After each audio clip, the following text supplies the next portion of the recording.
Chapter 1395. Volcanic eruptions on Scarlet Mist Island could be said to occur every day.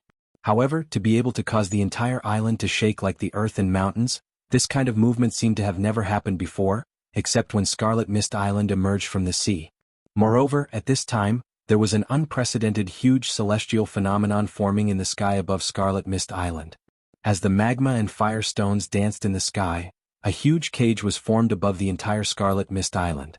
The fire spiritual energy that filled the entire Scarlet Mist Island was swept away the moment the cage was formed. The drastic change on Scarlet Mist Island attracted the attention of all the nearby practitioners in an instant. The Fire Phoenix clan and the various sects of the North Sea began to retreat at the same time. As for the Jinling practitioners who had already withdrawn from the battle, they were now gathered on the treasure ship, looking worriedly at the rising celestial phenomenon on the island. This is a volcanic eruption? After all, Tianchang Laozu's foresight was a notch lower. He thought that it was just a series of coincidental volcanic eruptions on Scarlet Mist Island that formed such a huge celestial phenomenon. Jiang Tianlin Laozu's expression was solemn as he said, "No, this is a man-made fire formation. It seems to be a formation evolved from a supreme magical power." Jiang Tianlin's words made everyone's heart sink. Lu Ping practiced a pure water-based technique, so this formation that had triggered such a huge celestial phenomenon was naturally targeted at Lu Ping. Such a powerful formation could trigger the power of heaven and earth, and its power could be said to be earth-shattering. It must have been done by the pure Yang Laozu Yan Jiuxiao himself. How could Lu Ping, who had just advanced to the late Dharma stage, survive in the face of such power? None of the Jinling people dared to think further, but at this time, everyone's expression was not good. After a depressing silence, Tianqin Laozu suddenly said, "It seems to be a transformation of the supreme magical flame cage." No. Tianchang Laozu's expression was extremely ugly at this time. It's not a flame cage, it's a flaming hell that burns the heavens. A flaming hell that burns the heavens? A trace of doubt flashed across Jiang Tianlin's face as he said, "The mother-child geocentric fire can attract such power of heaven and earth?" Tiancheng Laozu's face was also filled with confusion, but he still said, "It does seem more like the Inferno Heaven Burning Inferno. Could it be that the Fire Phoenix race has mastered other secret techniques to execute the Inferno Heaven Burning Inferno?" Xiang Lu Laozu, who was standing on the treasure ship with a gloomy expression, said anxiously, "Should we rescue him? After all, he is a pure Yang cultivator. If Martial Nephew Lu is trapped by such a formation, he will be in danger." Jiang Tianlin suddenly stretched out his hand and made a grabbing motion. A spatial fluctuation came from dozens of feet away from the treasure ship. Yin Tianchu staggered back to the treasure ship. Jiang Tianlin said solemnly, "Now is not the time to go to Scarlet Mist Island." Yin Tianchu said coldly, "I'm not going." "Go kill them." Tianqin said sternly, "Murder? Kill who? A cultivator from the Fire Phoenix race? Right now both sides have just stopped fighting. The Fire Phoenix race must be heavily guarded, and there are two great cultivators in charge. Although your assassination technique is exquisite, you want to die after killing one or two." Yin Tianchu's face turned red, but he still stayed on the treasure ship. However, he turned around and went into the secret room of the ship. A weak voice with a trace of apprehension suddenly sounded, Why don't you save Senior Martial Brother Lu? Senior Martial Brother Lu is in danger." Tianqin's cold gaze suddenly swept over, and a figure involuntarily hid behind Jiang Tianlin. The frost on Tianqin's face immediately disappeared. Jiang Tianxian was 60% afraid, 30% puzzled, and 10% inexplicable intimacy as she secretly looked at Tianqin. Jiang Tianlin saw that the cold Tianqin was also shocked when she looked at his daughter. He couldn't help but sigh in his heart. He touched his daughter's head and said, "If even your senior martial brother Lu is in danger, everyone on this treasure ship will die for nothing." Jiang Tianxian obviously didn't believe it. She asked in a low voice with surprise, "Is ninth senior martial brother more powerful than father?" Jiang Tianxian instinctively wanted to ask in a low voice, but no one here had sharp ears and eyes. Tianqin and the other second-generation disciples, or Yin Tianchu and the others, naturally had a clear idea of who was stronger and who was weaker. However, people like Ma Yu and Zhong Jian had no idea what level Lu Ping's cultivation had reached, let alone the other core forging adepts on the treasure ship who were also watching. Although Jiang Tianlin had revealed a lot of information in his words, it was naturally not as direct as Jiang Tianlin saying it himself. Jiang Tianlin laughed bitterly, but he didn't hide this matter. He said directly, Amazing, he is comparable to a pure young cultivator. There was a gasp on the treasure ship, followed by uncontrollable excitement. Their own sect actually had a practitioner comparable to a pure young cultivator. This was a great boost to the morale of everyone in the Jinling sect. Comparable to a pure young cultivator, after all, was still a level lower than a real pure young cultivator. But so what? Don't forget that Tianping Laozu himself was a great adept at the late Dharma stage. Jiang Tianlin's words spread throughout the treasure ship in an instant. Jiang Tianxian learned from her father that ninth senior martial brother should not be in danger, so she happily followed Zhong Jian and Ma Yu back to the secret cabin. Tiancheng, Laozu and the others also left, leaving only Mei Tianqin and Jiang Tianlin on the deck. Actually, you don't have to say it so clearly. Jiang Tianlin smiled and said, this matter can't be hidden, so it's better to use it to boost the morale of the disciples. Moreover, this is the truth. What's the use of these empty titles at such an old age? Moreover, being surpassed by one's own juniors is the proudest thing as a teacher. Xuan, Xuan's mind is still that of a child's. I know back then. I'm sorry. All these years, thank you. The past is the past, there's no need to mention it. If you really want to pursue this matter, you should say these words of apology and gratitude to Tianling. We all owe her. Yes, we owe her. Mei Tianqin's expression changed and it seemed that she wanted to say something but stopped on second thought. However, Jiang Tianlin had already turned around and entered the treasure ship. Closely monitor the central area of Scarlet Mist Island, and be ready to receive Martial Nephew Tianping at any time. Mei Tianqin looked at Jiang Tianlin's back, and her wriggling lips finally turned into two words, okay. At the edge of the central area of Scarlet Mist Island, the flame spirit coffin, whose face was pale due to excessive blood loss, looked at the huge celestial phenomenon in front of it anxiously and excitedly. It muttered to itself, this is the sky-burning inferno formation. Lu Tianping actually forced grandfather to use the sky-burning inferno formation. This is the inheritance left by Luan Daoist to the Fire Phoenix clan. Lu Tianping will definitely die. Really? Who told you that? A hoarse voice suddenly sounded in the flame spirit coffin's ear. The flame spirit coffin's eyes widened in disbelief, and it wanted to escape without thinking. However, the moment this voice sounded, a ray of light suddenly broke through the red fog wall and flashed toward the flame spirit coffin. The fog wall behind it slowly took on the shape of a jet. The flame spirit coffin shouted, and a flaming saber more than 30 meters long condensed in front of it. It slashed at the light, but unexpectedly, it slashed the air. The flame spirit coffin's face was full of fear. It slowly lowered its head to look at its chest, but it didn't know when a big hole had appeared in its chest. It opened its mouth, but there was only a hee-hee sound left in its mouth. The loss of vitality caused its eyes to gradually lose color, and it finally fell backward slowly. Another ray of light broke through the wall of fire mist in front of him and paused for a moment above the corpse of the flame spirit coffin, looting all the storage artifacts on it. Then, with a gentle push, the corpse was sent into the flowing magma and turned into ashes. I was careless. I didn't expect to suffer such a big loss at the last moment. Lu Ping's heart was filled with hatred. Lu Ping calculated in every way possible. Finally, after summoning the 12 Genshin formation to trap Yan Jiuxiao, and then using the pure Yang spiritual treasure to kill Yan Jiuxiao's physical body, Lu Ping believed that Yan Jiuxiao was already 99% dead. Even if he had the pure Yang Dharma form, he could still take over Yan Jiuxiao's body and be reborn. However, where could he escape to now inside the Genshin formation? However, what Lu Ping did not know was that the pure Yang Dharma form that had survived its third lightning tribulation was vastly different from other Dharma idols. Without the support of a physical body, the other Dharma idols would only have the ability to escape even if they had a cultivator's divine sense attached to them. However, the pure Yang Dharma form had already completely absorbed the pure Yang energy. Without the support of a physical body, not only did the pure Yang Dharma form not weaken, it even took the opportunity to launch a counterattack, intending to perish together with Lu Ping. After killing Yan Jiuxiao, Lu Ping was already mentally and physically exhausted, so he could not help but relax a little.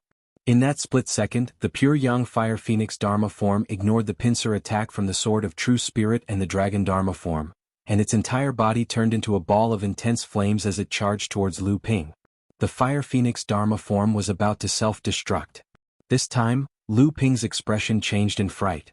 Already an arrow at the end of its flight, Lu Ping had no choice but to forcefully activate the Genshin formation once more. The entire space flipped, instantly distancing itself from the pure Yang Dharma form. Meanwhile, Lu Ping's internal organs were shaken, and his injuries worsened once more. At the same time, the Dragon Dharma form let out a roar and pounced on the pure Yang Dharma form. It bit the Fire Phoenix's neck and tore its head off its body. Emoli was not to be outdone either. She pierced the pure Yang Dharma form's body with her sword, and a ball of flowing fire immediately gushed out from within. After doing all that, Lu Ping forcefully activated the Genshin formation once more.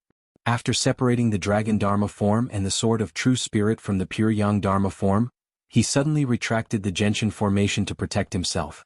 Meanwhile, the broken Fire Phoenix Dharma form had already been expelled into the sea of fire within the Genshin formation. With a muffled boom, the broken pure Yang Dharma form turned into a gigantic fireball, instantly merging completely with the sea of fire. Almost at the same time, Lu Ping also retracted the 12 Genshin pearls, which were in imminent danger under the scorching heat of the Inferno Heaven Burning formation. However, even though the pure Yang Dharma form's self-destruction had been weakened by the Dragon Dharma form and Emoli's destruction, its power had instantly triggered the Inferno Heaven Burning formation, and it had almost completely destroyed the Genshin formation. Fortunately, Lu Ping had been alert and had retracted the Genshin pearls at the last moment to defend himself. Only then was he able to withstand the turbulence of the Sea of Fire. Although Yan Jiuxiao had died, there was still someone who knew what had happened in the inheritance space. Fortunately, the Flame Spirit Coffin was clearly very confident in his grandfather and the Inferno Heaven Burning formation, so he did not leave just like that. Naturally, Lu Ping would not let him leave alive. Chapter 1396. As the Junling cultivators cried out in alarm, the ray of light finally broke through the protective shield of the ship and landed on the deck. A man covered in blood and burns stumbled a few steps, barely managing to steady himself with the help of the ship's railing. Then he sat down on the deck with his back against the wall. "It's Tianping Laozu," everyone exclaimed. Obviously, they didn't expect the person in front of them to be the famous water sword deity of their sect. Jiang Tianlin, Mei Tianqin, and the others had already rushed to the deck when Lu Ping could no longer maintain the ray of light. Seeing Lu Ping in such a state, they all panicked. Jiang Tianlin walked to Lu Ping in 2 steps and patted Lu Ping's shoulder. A vast life force was injected into Lu Ping's body along with his inner yuan. He said in a low voice, "How is it?" Lu Ping forced a smile and said, "Yan Jiuxiao is dead. Get ready." The leader of the Fire Phoenix clan, Yan Jiuxiao, is dead. Chunyang Laozu is dead. Before everyone could react to this heavy news, Lu Ping had already returned to the secret room of the ship, surrounded by Jiang Tianlin and the others. With a boom, the whispers of the Jinling cultivators on the ship suddenly turned into cheers. How did Yan Jiuxiao die? Who killed him? Could it be that he died at the hands of water sword deity Lu Tianping Laozu? Just as everyone in Jinling was discussing this, a few Jinling Dharma deities, Laozu, appeared to quell everyone's speculations and forbid the news from leaking. At the same time, beams of light rose from the treasured ship one after another. A few Jinling sect's Dharma adepts led their own core forging disciples into Scarlet Mist Island to expand Jinling sect's territory.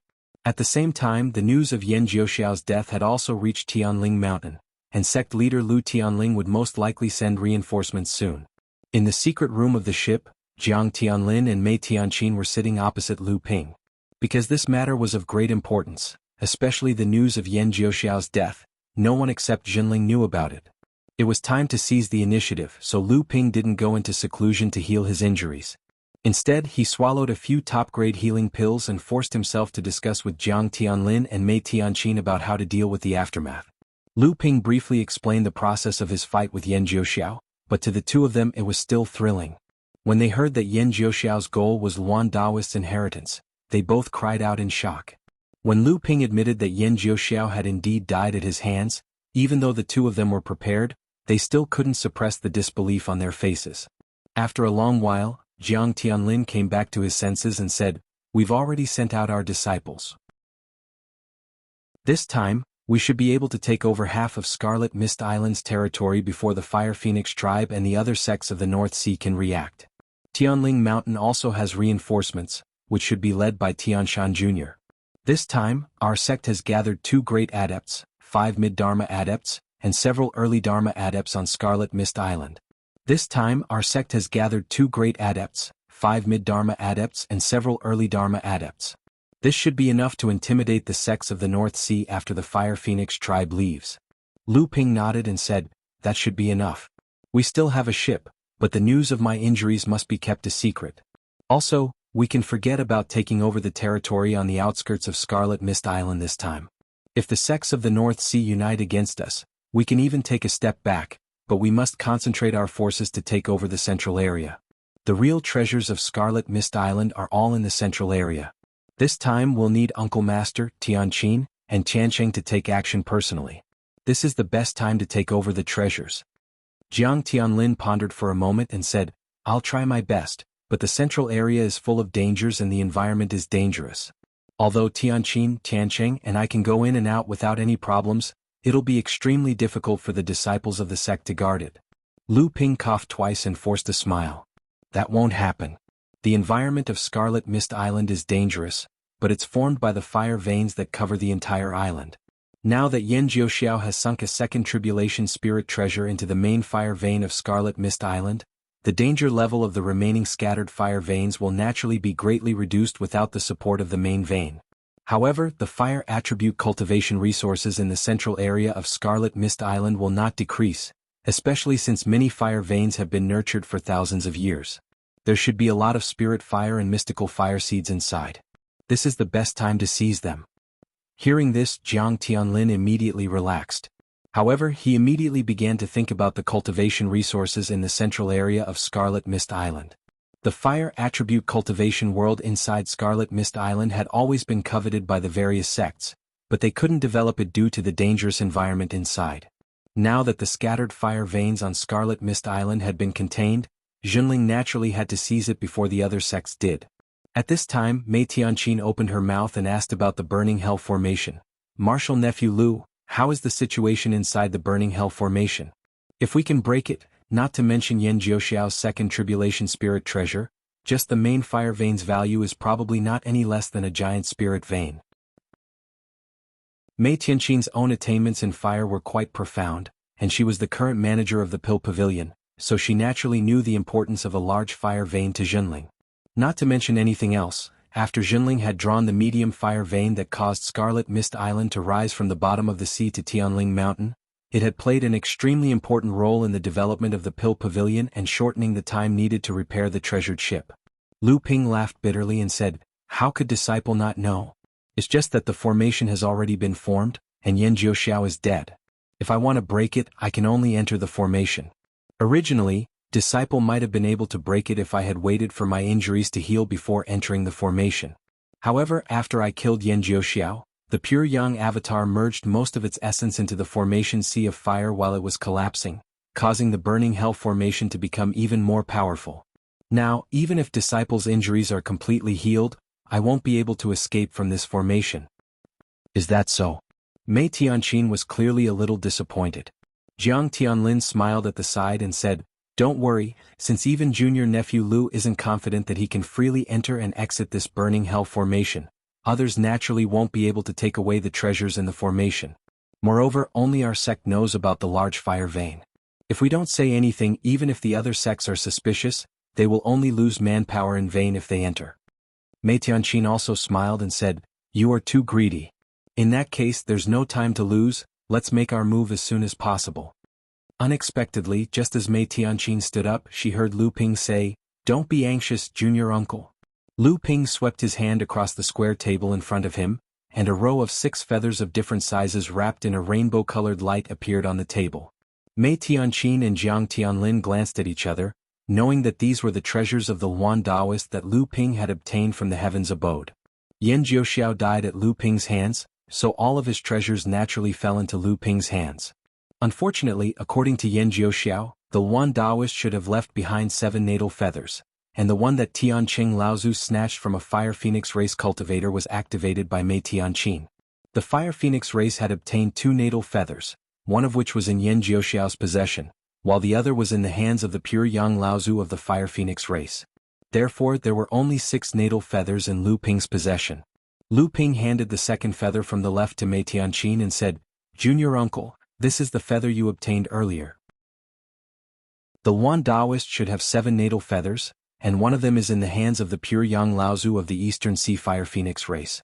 Mei Tianqin accepted the feather and said with a smile, although this is a heaven-opening relic, and the intent contained within it seems to contain an extremely powerful technique, I still have no idea what it is. However, Lu Ping smiled and said to Jiang Tianlin, Senior uncle, you should choose one as well.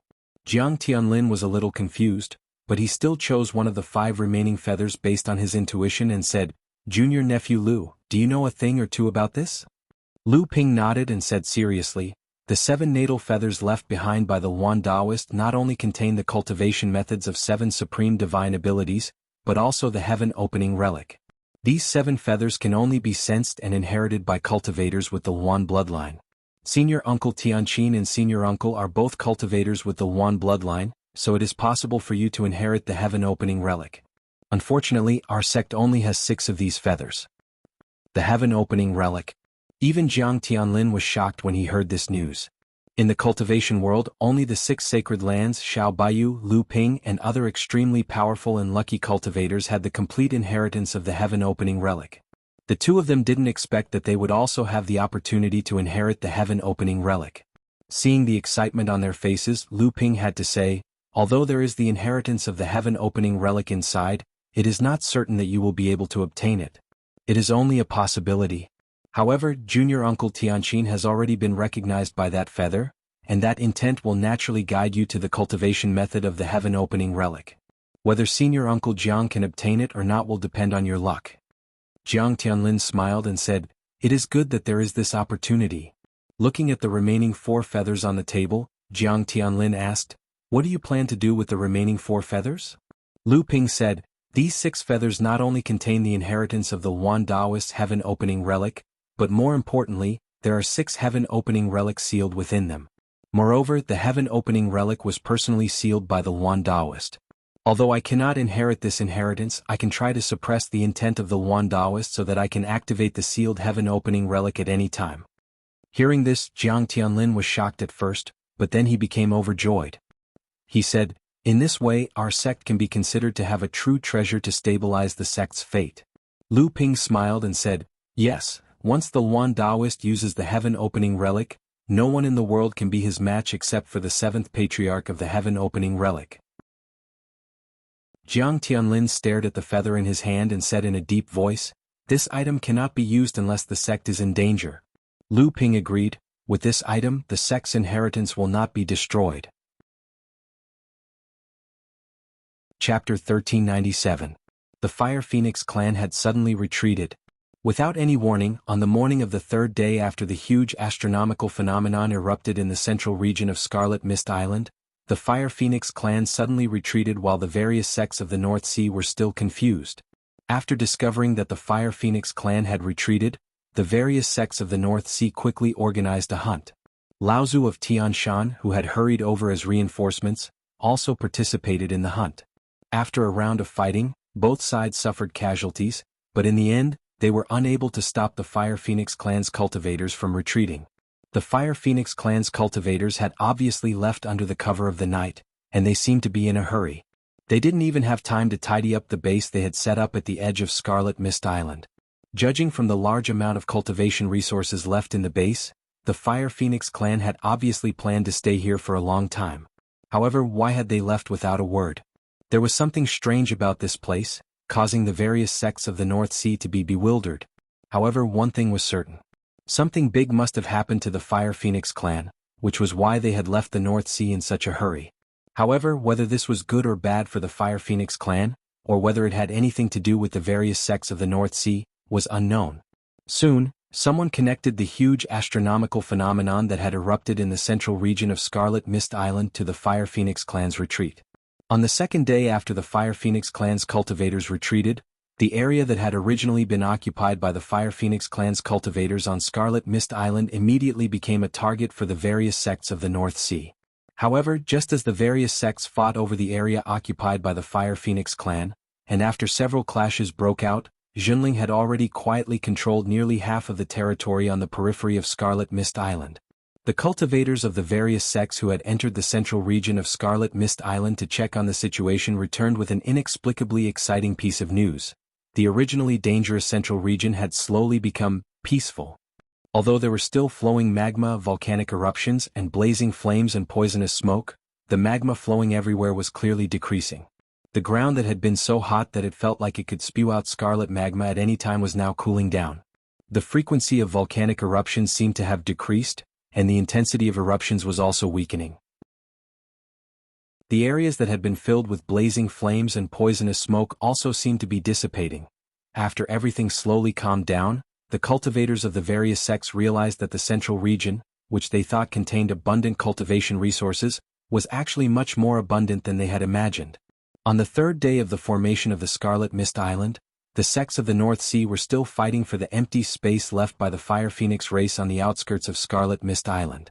Even though the dangerous environment in the central region of Scarlet Mist Island had just started to improve but was still dangerous, every sect could not wait to send at least one Dharma adept to lead a group of core forging disciples into the central region. While they were fighting for the training resources inside, they were also trying to establish their own territories in the central region. Once again, conflicts were inevitable. Be it in terms of quantity or quality, there were far more cultivation resources compared to the outer regions. Due to that, the cultivators from the various sects who were in charge of expanding their territory were inevitably forced to fight for those cultivation resources.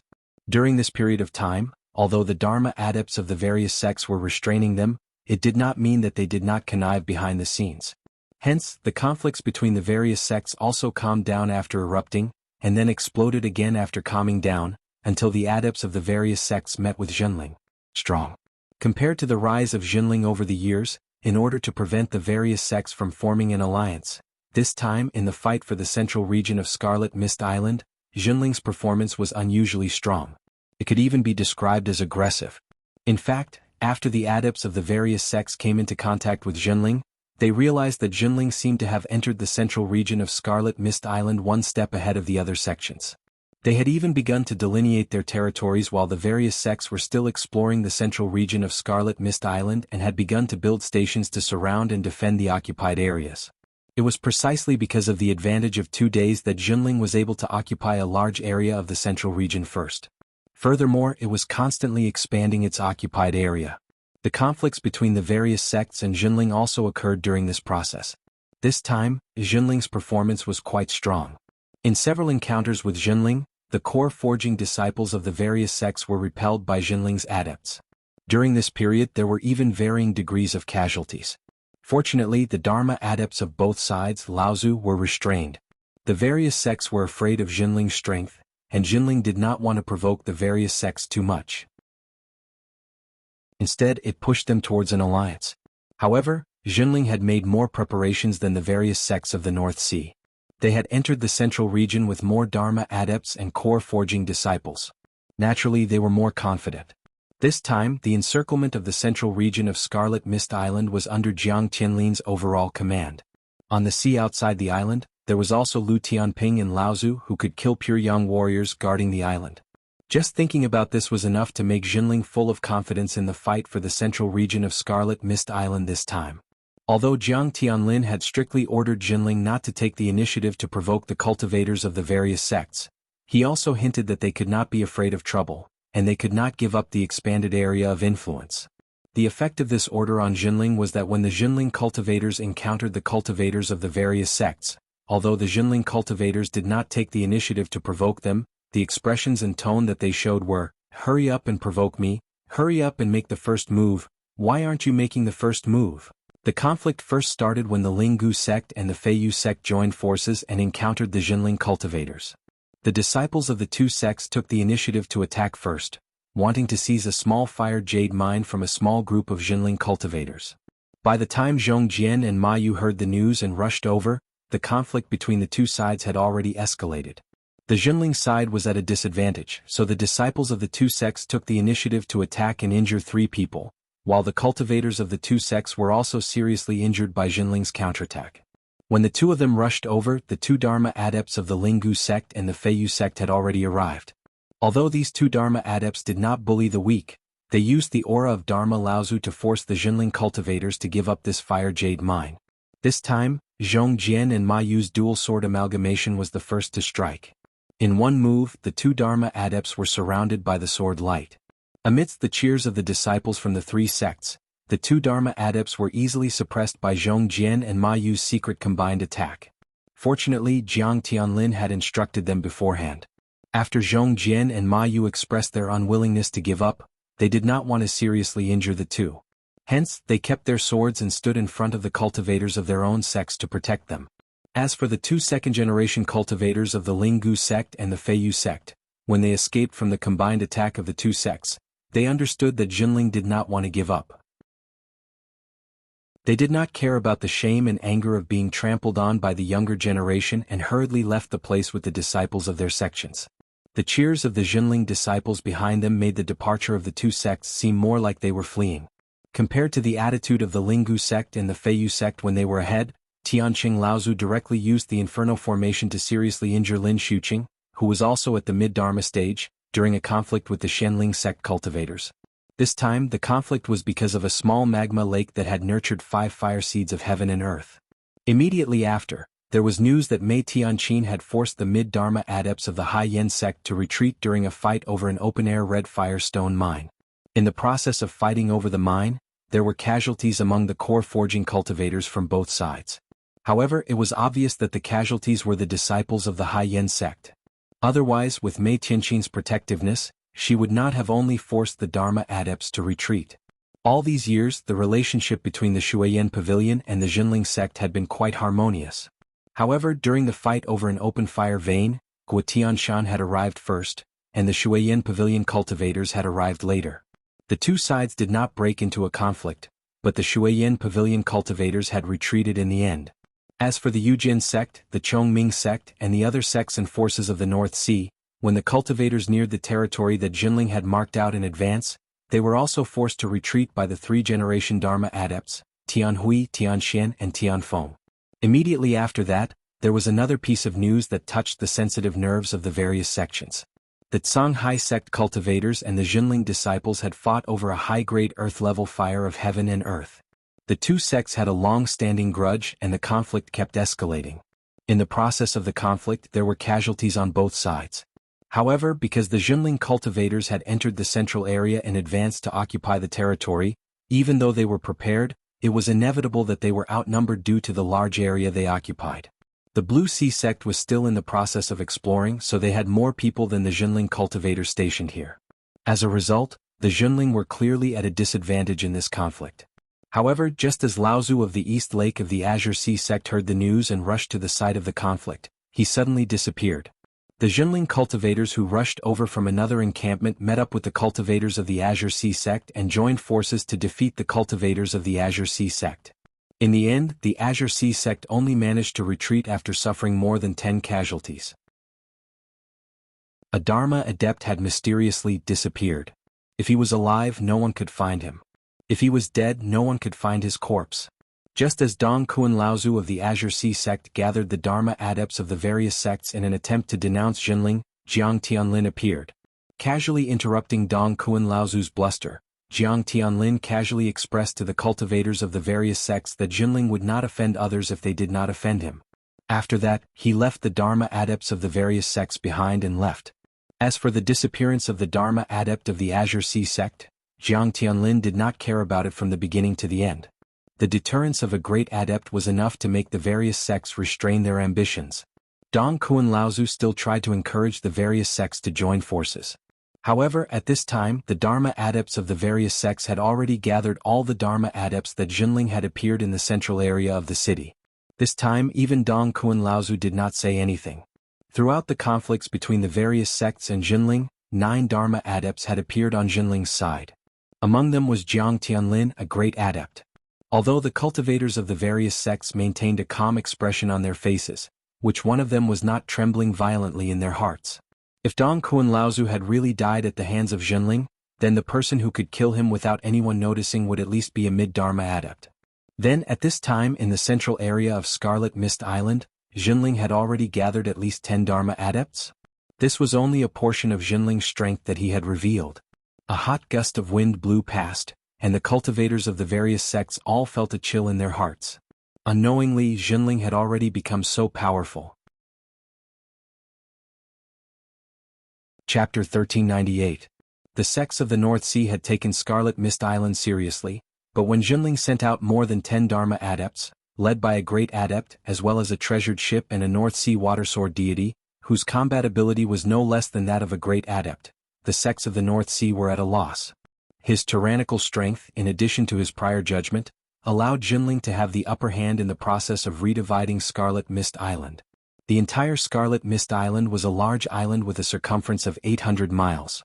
The outer area was eventually occupied by Jinling's family, and the central area, which had the most training resources, was occupied by 70% of the area after Jinling took the lead. However, Jinling's tyrannical behavior caused the first 3 to 4 days of the drastic change in Scarlet Mist Island. Although the sects dared not speak up because of the large number of Dharma adepts Jinling had, after a few days, more or less reinforcements arrived on Scarlet Mist Island. The 3 Dharma adepts Laozu of the Blue Sea sect, Dong Kuan, Donghua and Dong Yi, were jumping around the sects of the North Sea, trying to unite the sects to put pressure on Jinling and give up part of the central area. At this time, in order to relieve the pressure on the Jinling sect, and also because they were really short on manpower, Jinling sect had gathered so many Dharma adepts, but they still had their own responsibilities and could not stay here for long. Once they left, the adepts left behind would not be able to guard so many areas. Thus, under Mei Tianqin's plan, the east side of the central area was secretly given to a few small North Sea factions with Dharma adepts.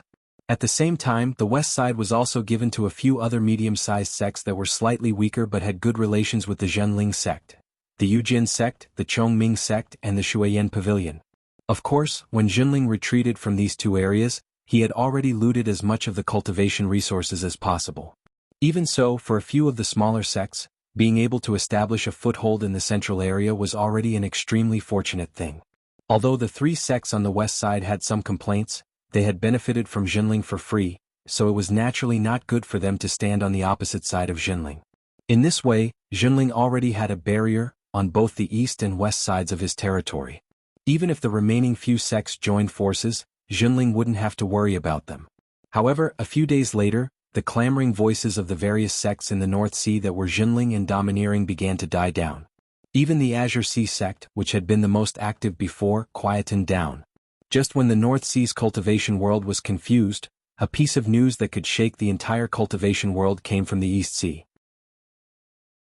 The patriarch of the Fire Phoenix race, the pure Yang cultivator Yan Jiuxiao, had fallen in the North Sea.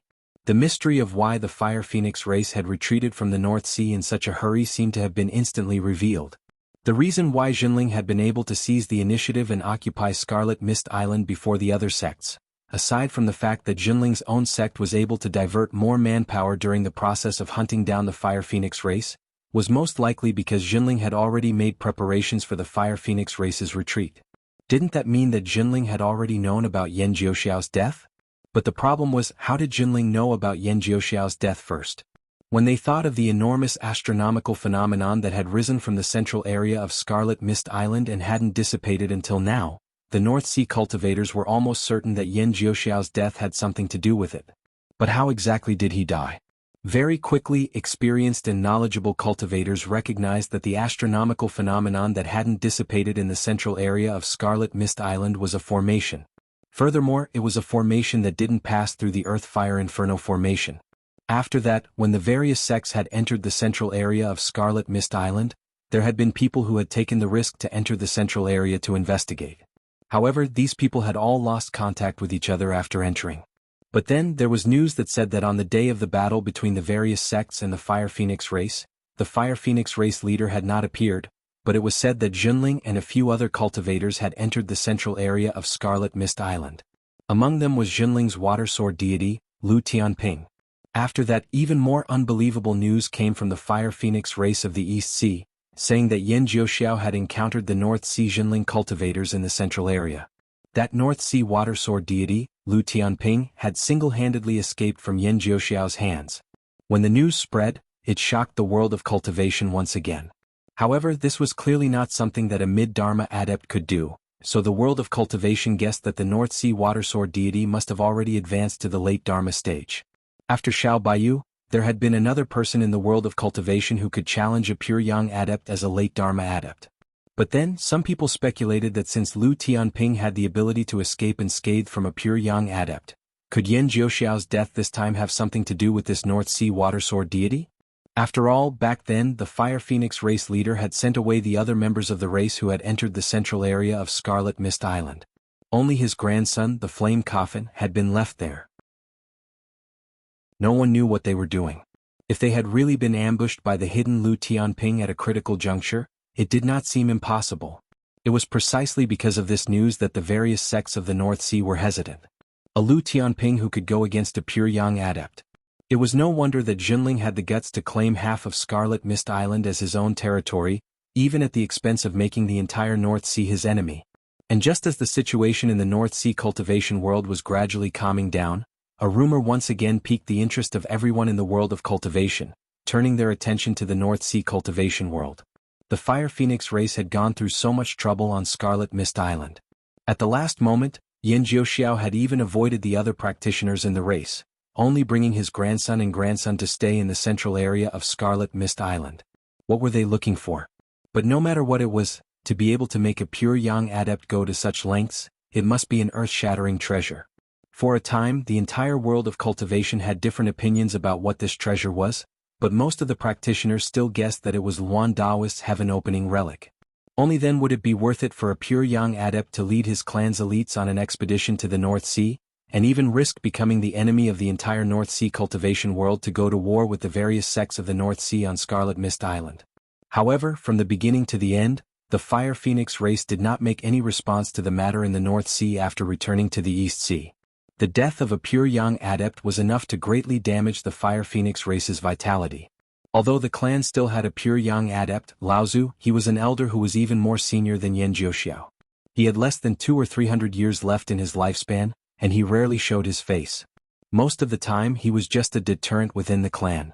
After the Fire Phoenix race's cultivators hurriedly retreated from the North Sea, this Laozu gave the order to seal off the volcanoes, causing the entire Fire Phoenix race to enter a half-sealed mountain. Since they could not obtain any information about the heaven-opening relic from the hands of the Fire Phoenix race, many practitioners rushed to Scarlet Mist Island in the North Sea in an attempt to personally understand the situation. These days, many practitioners from the outside world had snuck into Scarlet Mist Island in an attempt to enter the Great Inferno Formation to find out what was going on. However, after everyone had entered, there was no news of them, causing these people who had come from outside the North Sea to grow wary. But soon, there was news that Yan Jiuxiao had finally died on Scarlet Mist Island. If he had really died at the hands of the North Sea water sword deity, did that mean that the item that Yan Jiuxiao had obtained on Scarlet Mist Island was now in the hands of Lu Tianping? So, there were people who tried to break a gap in the information from Jinling. However, Jinling was no longer a medium-sized sect in the North Sea. Even though their treasured ship had yet to set sail, Jinling, who had 20 Dharma adepts, was already a behemoth in the North Sea training world, causing these practitioners from outside the North Sea to shrink back at the sight of them. And in reality their guess was right.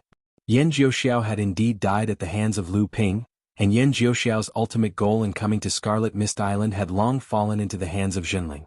At this moment, Lu Ping was immersed in the joy of counting the spoils of war that he had obtained from Yan Jiuxiao and the Flame Coffin. As the leader of the Fire Phoenix clan and the grandson of the first wife, Yan Jiuxiao and the Flame Coffin were undoubtedly extremely wealthy, to the extent that it left Lu Ping dumbfounded. And the most obvious evidence of this was the number of top-grade spirit stones in their storage artifacts. As the only 3 great adepts in Jinling, Lu Ping was very clear about Jinling's wealth. However, when Lu Ping discovered that the number of top-grade spirit stones that Yan Jiuxiao alone had on him was equivalent to the 5 to 6 years' worth of all the Dharma adepts in Jinling, even Lu Ping's experience of stealing thousands of top-grade spirit stones from the large spirit stone mine on Phantom Island paled in comparison. One had to know that an early Dharma adept in Jinling only received 5 top-grade spirit stones a year, a mid-Dharma adept received 10, and Jiang Tianlin and the other 2 great adepts received no more than 20 each. This meant that the total amount of top-grade spirit stones they received in a year was less than 300. And just the Flame Coffin alone, a mid-Dharma adept, had nearly 200 top-grade spirit stones on him. This made Lu Ping sigh in awe. This pair of grandfather and grandson were truly wealthy. Even though the Fire Phoenix clan was a large clan with a long history in the world of practitioners, this level of wealth was still a little too much. Unless they had the same fortuitous encounters as Lu Ping could only suspect that the leader of the Fire Phoenix clan, Yan Jiuxiao, was simply stuffing his own pockets with his own wealth. Aside from the top-grade spirit stones, when Lu Ping was taking inventory of Yan Jiuxiao's storage artifacts, the first thing that caught his eye was the jade scroll that recorded the secret techniques of the Fire Phoenix clan's Inferno Sky Burning formation. Lu Ping had not expected that this kind of secret technique, which could be considered the trump card of any clan, would actually be on Yan Jiuxiao's person. However, who would have thought that a pure young adept would fall at the hands of Lu Ping? This kind of large-scale formation that had been personally passed down by the Luan Daoist could actually be considered a remarkable technique. Furthermore, if the Inferno Sky Burning formation could be completely set up, it could definitely be used as a protective formation to protect the clan. Chapter 1399. Yan Jiuxiao's collection spanned over 1,000 years, and in Lu Ping's opinion, it was more than enough to match up to a medium-sized sect's several thousand years' worth of collection. The most important among them was naturally the cultivation heritage of the Fire Phoenix race. Originally, Lu Ping had been worrying about how Lu Qin'er was going to obtain the complete heritage secret arts of the Fire Phoenix race. He never thought that the Fire Phoenix race's patriarch would actually possess the complete set of heritage secret arts. This was quite a surprise to Lu Ping. It seemed that this Fire Phoenix race's patriarch was truly a model example of balancing public and private interests. The heritage secret arts of the Fire Phoenix race were all-encompassing. It was based on several cultivation techniques of the Fire Phoenix race, supplemented by various divine abilities and secret arts, the refinement of natal magic artifacts and spirit treasures, various spirit pills and medicines required for cultivation, spirit flame diagrams, identification of fire veins, related inheritance of formations, talismans, artifact forging, pill concocting, and so on. It was practically an encyclopedia of heritage secret arts related to the fire attribute. He made 2 copies of the heritage secret arts of the Fire Phoenix race, one for Lu Qin'er, one for himself, and the original for the sect's collection. Among all of Lu Ping's disciples and followers, other than the heaven-stealing divine axe in Debao's possession, Lu Qin'er was the first person to possess a spirit treasure. Lu Qin'er's wings had completely transformed into a pair of fire wings, soaring up and down inside the House of Gold while letting out clear cries of excitement. This pair of fire wings was a tribulation spirit treasure found in Yan Jiuxiao's storage artifact. When Lu Ping saw this pair of fire wings, he too was shocked. This was clearly a spirit treasure that could be used for both flight and combat. If Yan Jiuxiao had used this pair of spirit treasures to escape after trapping Lu Ping with the heaven-burning Inferno formation, even with the Genshin formation, Lu Ping might not have been able to trap him. Unfortunately, Yan Jiuxiao thought that victory was in his grasp and tried to kill Lu Ping inside the formation, only to fall into Lu Ping's trap instead. The Flame Spirit Coffin originally possessed a Tribulation Spirit treasure as well, but unfortunately, its core space was shattered by Lu Ping's attack outside the formation.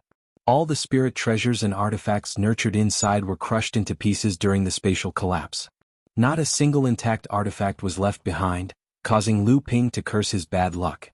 There were still a lot of things left, but unfortunately, Lu Ping did not have the time to sort them out one by one. Fortunately, Lu Ping had Debao, who was extremely attentive to such matters. As for Lu Qin'er, she was clearly more interested in obtaining the things she needed for her own cultivation from Yan Jiuxiao's collection. Thus Lu Ping left the rest to the 2 of them. As for Lu Ping, he took the formation diagram of the heaven-burning Inferno formation passed down from the Fire Phoenix clan and gave it to Tianqing Laozu first. Tianqing Laozu acted as if he had received a priceless treasure and immediately went into seclusion on Scarlet Mist Island. Once he thoroughly understood the formation, it was not difficult for Tianqing Laozu to decipher it. Then Lu Ping handed the copied array diagram to Jianghu to decipher. Deng Xianming was currently on Feiling Island, but with enlightened Master Xianquan's guidance and the array diagram in hand, it wouldn't be difficult for Jianghu to decipher it. However, Lu Ping did not want to decipher the entire formation in the central area. Instead, he wanted to secretly open up a passageway in and out of the formation within the area under Jinling's control. Why not just break this formation? Black Fox was puzzled by Lu Ping's intentions. Why break it? In order to enter this formation and explore it, the various sects of the North Sea have already sacrificed so many people. If we break it, won't we be letting them off easy? We can just quietly open up a passageway so that only our sect's cultivators can enter. That way the central area of Scarlet Mist Island will unknowingly belong to our sect, explained Lu Ping with a smile. Just like how you discovered the secret passageway in and out of Failing Island? Black Fox rolled her eyes at Lu Ping. She thought about the result of her discussion with Sage Xianxian and said, if we only open up one passageway, not only will it be much more difficult, the dangers inside will also be unavoidable. Lu Ping did not mind at all and said, even if the dangers inside are not weakened at all, didn't I still manage to kill Yan Jiuxiao and come out unscathed? Black Fox wrinkled her nose and harumphed. Clearly she was very dissatisfied with the risk Lu Ping had taken back then. However, she knew that Lu Ping was right. Lu Ping looked at Black Fox's rising appearance and could not help but smile. He said, don't worry. The area enveloped by the Great Inferno Formation is the central area of Scarlet Mist Island. Who knows how many rare treasures are hidden there? Moreover, due to the existence of the main fire vein of Scarlet Mist Island, there will be an endless supply of all kinds of fire attribute natural treasures, especially the fire seeds of some worldly and mystical fires. If we can open up a secret passageway into the formation, even if there are some dangers inside, it will be completely worth it when compared to the rewards. Black Fox knew that what Lu Ping said was reasonable, so she said, actually, although this Great Inferno Formation is powerful, in reality, it was set up by Yan Jiuxiao in a hurry. Although there is a second tribulation spirit treasure suppressing the fire vein, the power of this formation has not been fully unleashed. Although many cultivators from the sects of the North Sea have lost, that is because the true great masters have not been attracted by Scarlet Mist Island. If we can set it up calmly, its power will increase by another 40 to 50%. At that time, even if you want to enter the formation as you please, you will have to pay a price. Although Lu Ping knew that the formation had not fully unleashed its power, he was still a little shocked when he heard Black Fox's words. He said, it can increase by half? That much? Black Fox smiled proudly and said, of course, but it is not easy to completely set up this formation. Not only do we need a lot of precious tools to set up the formation, we also need the help of a mind seeker who is familiar with the direction of the fire vein. In order to prevent the cultivators of the various sects from discovering any clues, we also need a great master to help us repair the formation in the formation. Lu Ping laughed and said, then it can only be me. As for the mind seeker, we can only find Xian Wei, but he should be on Scarlet Mist Island now. Scarlet Mist Island contained a lot of mines of various fire attribute spiritual materials, and Jinling occupied almost half of the entire Scarlet Mist Island. Nowadays Enlightened Xianwei was very busy. Enlightened Xuanwei's current position in Jinling was very high, and his treatment was almost equal to that of the Dharma adepts in Jinling. Actually, according to Enlightened Xuanwei's standard of mind seeker, he could only be considered as a master-level mind seeker. But don't forget, not just in Jinling, even in the entire North Sea, he was the only master-level mind seeker. And the Baroness of the North Sea had also raised his status as a master-level mind seeker. In addition, this fellow had benefited from Lu Ping in the past, which also made him maintain a close relationship with Lu Ping. Now that Lu Ping was like the sun in the sky in Jinling, Enlightened Xianwei had to use his connections to intimidate others. Whenever he talked to others, he would always talk about how Tianping Laozu and I were like this and that, or how I was like this and that with the water sword deity. With just a few words, before he even made a move to look for ores, many people had already started to worship him. Enlightened Xianwei was not a person who was arrogant. Although he did not use Lu Ping's name to be domineering, he could be considered to be swaggering in Jinling. However, at least he was really capable. Hence, most of the time people would give face to Lu Ping and compliment him, which made this fellow even more proud.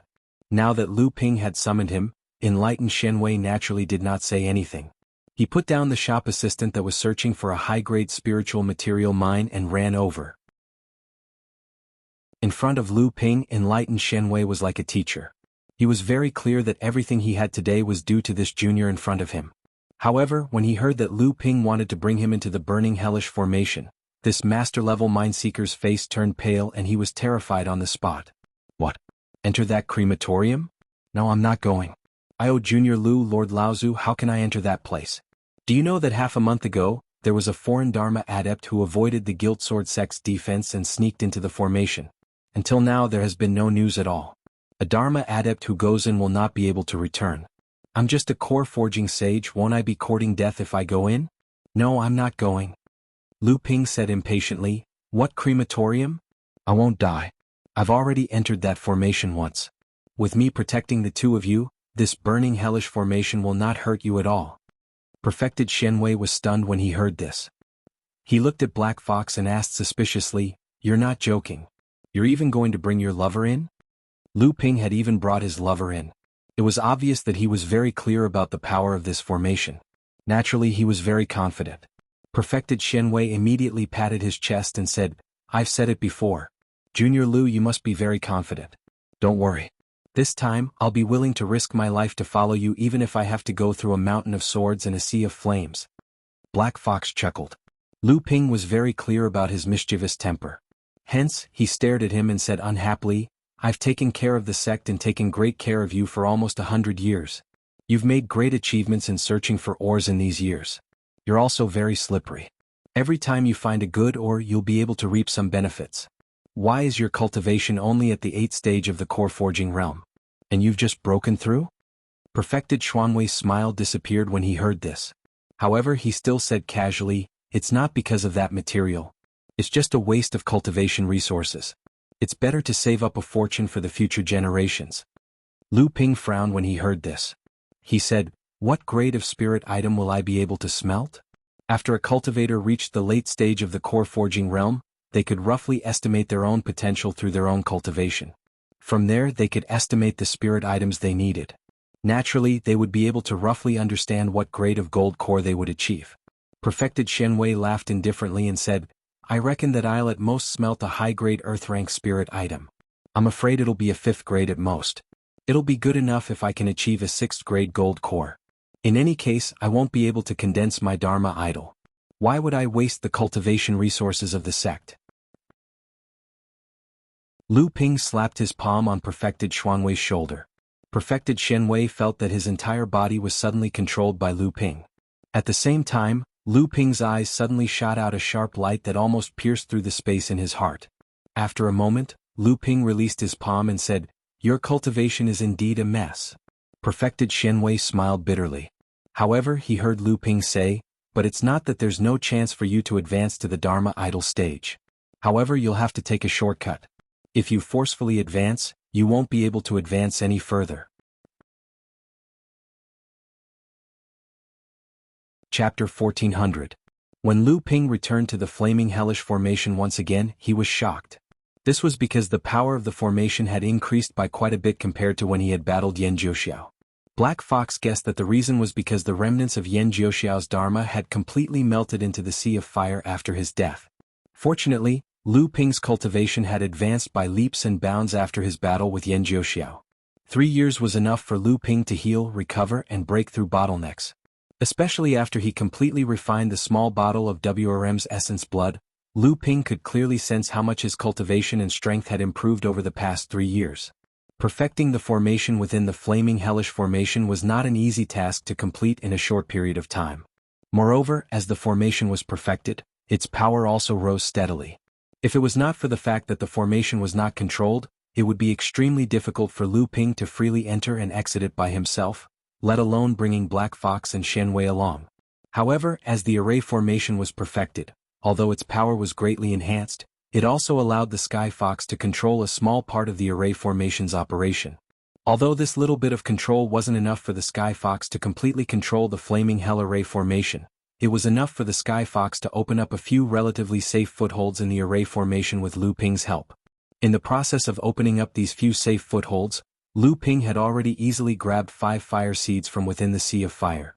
2 of them were natural flames, while the remaining 3 were spiritual flames of heaven and earth. One of them was even a low-grade heaven spiritual flame of heaven and earth. This greatly surprised spiritual master Shenwei. Other than that, there were also many rare treasures scattered around the grand formation of the flaming hellish sky inferno. These were all rare spiritual materials in the world, and some could even be used to directly increase the quality of spiritual treasures. Just imagine, how could the quality of these spiritual materials be low if they were able to remain intact under the grand formation of the flaming hellish sky inferno? This fire vein is not simple. I never thought that there would be so many spiritual flames of heaven and earth inside it. If you destroy this fire vein now, I'm afraid that the entire Scarlet Mist Island will once again welcome the scene of Scarlet Mist Island rising from the bottom of the sea and filling the sky with spiritual flames. Lu Ping said disdainfully, how can killing the goose that lays the golden eggs be compared to killing the goose that lays the golden eggs? Moreover, we should not let the fertile water flow into our own fields. I opened up these footholds in this formation so that I can enter the formation at any time to collect fire seeds. The pill pavilion and the equipment refining hall are also quarreling, so I might as well open up a few safe footholds in this formation space. At that time, it will depend on the abilities of the pill pavilion and the equipment refining hall to make use of this sea of fire. This time, the reason why the Black Fox took the risk to enter the heaven-burning hellish grand formation to perfect the formation, other than the fact that Lu Ping had asked Jinling to develop the cultivation resources in the heaven-burning hellish grand formation by himself, Lu Ping returned to Tianling Mountain after opening up a few safe footholds in the formation. Because of the sudden change in Scarlet Mist Island, the departure date of the treasure ship that Jinling had originally planned had been pushed back by 3 years. Now that Jinling had consolidated the territory of Scarlet Mist Island, and the Heavenly Profound Sect had repeatedly sent people to urge them, the departure of the treasure ship was imminent. When Lu Ping returned to Tianling Mountain, his eldest disciple, Wang Xuanqi, who had rushed over after hearing the news, was already waiting there. Lu Ping asked as he walked, "Have you found out about the matter regarding you, Xianwei? Who is in charge of the distribution of the sect's cultivation resources now?" Wang Xuanqi said respectfully, "Reporting to Master, it's Granduncle Heavenly Technique." "It's him?" Lu Ping frowned and asked, "Isn't he mainly in charge of the Middle Earth's Yingtian courtyard?" Wang Xuanqi answered, "The matters of Middle Earth have always been handled by Master Qi Tiankai." Lu Ping was very displeased and said, "The sect has said that the Yingtian courtyard is very important. In order to prevent the cultivation world of Middle Earth from finding out, the person in charge of the Yingtian courtyard changes every 10 years. Sister Qi Tiankai has been in the Yingtian courtyard for at least 30 to 50 years. Wang Xuanqi did not say anything, so Lu Ping asked again, "Did the sect say anything about this?" In these years there have been Dharma adepts from the sect who have gone to Middle Earth, but Master Tiankai has been managing the Yingtian courtyard well and has contributed many outstanding blood condensation disciples to the sect. Lu Ping laughed coldly and waved his hand to dismiss Wang Xuanqi. He then walked towards the Heaven Spirit Palace alone. Inside the Heaven Spirit Palace, under the leadership of the sect leader Lu Tianling, Jinling's group of Dharma adepts gathered together to discuss matters regarding the departure of the treasured ship. Actually, Jinling had already planned for this matter for a long time, and the general details had already been planned for a long time. All that was left was to supplement the details, as well as the matters regarding Jinling's stay in the North Sea after the treasured ship set sail. Celestial Phenomenon Laozu saw Lu Ping enter and asked with a smile, "Are you going to Middle Earth or staying in the North Sea?" Lu Ping replied without thinking, "For many years this disciple has never appeared in public in the North Sea. Even the matter of Yan Jiuxiao's death has been speculated by the outside world, and there is a lack of understanding of the real situation. It is better for disciple to keep a low profile and see who will jump out this time." Celestial Phenomenon Laozu smiled and nodded. "That's good. The old man also has the same intention. The departure of the treasured ship looks grand, but there are actually many undercurrents surging. These years, our sect has become more and more powerful in the North Sea, and there are probably many people secretly waiting for an opportunity to get angry. After the treasured ship sets sail, our sect will definitely split up, and that will be the best time for the sects in the North Sea to make trouble." At this time Lu Tianling said, "After the incident with Yan Jiuxiao, although there are many speculations about you in the North Sea, you have never appeared in public in the North Sea all these years. Why don't we spread the news that you will go to Middle Earth with the ship this time?" Lu Ping said respectfully, "I will listen to Master's arrangements." Jiang Tianlin said with a smile, "In that case the treasured ship will need a few more helpers." Celestial Phenomenon Laozu said casually, "Senior brother Jiang, you can control the treasured ship and fight against Pure Yang on the sea. How many people can do anything to you?" Jiang Tianlin said seriously, "The so-called fight against Pure Yang is just a misconception. If we really encounter Pure Yang, the treasured ship can only defend at sea. The so-called resistance is just passively taking a beating. If we really fight against them for a long time, the treasured ship will definitely lose. If you don't believe me, you can ask Marshal Nephew Lu. At the very least, if the old man controls the treasured ship, there is no guarantee that we can escape from him." Everyone looked at Lu Ping, and Lu Ping rubbed his chin and said with a smile, "There are strong and weak Pure Yang too. What Marshal Uncle is talking about is people who have achieved Pure Yang for hundreds of years in the various holy lands. If it is a new Pure Yang cultivator like Yan Jiuxiao or an independent Pure Yang cultivator like Senior Linyu who was lucky enough to advance, no one will be able to do anything to the treasured ship. However, There is no one in the cultivation world who will offend our sect for no reason. Don't forget that the situation in the cultivation world is not much better now.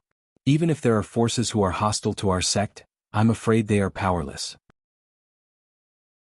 Lu Ping's words were now even more authoritative than Jiang Qianlin's, especially after Lu Ping had killed Yan Jiuxiao.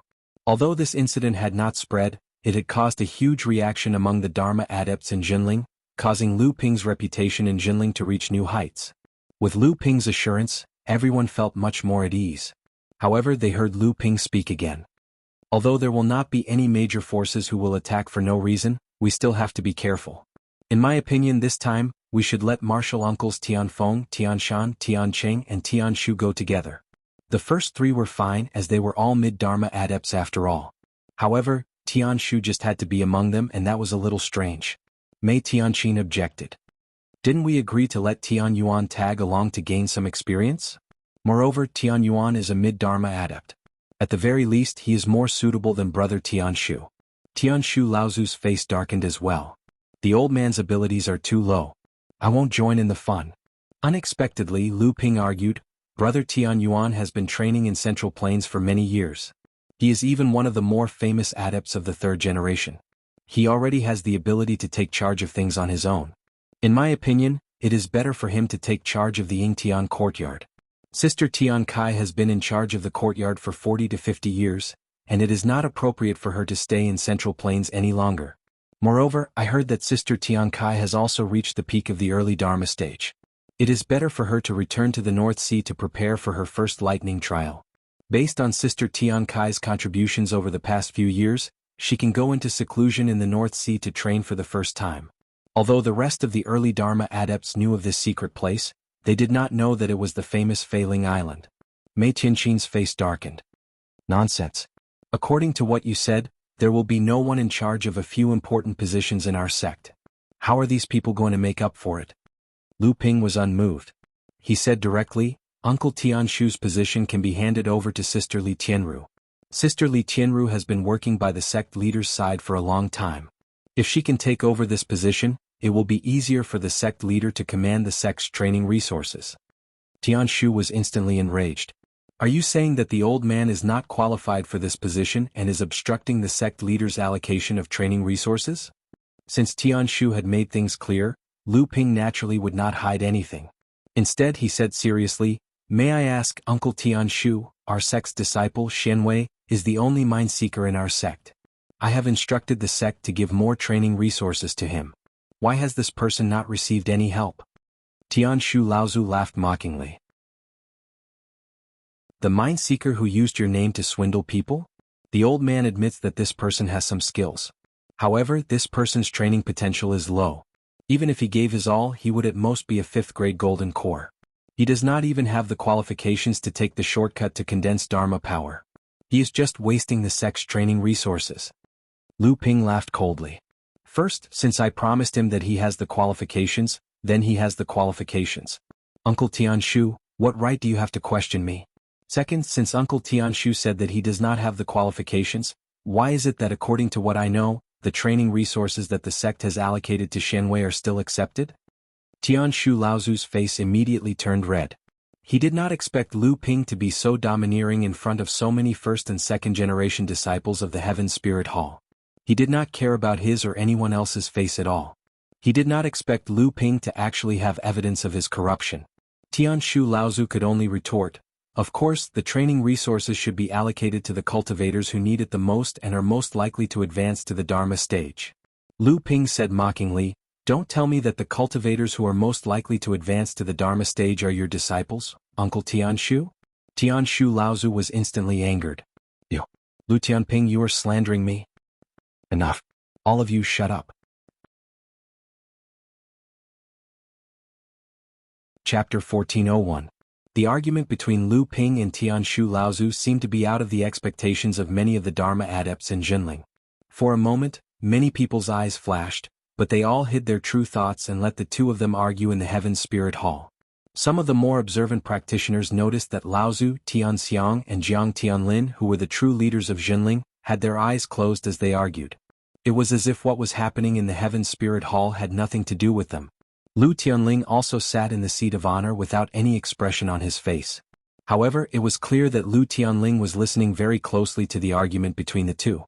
Finally, when the argument between the two became more and more intense, Lu Ping accused Tianshu Laozu of taking advantage of the fact that he was in charge of allocating the resources of the sect to embezzle other people's possessions. Lu Tianling finally spoke up to interrupt the two. "Enough, both of you shut up." Lu Ping immediately bowed to the sect leader and kept his mouth shut. Tianshu Laozu was still angry. Today, Lu Ping had publicly criticized him in the Heaven Spirit Hall, which was equivalent to tearing off all the skin on his face. Even though the sect leader had spoken up to stop the two, Tianshu still opened his mouth to scold, "Disgraceful," insubordination. However, Tianshu Laozu immediately realized that it was disrespectful to speak up after the sect leader had spoken up, so he added, "Sect leader, please decide." Lu Tianling nodded slightly, not taking Tianshu's disrespect to heart. Instead, his face darkened and he scolded Lu Ping, "This is the Heaven Spirit Hall, not a place for you to behave atrociously. Hurry up and apologize to your uncle Tianshu." The feud between Lu Ping and Tianshu Laozu had been going on for a long time. The two of them had fought many times, but Tianshu Laozu had never gained much of an advantage from Lu Ping. Instead, as Lu Ping's cultivation grew, Lu Ping continued to make things difficult for him. Now that Lu Ping's strength had skyrocketed, he was already one of the most powerful people in Jinling. He could even use the word order to directly criticize Tianshu Laozu for his mistakes. He could even openly look down on Tianshu Laozu and say that Tianshu Laozu did not have the right to discuss certain things in front of him. Although Lu Ping had been on the side of reason from the beginning to the end, such an overbearing attitude still made many of the second-generation cultivators in Jinling feel uncomfortable. Even the other third-generation Dharma adepts were a little surprised by Lu Ping's forcefulness. However, after Lu Tianling scolded him, Lu Ping expressionlessly cupped his hands in the direction of Tianshu Laozu and said emotionlessly, "This disciple was rash, please forgive me, Uncle Tianshu." Tianshu Laozu snorted coldly and did not say anything. Both sides were being perfunctory, but at the end of the day they were just going through the motions. Many of the cultivators secretly let out a sigh of relief. This was the moment when Jinling was about to take its last step. If the two of them really went against each other in Sky Spirit Hall, with Lu Ping's position in Jinling and the people behind Tianshu Laozu, the two of them would probably fight it out and Jinling would suffer greatly. Lu Tianling saw that Lu Ping had apologized, but he did not care whether Tianshu Laozu accepted it or not. He said directly, "Although Tianru has been working by my side all these years, if she wants to be independent, she still needs more experience. The position of senior brother Tianshu is related to the integration and use of the entire sect's training resources. It is better to choose another suitable person." Tianshu Laozu's expression became angry, but he still sighed helplessly and did not refute. Although Lu Tianling had rejected the position for his disciple, it also confirmed the fact that Tianshu Laozu was going to give up the position. Tianshu Laozu was very unwilling, but he knew that the sect master had already said it. Moreover, he had already been caught, so he had to give up the position no matter what. Not to mention that Lu Tianling had also not allowed his disciple to take the position, so although Tianshu Laozu was unwilling, there was nothing he could do. However, this position was very important, and it needed a capable person to control it. Tianshan Laozu was the most honest person, and seeing that everyone was silent, he could not help but ask, "Then who should take this position?" Tianshu Laozu looked at Tianshan Laozu with dissatisfaction. It was just that Tianshan Laozu's position in Jinling was higher than Tianshu Laozu's, and his prestige was much higher than Tianshan Laozu's, so Tianshu Laozu could not do anything to him. Liang Tianfeng looked at Tianshu Laozu, sighed secretly and said, "Then let Tian Kai come back from Middle Earth. Tian Kai has been in Middle Earth for too long, so it is against the rules. However, Tian Kai is independent in Middle Earth, and she has enough experience. I think it is reasonable for her to take over junior brother Tianshu's position." Hearing this, Mei Tianqin also said, "Disciple Tian Kai is now at the peak of the early Dharma stage, so it is good for her to return to the sect. She can train quietly for a few years, and under the protection of the sect, it will be much safer for her to summon her first thunder trial." Seeing this, Lu Tianling also nodded and decided on this matter. He said, "Then it is decided. However, the Yingtian courtyard is related to our future plans in Middle Earth, so we still need a stable Dharma adept to continue to hold the fort. Also, is there a need to increase the strength of the Yingtian courtyard?" Mei Tianqin opened her mouth and said, "How about sending senior brother Tian Chang?" As for adding another person, I don't think there is a need. The sects in the Yingtian Mountains are not very powerful, and if there is an additional Dharma adept in the courtyard, it will raise suspicions. Hearing this, Lu Ping shook his head and retorted, the situation in the Hebei cultivation world has been complicated these few years. The Wuling sect has been plotting to become a large sect all these years, and they have close ties with the Taishan sect, the Luyun sect, the Huda sect, and other large sects of Middle-earth. They intend to dominate the Hebei cultivation world, so I think it is better to add another Dharma adept. Hearing this, Lu Tianling also had the support of Lu Ping's intelligence, so he naturally had a sufficient understanding of what was happening in the Hebei cultivation world. Hearing this, he also said, Junior brother Tian Chang has always been independent in our sect, so it is naturally enough for him to hold the fort in the Yingshan courtyard. However, what Tianping said is also correct. Now that the situation in Middle-earth is treacherous, it is better to be careful. Junior brother Tian Chang should have someone by his side as his assistant to increase the strength of the courtyard. Hearing this, Lu Ping immediately said, Sect leader master, what about senior sister Tian Hui? Hearing this, Lu Tianling was stunned. He did not expect Lu Ping to bring up this person, but then he heard Lu Ping say, before senior sister Tian Kai, senior brother Tian Tian had held the fort for many years and was an elder of the courtyard. He had quite a lot of prestige. Now that senior brother Tian Tian has fallen, senior sister Tian Hui is the most suitable person to replace him. Mei Tianqin, who was sitting opposite, glared at Lu Ping, but Tian Hui was her eldest disciple after all, so naturally she did not refute. As the confrontation between the various cultivators came to an end, the game between them finally reached a balance again. The only one who seemed to be at a disadvantage was Tianshu Laozu, but who told him to have his weakness in the hands of others. In the face of Lu Ping's strength, Tianshu Laozu could only accept his fate. However, this confrontation still shocked everyone in Jinling. In the past, Lu Ping's high status in Jinling was due to his unparalleled cultivation strength and the contributions he had made to Jinling over the years. However, Lu Ping had rarely displayed his strength in front of the cultivators of the same sect. Only now did people realize that this third-generation disciple actually had such power in Jinling. When he opened his mouth to speak, Tianxiang Laozu and Jiang Tianlin, the two great cultivators, actually shut their mouths at the same time.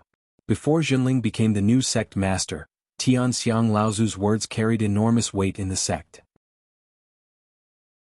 After Lu Tianling became the sect master, Tianxiang Laozu rarely interfered with the matters of the sect in order to maintain his authority as the sect master. However, when Lu Tianling spoke during the sect meeting, Tianxiang Laozu would shut his mouth. Of course, when Tianxiang Laozu occasionally spoke, Lu Tianling would naturally respect his opinion. After Jiang Tianlin became a great cultivator, when he spoke during the sect meeting, Tianxiang Laozu did not refute him even once. Lu Tianling would also pass his opinion to the rest of the sect as the sect master's decree. Jiang Tianlin also quickly understood the reason behind this. The three of them quickly formed a tacit understanding and avoided conflict with each other. They were in charge of the sect together, but they always expressed their will through Lu Tianling in the form of the sect master's decree. In fact, it was not just the three of them who understood this logic. Many of the second-generation disciples also understood the tacit understanding between the three of them. Now that Lu Ping had become a great cultivator, he also expressed his will during the sect meeting. When Tianxiang Laozu and Jiang Tianlin heard Lu Ping's words, they both remained silent. In fact, they were acknowledging to the many Dharma adepts that Lu Ping also had the right to control the sect and be on equal footing with them. This was also why when Lu Ping, as a third-generation cultivator, criticized Tianxiang Laozu, no one in the entire Heaven Spirit Hall said anything to stop the quarrel between the two sides. However, Lu Tianling was Lu Ping's teacher after all. If it was Tianxiang Laozu or Jiang Tianlin, they might not refute Lu Ping's will, but Lu Tianling reprimanded his own disciple. Therefore, this formed another strange phenomenon. Although the two great cultivators admitted that Lu Ping had the same position as them in the sect, they had no choice but to lower their heads in front of the sect master. Previously, although Tianxiang Laozu, Jiang Tianlin, and Lu Tianling had a tacit understanding of each other and were in charge of the sect together, the two great cultivators only obeyed the sect master's authority out of politeness. In reality, it was a situation where they restrained and monitored each other. However, because of Lu Ping, this situation had changed dramatically. The direct result of this was that the sect master Lu Tianling's authority in the sect had increased greatly. The Heaven Spirit Hall was a meeting that only Dharma adepts of Jinling could participate in. It was a meeting that concerned the future of the sect, and it had always been a secret of the sect that could not be leaked. However, this time the conflict between Lu Ping and Tianxiang Laozu in the Heaven Spirit Hall had spread out for some reason. Although everyone in Jinling knew the severity of the matter and would not spread it out, there was still a lot of discussion. Although most of the cultivators in Jinling agreed with Lu Ping's criticism, there were also many who felt that Lu Ping was too overbearing as a third-generation disciple. However, no matter which opinion it was, Tianxiang Laozu's prestige in Jinling was once again weakened. What happened in the sect naturally reached the ears of the sect master Lu Tianling very quickly. Lu Tianling was instantly enraged. What happened in the Heaven Spirit Hall had actually been leaked. This was a huge matter that concerned the future of the sect, and someone actually dared to leak it. Within a day, Lu Tianling issued a series of orders to thoroughly investigate the leak of the Heaven Spirit Hall's meeting. Many disciples of the sect were punished and sent to Frost Island to mine in the mines. It was rumored that a few early Dharma adepts of the third generation were also ordered to reflect on their mistakes. Everyone in Jinling immediately fell silent. No one mentioned anything about Lu Ping and Tianxiang again. However, since this matter had already been leaked out from the Heaven Spirit Hall, even if everyone in Jinling had stopped discussing it, there were still many different people and forces who had spread the news through different channels. Chapter 1402. Liang Jianfei's rise to fame was during the battle at the Nine Mysteries Tower. He had caught up from behind and entered the Seventh Patriarch's altar. After that, he had an opportunity and returned to Skyren to train in seclusion for a few years before successfully advancing to the late Dharma stage. Liang Jianfei had always thought that he had been underestimated. He had always been training with his uncle Master Xiao Baiyu and had never made a name for himself in the world of cultivation. He had only joined the battle at the Nine Mysteries Tower halfway through, but he had surpassed most of the so-called third-generation elites in the world of cultivation and entered the 12th position. In Liang Jianfei's opinion, if he had joined from the beginning, he would not have lost to Lu Tianping even if he had entered the top 3, much less the top 5. Liang Jianfei had confidently asked his uncle Master Xiao Baiyu about this. However, the answer he got from Xiao Baiyu was a huge blow to his confidence. You? Only when you defeat the 6 heirs of the Ziyang Palace will you be qualified to challenge Lu Tianping. It was fine that he was not a match for Lu Tianping. After all, Liang Jianfei was somewhat mentally prepared. However, to say that he was not even as good as the 6 heirs of the Ziyang Palace, how could Liang Jianfei be convinced? Was the gap between him and Lu Tianping really that big? Not long ago, an even more shocking piece of news came from the Fire Phoenix tribe. The Fire Phoenix tribe leader, the pure yang cultivator Yan Jiuxiao, had died in the North Sea, and it was very likely that he had died at the hands of Lu Tianping. Although this news spread far and wide in the world of cultivation, most people did not believe it. This was because it was only a guess and there were no other witnesses. However, if this was true, then Lu Tianping would be the second great cultivator after Xiao Baiyu to kill a pure yang cultivator. This was also the reason why the news spread far and wide. Firstly, Lu Tianping had established an unshakable position as the first of the 3 generations of cultivators in the world of cultivation, making him the most likely person to accomplish this feat. Secondly, naturally, there were people secretly adding fuel to the fire. As for what their intentions were, it was hard to guess. However, Liang Jianfei knew how his uncle master had killed LV Taiqing in Ziyang Palace. If Lu Tianping had really succeeded in killing Yan Jiuxiao in a head-on confrontation, then didn't that mean that Lu Tianping's strength was extremely likely to be above his uncle master's? This time, Jinling's treasured ship had set sail and invited many sects from outside the Central Plains to attend the ceremony. Skyrind had also received an invitation from Jinling, so Liang Jianfei asked for this errand from his sect and made a special trip to the North Sea, hoping to meet Lu Tianping. However, even Liang Jianfei himself did not understand what he was thinking. However, he did not hide the fact that he had come to the North Sea from Xiao Baiyu, and Xiao Baiyu did not stop him from coming. In Jinling's huge harbor at the foot of Tianling Mountain, a huge treasured ship had already been prepared. Among the cultivators from the various sects in the North Sea, as well as the cultivators from various sects and forces of various sizes, came the most. There were also cultivators from the East Sea's Carefree Pavilion, Skyrind, and the Crystal Palace. In the Central Plains, in addition to the Heavenly Profound Sect and Heavenly Moon Sect, there were also cultivators from the Ziyang Palace, the Nine Profound Tower, and the Spirit Beast Sect. However, there was an interesting phenomenon. The cultivators sent by these sects to attend the ceremony were all the most important direct disciples of the third generation. Under the guidance of a Jinling disciple, Liang Jianfei went to the viewing platform specially set up for Skyrend. Standing on the viewing platform, Liang Jianfei could clearly see the huge treasured ship in the harbor, as well as the cultivators from various sects and forces of various sizes who came to attend the ceremony, as well as the disciples of Jinling. After leading Liang Jianfei to the viewing platform, the mid-stage core forging cultivator from Jinling was about to bow and leave.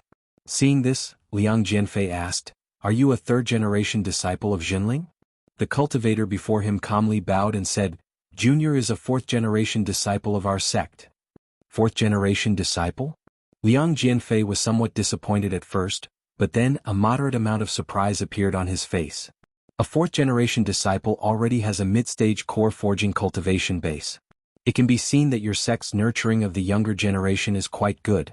With your cultivation base, I believe you can be regarded as one of the best in your sect, right? The disciple's expression was calm. Hearing this, he said, "Senior is too kind. Junior's cultivation base is only above average among the cultivators of the same generation. The true direct disciples of our sect are already at the late-stage core forging cultivation base." Late-stage core forging cultivation base. Liang Jianfei was shocked. He thought to himself that Jinling's nurturing of the younger generation had already reached such a level. Even Skyrend, the current leader of the fourth-generation disciples, had only just crossed the threshold of the late-stage core forging cultivation base. Who would have thought that a fourth-generation disciple of Jinling would actually be able to keep pace with Skyrend? Originally, Liang Jianfei thought that the main reason Jinling was able to become a large sect was because the sect's main resources were probably used to nurture the second and third generation of Dharma adepts. This would inevitably cause a gap in the training of the fourth and fifth generation disciples.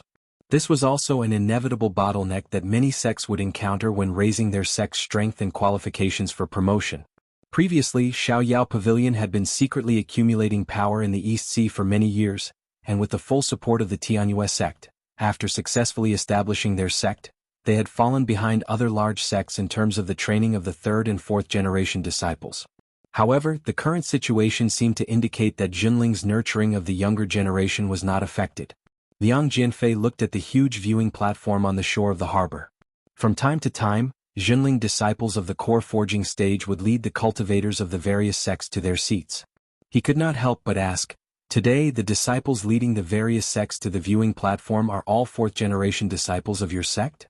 The friar nodded and said, "That's right." Only then did Liang Jianfei say with a hint of emotion, "Your sect is indeed worthy of being a large sect." Immediately after, Liang Jianfei thought of something and asked casually, "Which sect does this minor repairs belong to in Jinling? What's his name?" The friar replied, "This junior is a registered disciple of the Tingtao Mansion, Zheng Xuanwu." A look of disappointment appeared on Liang Jianfei's face. "Oh, just a registered disciple." The friar smiled. Seeing that Liang Jianfei's attention was on the cultivators of the various sects who had come to attend the ceremony, he turned around and left quietly. After a while, another Jinling cultivator walked past Liang Jianfei's viewing platform. When Liang Jianfei saw that one of them was a late-stage core forging stage cultivator, his eyes lit up and he called out to the cultivator. The cultivator bowed and asked, "What can I do for you, senior?" Liang Jianfei said, "I would like to visit your sect's water sword celestial, Sir Lu Tianping. Please inform him of my arrival." The cultivator looked at Liang Jianfei and asked curiously, "Since senior wants to see Martial Uncle Lu, why didn't you ask junior apprentice brother Zheng earlier?" Liang Jianfei was stunned and said, "Junior apprentice brother Zheng?" He said he was from the Tingtao Mansion. The Jinling cultivator smiled and said, "The abode that Martial Uncle Lu opened is the Tingtao Mansion. I, the Jinling cultivator, have always called the abode that Master opened."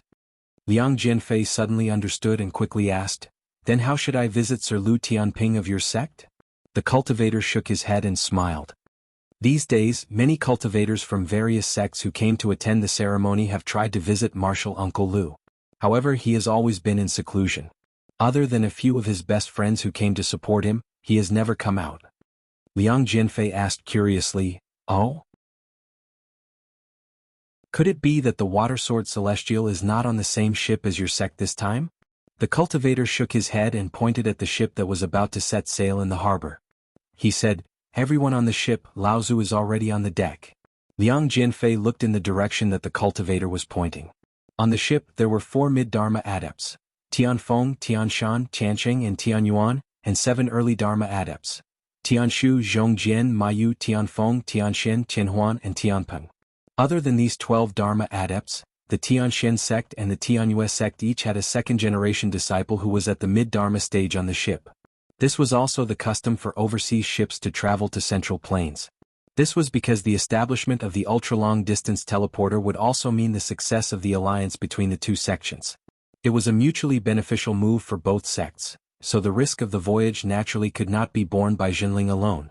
The 2 mid-Dharma adepts on the ship were also to give Jinling an additional layer of protection for this trip to Central Plains. This was also because the lineup that Jinling had brought on this trip to Central Plains was strong enough. The scale of 12 Dharma adepts was enough to ensure the safety of this trip.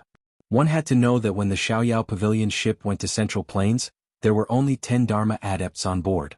6 of them were Dharma adepts from the Xiaoyao Pavilion, while the remaining 4 were specially sent by the Tianyue sect to ensure the success of this trip.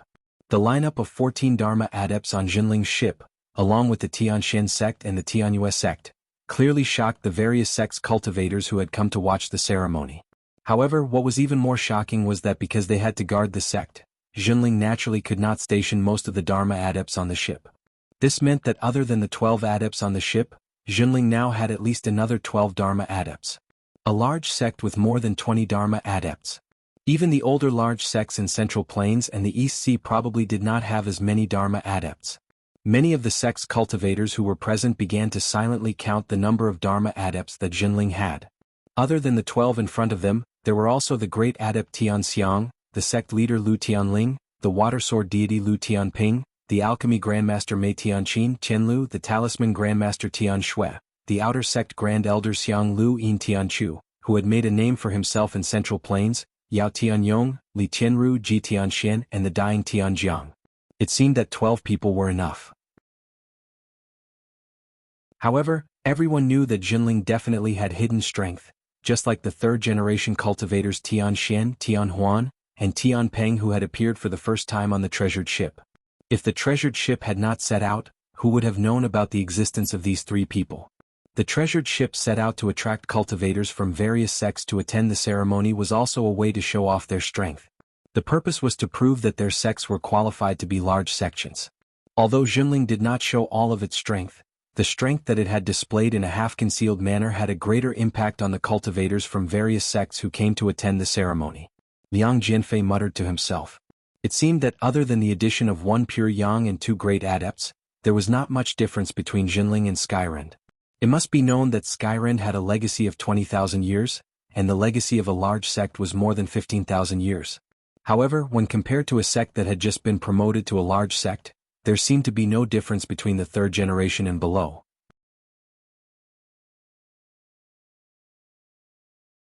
Chapter 1403. The treasured ship was about to leave the port, and the attendant disciple did not want to stay on the viewing platform any longer. He wanted to cheer with the other disciples around the port. Unexpectedly, just as he was about to leave, the great practitioner Laozu of the East Sea Skyrend next to him called out to him again.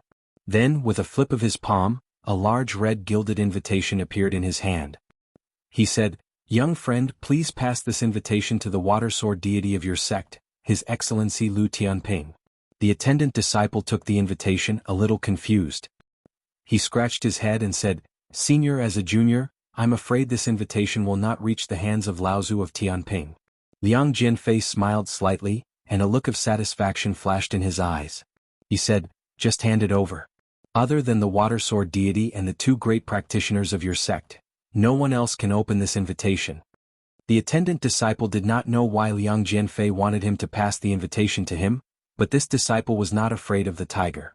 Since Liang Jianfei said that only the 3 great practitioners of his sect could open it, he tried to open the invitation in his hand. Unexpectedly, after using all his strength, the invitation did not move at all. The attendant disciple looked at the half-smiling expression beside him and suddenly blushed. He hurriedly bowed to Liang Jianfei and left with the invitation in a hurry. The attendant disciple handed the invitation to his teacher, a late core forging 3rd-generation practitioner. The 3rd-generation practitioner took the invitation, but his face darkened. He hurriedly took his disciple to find Tiantong Laozu, who had returned from Jingzha Island and was in charge of receiving the various sects of the East Sea. Tiantong Laozu was the youngest disciple of Tianxiang Laozu, and also the only disciple who had condensed Dharma power. Although Tiantong Laozu understood Liang Jianfei's provocation when he received the invitation, he was just an ordinary early Dharma adept. Although he secretly tried to use his inner yuan to break through the restriction of the invitation contained a sharp sword will. Not only did Tiantong Laozu fail to open the invitation, but he was also almost hurt by the sword will. Tiantong Laozu also did not have the ability to open the invitation, so he had no choice but to find Tianqin Laozu, who was in charge of receiving the invitation. Liang Jianfei saw the whole process of handing over the invitation, and a smile appeared on his face. He naturally knew the contents of the invitation, but he was still a little unconvinced that Uncle Xiao Baiyu valued Lu Tianping so much that he did not even hesitate to treat him as an equal and let him personally deliver the invitation to Lu Tianping. With Liang Jianfei's status, it was entirely possible for him to personally meet with Lu Tianping and pass the invitation to him. However, he wanted to show off his power in front of Jinling, so he used a secret technique to seal the invitation and deliberately let a fourth-generation disciple hand it over. He knew that every Jinling adept who held the invitation in their hands would not be able to resist and try to open the restriction. In fact, from the attendant disciple to Tiantong Laozu, all of them were helpless in front of this thin invitation. However, when the attendant disciple handed over the invitation, many cultivators who came to attend the ceremony saw the whole process. Although they did not say anything, they were waiting to see Jinling make a fool of himself. When the invitation was in Mei Tianqin's hands, Tiantong Laozu said with a guilty expression, "It's not difficult to open the restriction. The key is that this invitation is only made of ordinary talisman paper. When the restriction is opened, the invitation will be destroyed. If you want to open the restriction, you need to control your cultivation base and energy to the extreme. That's what's annoying." When Mei Tianqin held the invitation in her hand, Tiantong Laozu already understood Tiantong Laozu's worries. She raised her head and looked in the direction of the viewing platform where Liang Jianfei was. Liang Jianfei had clearly been paying attention to the process of handing over the invitation. Seeing this, he slightly saluted Mei Tianqin from afar. Although the cultivators on the viewing platform seemed to be paying attention to the treasure ship, they would inadvertently glance at the invitation in Mei Tianqin's hand, waiting to see Jinling make a fool of himself. Mei Tianqin nodded and smiled. Then, the hand holding the invitation suddenly lit up with a fiery red light. However, no one could see anything wrong with the invitation in her hand. However, if they took the invitation away from Mei Tianqin's hand, they would see that there was half a feather in her palm. It was the upper half of the Luan Daoist's life feather that she had previously subdued. Then, under the shocked gazes of Liang Jianfei and the cultivators from the other sects, Mei Tianqin's free hand casually flipped open the invitation in her right palm. Mei Tianqin was only a mid-Dharma adept, but she could actually open the invitation that he had used a secret technique to seal so easily. This was somewhat unbelievable to Liang Jianfei, and he could not help but feel a trace of fear towards Mei Tianqin, a mid-Dharma adept. Liang Jianfei saw that Mei Tianqin showed a trace of surprise after reading the contents of the invitation. Then he nodded at Liang Jianfei, who had a complicated expression on his face, and the invitation in his hand turned into a stream of light and flew towards the top of Tianling Mountain. On a viewing platform on the west side of the harbor, Dongshan Laozu of the Zhanghai sect sat in the middle. Several core forging disciples stood behind him and looked at the huge treasure ship in the harbor. There was a flash of envy in Dongshan Laozu's eyes. He said to a disciple beside him, "The number of Dharma adepts on the Jinling treasure ship is already strong enough. It seems that Lu Tianping doesn't need to follow the ship anymore." Dongshan Laozu was now a mid-Dharma adept. There was indeed a hint of inquiry in his words to the core forging disciple beside him, as if he was suppressing a layer of respect. The core forging disciple laughed coldly and said, "Don't worry, Uncle Master. Lu Tianping will definitely follow the ship." Dongshan Laozu also saw that Liang Jianfei had used the invitation to test Jinling. He could not help but ask, "That person should be a practitioner from Skyrend, right? What does the invitation say?" The core forging disciple looked at Liang Jianfei and said, "This person is Liang Jianfei, the first direct disciple of the third generation of Skyrend. This person's swordsmanship can be said to have been taught by Xiao Baiyu. He is one of the most powerful practitioners among the third generation of practitioners." Dongshan Laozu's eyes lit up and he said, "It seems that this person does not have a good relationship with Jinling. Can we win him over to our side? Even if he does not help, it would be good to just cause some trouble for Jinling." The core forging disciple laughed lightly, as if he was mocking Dongshan Laozu's knowledge. However, his face was still serious as he said, "Uncle Master, don't even think about this. Xiao Baiyu and Tianshan Sect's 7 fans Laozu are close friends. This Junling and Tianshan Sect need each other now. Even if Skyrend and Junling cannot become allies, they will not be enemies." Dongshan Laozu did not seem to notice the contempt in the core forging disciple's tone. Instead he said with regret, "So that's how it is. This is a bit of a pity. Junling's current rise is so strong. If this continues, who can stop him from unifying the North Sea? I'm afraid that even the Fei Ling sect of the past did not have Junling's current power." The core forging disciple's expression changed as if he had thought of something. Dongshan Laozu seemed to have said this casually. Then he returned all his attention to the treasure ship in the harbor. He carefully observed every detail on the treasure ship. The conversation with the core forging disciple before seemed to be just a casual conversation. At this moment, a streak of light streaked across the top of Tianling Mountain and instantly landed on the deck of the treasure ship. The streak of light disappeared, and the person inside was the famous North Sea water sword immortal Lu Tianping. The cheers of Junling's disciples immediately sounded from all around the harbor. Amidst the cheers, Lu Ping nodded slightly at Jiang Tianlin. Tianhuan and Tianping each cast a spell, and the huge sail rose high along the mast. The seawater in the harbor suddenly surged, and undercurrents formed at the bottom of the ship. As Lu Ping cast the water control art, the huge treasure ship began to slowly turn around. At this moment, Jiang Tianlin took full control of the treasure ship. He drew the power of the large spirit vein in the treasure cabin and activated the various arrays and runes on the treasure ship. White waves suddenly rose several feet high from the stern of the treasure ship. The treasure ship slowly started moving and accelerated, heading out of the harbor. Suddenly, hundreds of streaks of light of different colors appeared around the harbor, like fireworks in a festival. Countless Junling disciples cheered as they followed the treasure ship, surrounding the huge treasure ship as it sailed out of the harbor. When the cultivators from various sects saw the treasure ship leaving the harbor, they also stood up and joined the ranks to send the treasure ship off. However, they only went through the formalities. Naturally, they wouldn't follow the treasured ship on streaks of light like the Junling cultivators. After the treasure ship sailed for hundreds of miles to the west, the streaks of light of the Junling cultivators around the treasure ship gradually became sparse.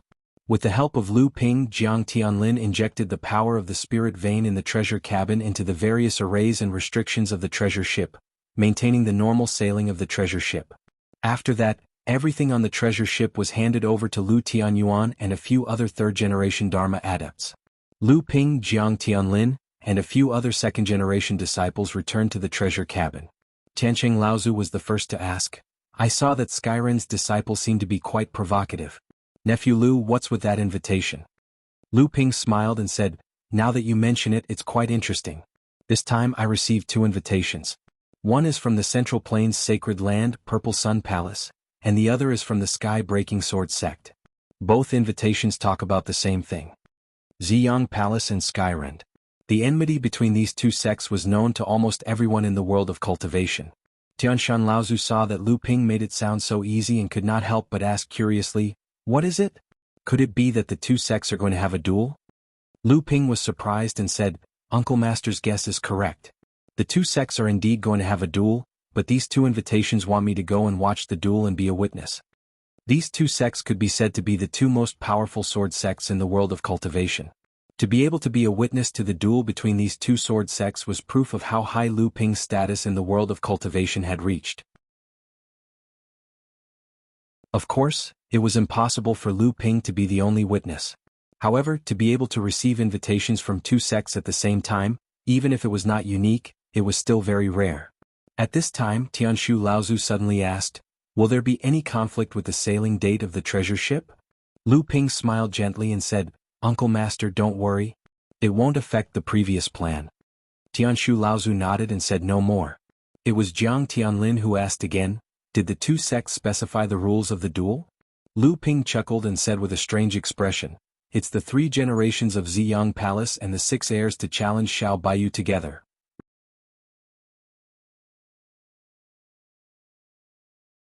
Chapter 1404.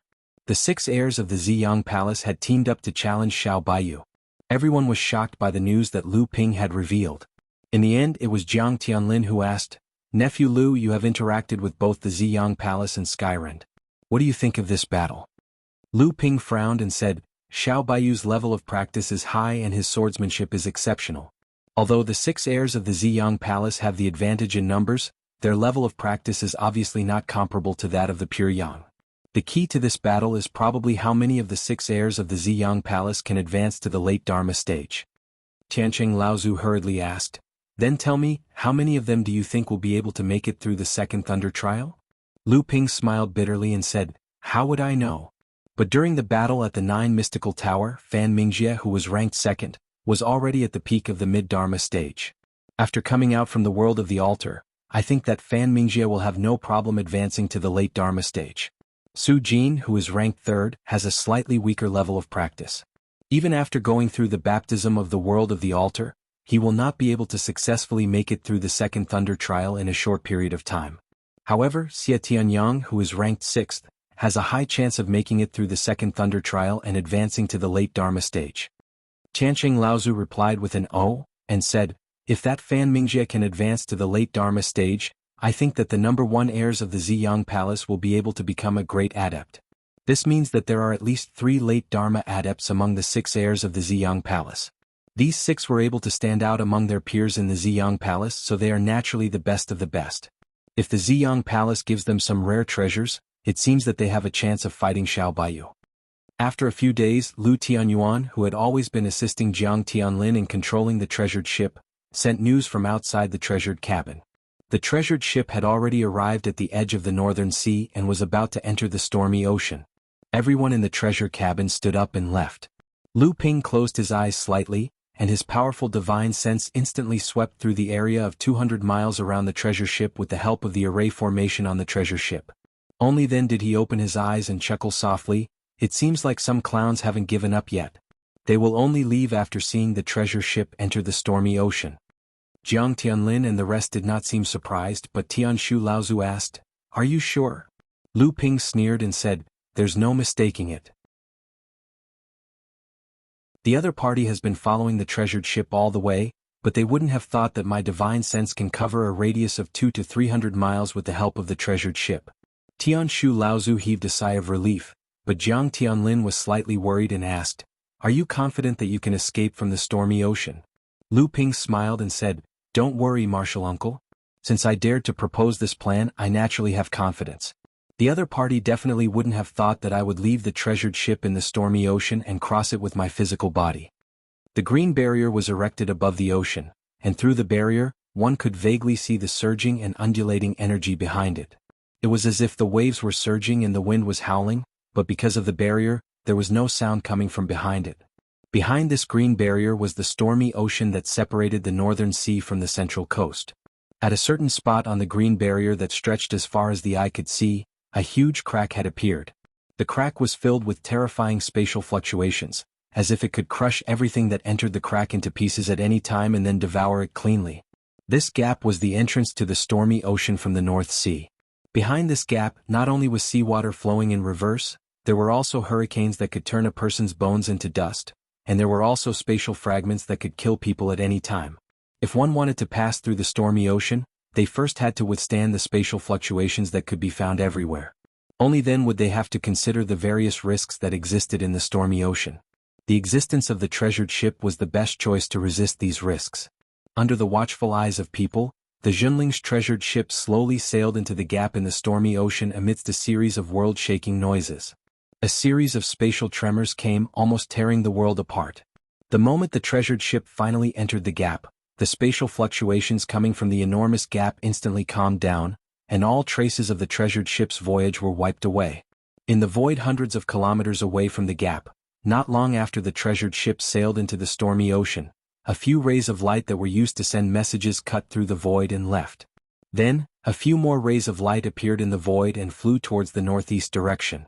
On a barren island near Frost Island in the northeastern part of the North Sea, the few rays of light that had just broken through the void were caught by someone. How is it? A low voice rang out. They've already entered the stormy ocean, there shouldn't be any mistake. Will they come back? The voice from before asked again. Absolutely impossible. Unless Junling turns the treasured ship back, Even great cultivators cannot withstand the crushing of the spatial power in the stormy ocean. The voice paused as if to increase the confidence of the other person, then continued, the shattered space in the stormy ocean will not be affected by protective treasures. It will directly affect the cultivator's physical body. Therefore, unless the cultivator's physical body is truly as strong as a spirit-nurturing artifact or even a spirit treasure, there might not be many people with such a strong physical body. Even pure Yang Laozu, who has survived the third lightning tribulation, can achieve such a strong physical body. Fellow Taoist Wuxia, where did you learn all of this? About this, fellow Taoist East Pole, you don't need to ask too much. In short, there is no way that Lu Tianping and Jiang Tianlin can leave the treasured ship and survive in the stormy ocean. Then should we act now? Let's wait a little longer. Frost Island is heavily guarded. Although we have a spy this time, it won't be good if our tracks are exposed. When that happens, the Blue Sea sect will most likely be blamed. Moreover, we still need to wait for Huangli Island and Xianling sect's situation. Huangli Island shouldn't be a big problem. These years, Xunling has become more and more powerful. The living space of the North Sea monster race has been squeezed again and again. Right now, the neutral ocean has completely become a hunting ground for North Sea cultivators. The monster race is almost at the doorstep of the deep sea monster realm. This might be the monster race's last chance to counterattack. With junior brother Dongyi's secret guidance, I believe they won't miss this opportunity. I think so, but I don't know if that Dao Xing can take advantage of this opportunity. Dao Xing is a sly old fox. These years, the expansion of the Crystal Palace in East Sea and the Middle Mainland has been blocked everywhere. Moreover, the East Sea monster race led by Green Sea Snake is holding them back. Their support for Xianling sect is far less than before. Moreover, the younger generation of Xianling sect is lacking, and Dao Xing has almost become the only pillar of Xianling sect. Therefore, he won't act unless he is absolutely sure. But this time we don't have to rely on this person. As long as we make enough noise this time, I think Dao Xing won't be able to hold himself back. Not far from the entrance of the Ocean of Storms in the Western Sea, the seawater was suddenly dyed red with blood. Then, a man covered in blood suddenly floated up from the surface of the sea. Lu Ping fiercely wiped the seawater on his face. Ignoring the pain caused by the salty seawater seeping into the dense and bleeding wounds on his body, he had already sent out his divine thoughts to scan the surrounding sea area within a radius of 150 miles. Only when he found that no one was hiding nearby did he let out a sigh of relief. But then the pain from his body made Lu Ping curse fiercely. Damn it, I was too careless. I didn't expect the space storm in the Ocean of Storms to be so sharp. It can actually ignore all kinds of magic treasures and magical powers. I can only resist it with my body.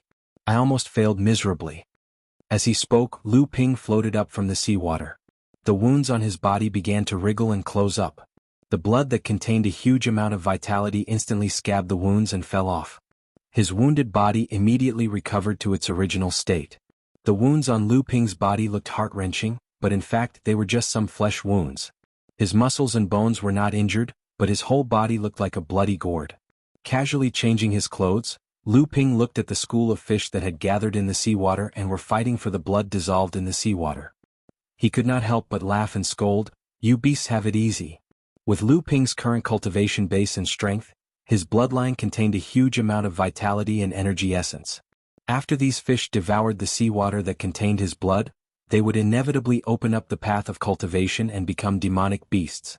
Lu Ping reached out his hand and took out a copper bell about half a foot in size.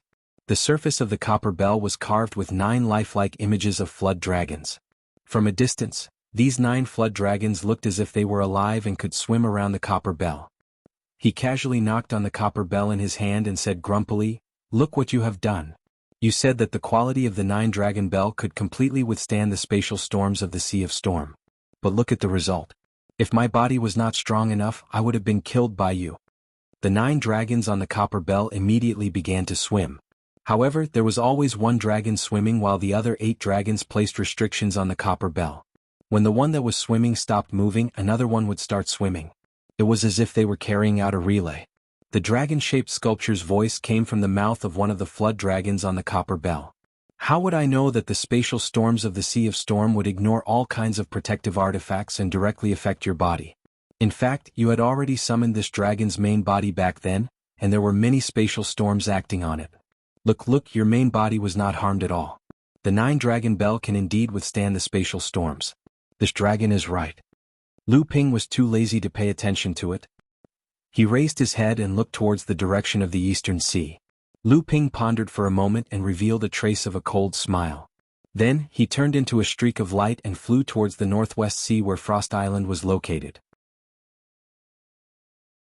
On Frost Island, inside the ice palace where Jinling resided, Mei Tianqin was sitting in front of Tian Shui Laozu. Tian Shui Laozu had been living alone on Frost Island for the past few years, so her personality had become more and more indifferent. After listening to Mei Tianqin's narration from start to finish, her expression did not change at all. She only calmly asked, "Are you confident that you can withstand it?" A rainbow feather flashed in Mei Tianqin's open palm. She smiled and said, "I can't, but as long as I can endure until junior nephew Lu returns, it will be fine."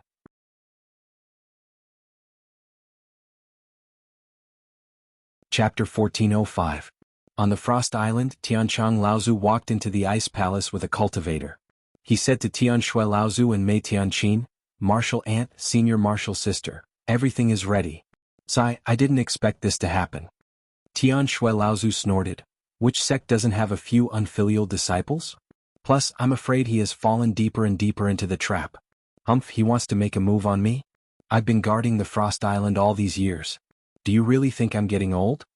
Seeing Tian Shui Laozu's anger, Mei Tianqin quickly changed the topic and asked, "Is the time up? Don't make any mistakes. If they really attack us, there will be a powerful cultivator. By then we can only rely on the formation to delay them. If we can't wait for junior martial nephew Lu to arrive, our sect will suffer a great loss." The Jinling cultivator behind Tianchang Laozu bowed and said, "Martial aunt, without a disciple, Xianzhan alone can't open the formation on the island." Mei Tianqin nodded and said, "I understand. You can go now. Don't make Xianzhan suspicious. Keep an eye on him." The cultivator bowed and left.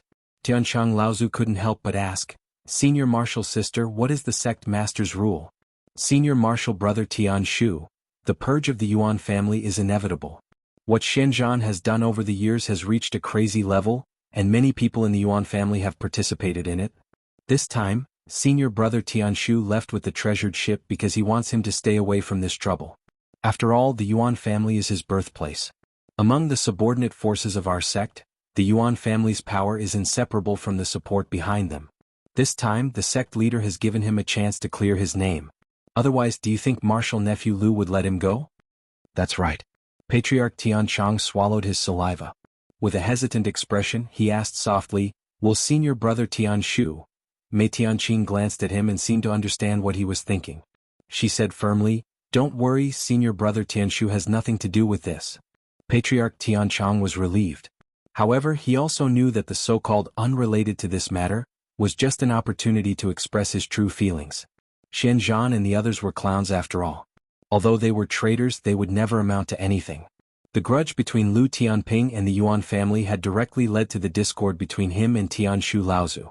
However, Lu Tianping had never caused trouble for the Yuan family even now, even though he was at the peak of his power. Wasn't it because he was looking at the bigger picture and giving everyone a choice? Tianshu, Tianchang, and even Tian Shui Laozu, who lived alone on Frost Island, had no choice but to stand on Lu Tianping's side for the greater good of the sect. It was at this time Mei Tianqin's voice came again, "Junior martial brother Tianchang, after this, I will leave the Yuan family to you." Tianchang Laozu shuddered and looked in surprise at Mei Tianqin. He saw that she was also looking at him with a serious expression. Tianchang Laozu felt helpless and sighed, "Martial nephew Lu and the sect master are really good." Tian Shui Laozu's expression darkened and he scolded, "If you were half as smart as you usually are, you wouldn't have fallen into such a situation. Have you ever done something like not involving personal feelings in the matters of the sect? Now that Tianshu has placed righteousness before family, the rest is up to you." At the same time, at the formation disk of Jinling's Great Guardian formation, Yuan Zhan could no longer hide the anxiety on his face. He walked toward Xianxiang and asked, "Senior martial brother, how is it?" Xianxiang's expression was calm as he said, "Don't worry, everything is under control." Yuan Zhan still seemed to be a little nervous as he stammered, "Senior martial uncle Tianchang?" Xianxiang snorted coldly and said, "This matter will definitely not be related to you. Senior martial uncle Tianshu is closely related to the Yuan family.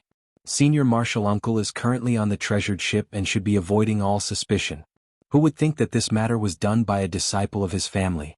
Since Senior Marshal Uncle is not a suspect, the Yuan family is naturally not a suspect either. Yuan Zhan's expression relaxed. He looked around and said in a low voice, "Then, Senior Marshal Brother, this is the time when Jinling's defenses are at their weakest. Why don't we?" Xianxiang glanced at him coldly and said, "What's the hurry? The more critical the moment, the more we need to control ourselves. If we act too early, we will inevitably expose ourselves. You don't think that the enemy can destroy the entire sect in one attack, do you?" No. Yuan Zhan hurriedly waved his hands. "Just open it on time. Don't cause unnecessary trouble." Xianxiang threw down these words coldly and continued to patrol within Jinling's sphere of influence. Yes. Yuan Zhan looked at Xianxiang's back as he left. His eyes flashed with hatred, but he quickly hid it and patrolled in another direction. As a senior late core forging disciple of Jinling's third-generation cultivator, he was also one of the deacons of Frost Island. Frost Island's Great Island protecting formation is not easy to break. Every sect's formation is independent, and Jinling's Great Formation was created by a formation grandmaster. It is also supported by Frost Island's spirit veins and spirit stones. If we cannot break into Jinling's Great Formation and kill Tian Shui immediately, things will become difficult when Jinling reacts. Eastern Pole Laozu, who was shrouded in smoke, laughed coldly and said, "Fellow Taoist Wuxia, just wait for a while. Jinling's formation will naturally be broken by then." Wuxia Laozu's eyes brightened and he said happily, "So your sect has already prepared for this. Old man is worrying too much. However, every sect on Frost Island has people stationed there, and there is no lack of Dharma adepts among them. When the time comes, it will be troublesome if other sects come to help." Eastern Pole Laozu laughed coldly and said, "Fellow Taoist, don't worry. Do you think that the sects will not have other thoughts just because Jinling rose to power? As long as we go after Jinling, the sects will naturally sweep away the snow in front of them." Wuxia Laozu was a cautious person, but he still asked after hearing this, "What if your sect's spy cannot open the formation when the time comes?" Eastern Pole Laozu laughed and said, "Fellow Taoist, do you really think that Jinling's formation can really stop the two of us? It's just to save some trouble and give the spy a chance to show his loyalty." Hearing this, Wuxia Laozu couldn't help but laugh. After a while, he said, "Who would have thought that the barren North Sea would have such a high-quality large spirit stone mine?" Eastern Pole Laozu's expression was hateful as he said, "These years, Jinling has been robbing and robbing. Almost 40% of this mine's output every year has fallen into Jinling's hands. Otherwise, we would not have targeted the spirit stone mine on Frost Island this time." Wuxia Laozu laughed and said, "It should be a two-pronged attack. At this time, the North Sea demon race should be making their move on Huangli Island. One is Frost Island, and the other is Huangli Island. These two places are where Jinling's cultivation resources are the most concentrated. Once these two places are destroyed, Jinling's development will definitely come to a halt." Fellow Taoist Eastern Pole, what a good plan. At this moment, a flickering light flashed on Frost Island not far away. Eastern Pole Laozu's eyes brightened and he said happily, "It's done. The formation has been opened. We only need to rush in and kill Tian Shui, then destroy the mine that Jinling has occupied." Wuxia Laozu's face showed a hint of admiration and said, "Who is your sect's spy in Jinling?" Eastern Pole Laozu chuckled and the black mist around him moved along with his laughter. He said, "I'm afraid that even the old man doesn't know." Wuxia Laozu knew that he didn't want to say more, so he didn't ask any more questions and followed behind him towards Frost Island. Outside of Huangli Island, the demon king of the WRM whale race, Kongjing Laozu, asked an ugly and muscular man standing next to him, "Do you trust this Blue Sea sect guy?" The big man said in a low, muffled voice, "It's not that I trust him, it's that I have no choice but to do it. For the past few years, the North Sea demon race has been almost completely blocked by Jinling in the Deep Sea demon realm. If we don't counterattack when the treasured ship returns, will there still be a place for us in the North Sea? Now that a human cultivator has jumped out to help us, we can take this opportunity to make Jinling suffer a great loss and damage its vitality. In the future, when Jinling's treasured ship returns, we can sell this person and let Jinling fight to the death with Blue Sea sect. Humans love internal strife anyways, and we can use the cultivation resources that Jinling has accumulated on Huangli Island to raise a few of our juniors. At that time, even if Jinling wants to counterattack, it won't be able to do so. Kong Jing Laozu smiled insincerely and complimented, "Good plan, fellow Taoist." The big man glanced at him and snorted, "Demon King Kong Jing has always been shrewd, why does this compliment sound like sarcasm?"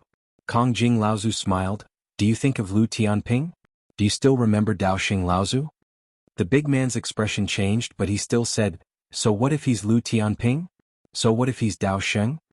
Kong Jing Laozu said meaningfully, "This Lu Tianping is much stronger than Dao Sheng.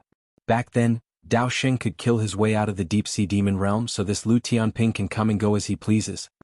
The big man sneered, "Demon King Kong, are you afraid of Lu Tianping and want to retreat? Although Lu Tianping is famous, the deep-sea demon realm is not the same as before. No matter how strong Lu Tianping is, he's just one person." Kong Jing Laozu quickly smiled apologetically, that's right, old man is overthinking." A dim ray of light flew close to the surface of the sea and stopped in front of the two. Dongi Laozu said in a low voice, "You two, it's time to make your move." The primordial giant crocodile race great cultivator was about to answer, but he suddenly felt his clothes being pulled by Kong Jing. The great cultivator's expression did not change, but he swallowed the words that were about to come out of his mouth. He heard Kong Demon King chuckle, "Of course it's not a problem to make our move, but for the first strike I'd like you to make the first move." After a moment of silence, Dongi Laozu said in a low voice again, "Why, you two don't trust me and want to go back on your word?" Kong Demon King shook his hand and smiled, No, please don't misunderstand. Look at the sea behind us, there are so many young men gathered. How could we, the demon race, go back on our word? It's just that you, after all, are not of our race. It's better to make a gesture first so that we can rest assured." Dongi Laozu did not respond for a moment. Kong Jing's expression suddenly changed. "Why, do you really have some unspeakable plan?" Dongi Laozu gritted his teeth and said fiercely, "All right, then old man will go first." The sun was setting in the west. At the point where the sea and sky met, a round sun seemed to be sinking into the sea. But today the round sun was sinking a little too quickly. A Zhenling disciple who was patrolling on Huangli Island muttered to himself as he looked at the setting sun sinking into the sea.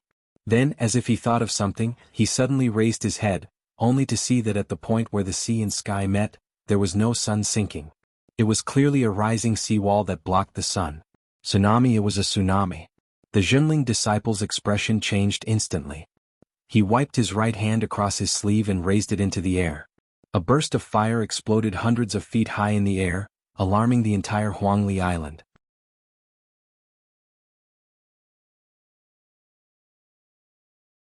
Chapter 1406. On Frost Island, in front of a formation disk of Zhenling sect's Great Protective Formation, Yuan Zhan had made up his mind a long time ago, but he still looked like he was struggling when he reached the formation disk. However, he couldn't stop himself right now. In the end, a hint of ruthlessness flashed across his face, and he pressed his hands downwards.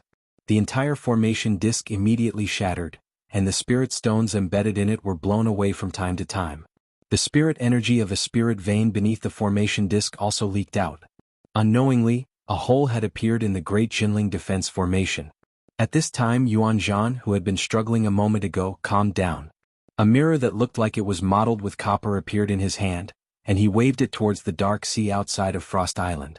Although the light on the surface of the mirror was dark, it seemed to have extremely strong penetrative power. After the light flashed a few times, Yuan Zhan finally let out a sigh of relief and put the mirror away. "You still took this step after all." Yuan Zhan was shocked. Light flashed in his hand and he turned around. Two treasures, one in front of him to protect him and the other ready to be used. However, after seeing the person who came, Yuan Zhan actually let out a sigh of relief and said, "Senior brother is really scary. However, the situation now is like an arrow on a bow that has no choice but to be released. That Lu Tianping and Lu Tianling are in cahoots with each other, trying to get rid of the dissidents and take charge of the sect alone.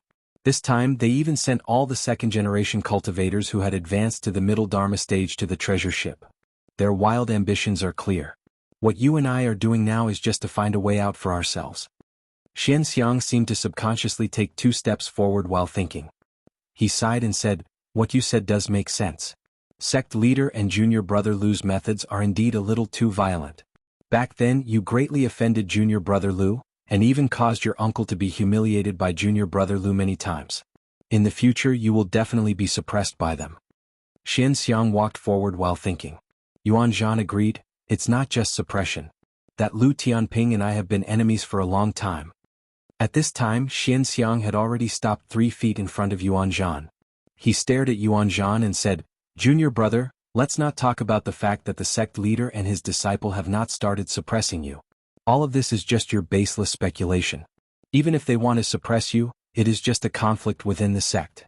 Why are you inviting the wolf into the house? Yuan Zhan was shocked. Only now did he realize that the distance between them seemed to be too close.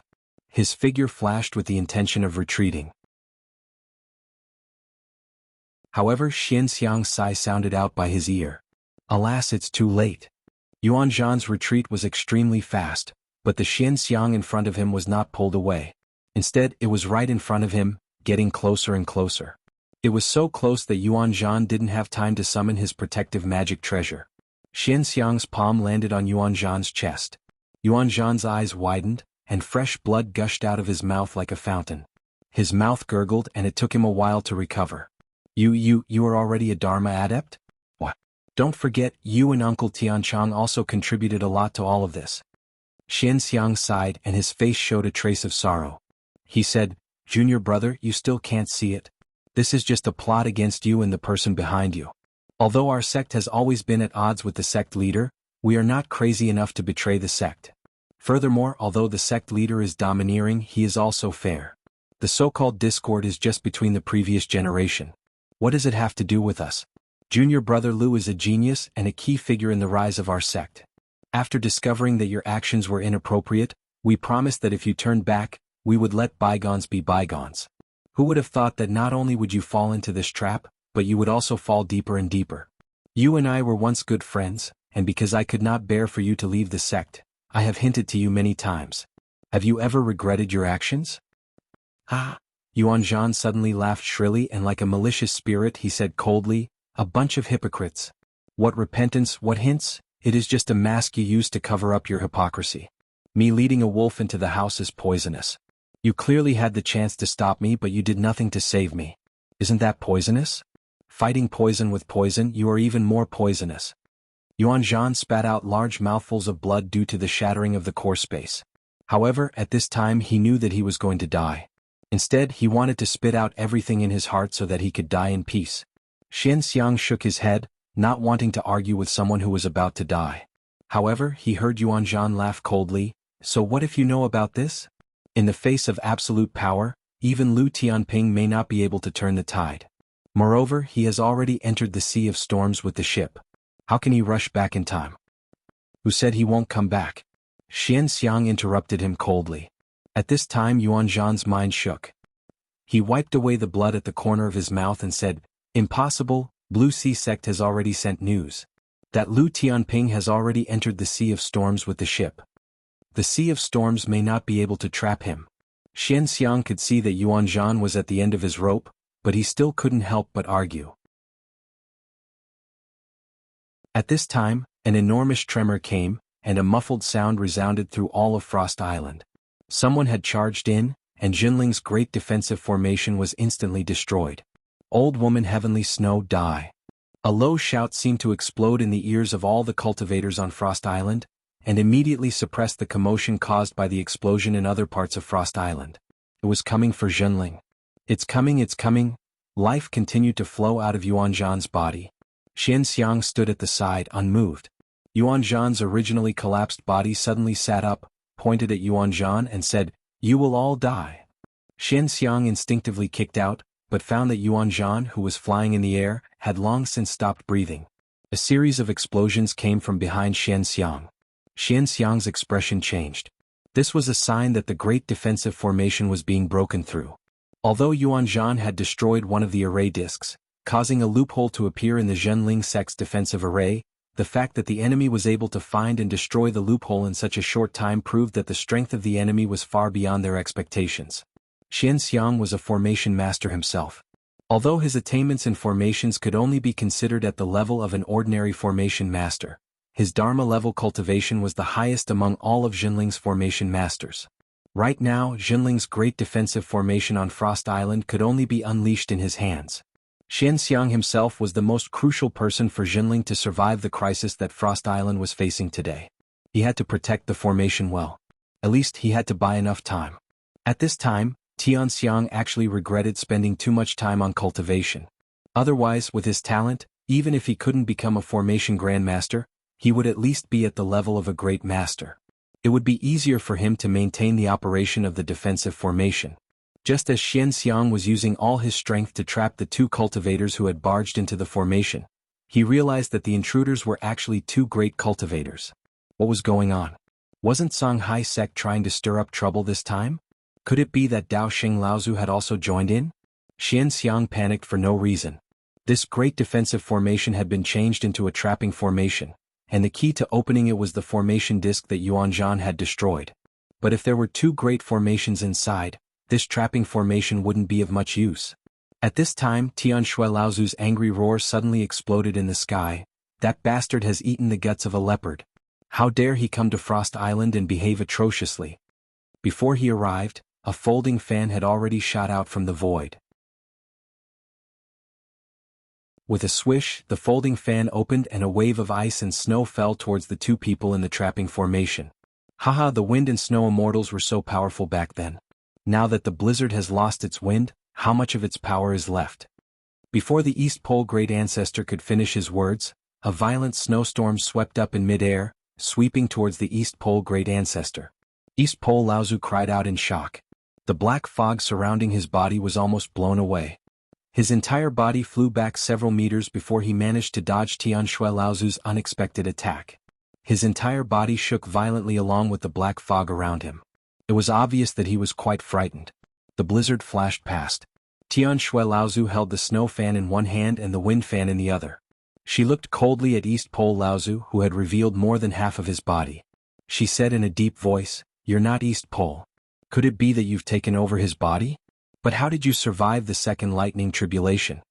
East Pole Laozu didn't answer Tianshui Laozu's question. Instead he chuckled and said, "Tian Fan is already dead. The wind and rain dual fans can no longer be combined."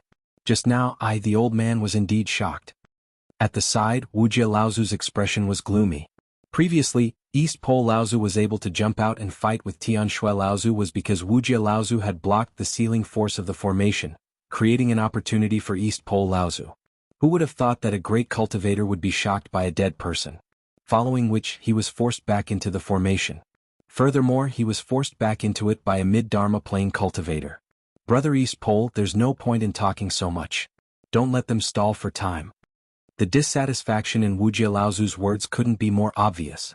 East Pole Laozu's face flashed with a trace of awkwardness. Following which he shouted, "Old Lady Tianshui, this day next year will be your death anniversary." As soon as he finished speaking, East Pole Laozu leaped up once again. Wuxia Laozu instantly opened up the formation's confinement. East Pole Laozu headed straight for Tianshui Laozu. No matter how much East Pole had advanced to the late Dharma plane, his cultivation was still much higher than Tianshui Laozu. Previously, Tianshui Laozu had used the wind-snow dual fan to defeat East Pole Laozu. However, she was ultimately unable to unleash the full power of the wind-snow dual fan. This time she was the one being suppressed by East Pole Laozu. With just a single strike, he was able to break Tianshui Laozu's spiritual power. However, before East Pole Laozu could completely escape from the encirclement, a seven-colored radiance flickered in mid-air. A seven-colored firebird suddenly flew out from the radiance and swooped down towards East Pole Laozu's head. It was another unexpected attack. When East Pole Laozu used all his strength to force Tianshui Laozu to retreat, Mei Tianqin used the spiritual power that she comprehended from the Wan Daoist's life plume to force East Pole Laozu back into the formation. This time even East Pole Laozu felt somewhat embarrassed. However, he didn't notice that Wuxia Laozu, who was beside him, was currently looking at Mei Tianqin, who was hovering above the formation together with Tianshui Laozu. Mei Tianqin was prepared to take action at any moment. Previously, when Mei Tianqin suddenly made her move, she had the advantage of a sneak attack. Since East Pole Laozu's attention wasn't on Mei Tianqin, he might not have sensed it.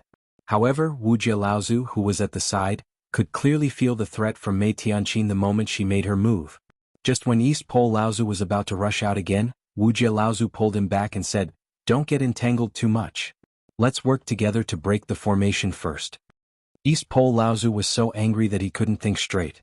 Now that he was stopped by Wuxia Laozu, he immediately regained his composure. The black fog around him thickened again, concealing his figure. He no longer tried to rush out of the formation. Instead, he focused on breaking the formation with brute force. Once the formation was broken, Junling would no longer have a place to defend on Frost Island. When the remaining Junling cultivators faced the two grand cultivators, they could only escape or be killed. No matter which one it was, Junling's spiritual stone mine on Frost Island would no longer be safe. Boom boom boom. The two grand cultivators attacked 3 times in a row. Another 2 of the 6 formation plates that Tianxiang Laozu tried his best to maintain were broken. As long as one more formation plate was broken, Junling's great formation on Frost Island would no longer need to operate. Tian Shui and Tian Qin naturally knew the ins and outs of their own formation. Seeing that the two grand cultivators were no longer trying to break the formation and were instead trying to break it, they immediately knew that the situation was bad. They had no choice but to try and stop East Pole and Wuxia. However, after losing the support of the formation, the two of them were powerless against the two grand cultivators. Even though the two of them tried their best, they still couldn't stop the two grand cultivators. Once the formation was broken, Junling would definitely face the merciless slaughter of the two grand cultivators. Crack. Another formation plate finally couldn't withstand the formation-breaking power of the two grand cultivators and shattered.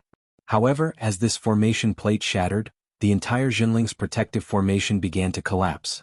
Tianxiang's expression immediately changed. Without the concealment of the formation, his figure was immediately exposed to the two grand cultivators. This time, let's see where you can escape to.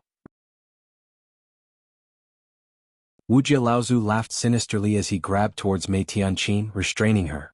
After that, he clenched his right fist and hammered down on her chest. Seeing that Mei Tianqin wouldn't die, she would be heavily injured. However, Tian Shui Laozu, who was trying her best to self-destruct under East Pole Laozu's pursuit, suddenly drifted to the side. In that instant, Wuxia Laozu's fist landed right on Tian Shui Laozu's chest. What spurted out from Tian Shui Laozu's mouth wasn't fresh blood. Instead, it was a sparkling red blood light. "Senior uncle." Mei Tianqin cried out in shock. She hurriedly pounced towards the unconscious Tian Shui Laozu. Wuxia Laozu laughed, "There's no need to throw away your life. We have to settle this." "That's right. We have to settle this." Just as Wuxia Laozu's words landed, a voice echoed in his ears. Oh. Wuxia Laozu was startled. Suddenly 9 loud bell chimes resounded in the sky. The two grand cultivators felt a sharp pain in their heads. After that, they regained their senses.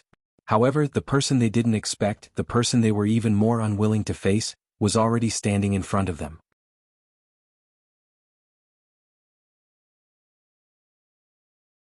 Chapter 1407. Like the Milky Way falling down, the tsunami set off huge waves that were dozens of feet high. Even the tallest hill on Huangli Island would be engulfed by these huge waves. As the huge waves crashed down, the entire Huangli Island was immediately submerged by the surging seawater. However, as the seawater slowly receded, Huangli Island, which was protected by a huge formation, reappeared on the surface of the sea. Then it was engulfed by the second huge wave and reappeared again. After several waves, Huangli Island's island guarding formation still firmly protected the entire island. However, from the increasingly violent shaking of the island guarding formation and the gradually fading color of the island guarding formation, it was obviously having a hard time resisting the impact of these huge waves.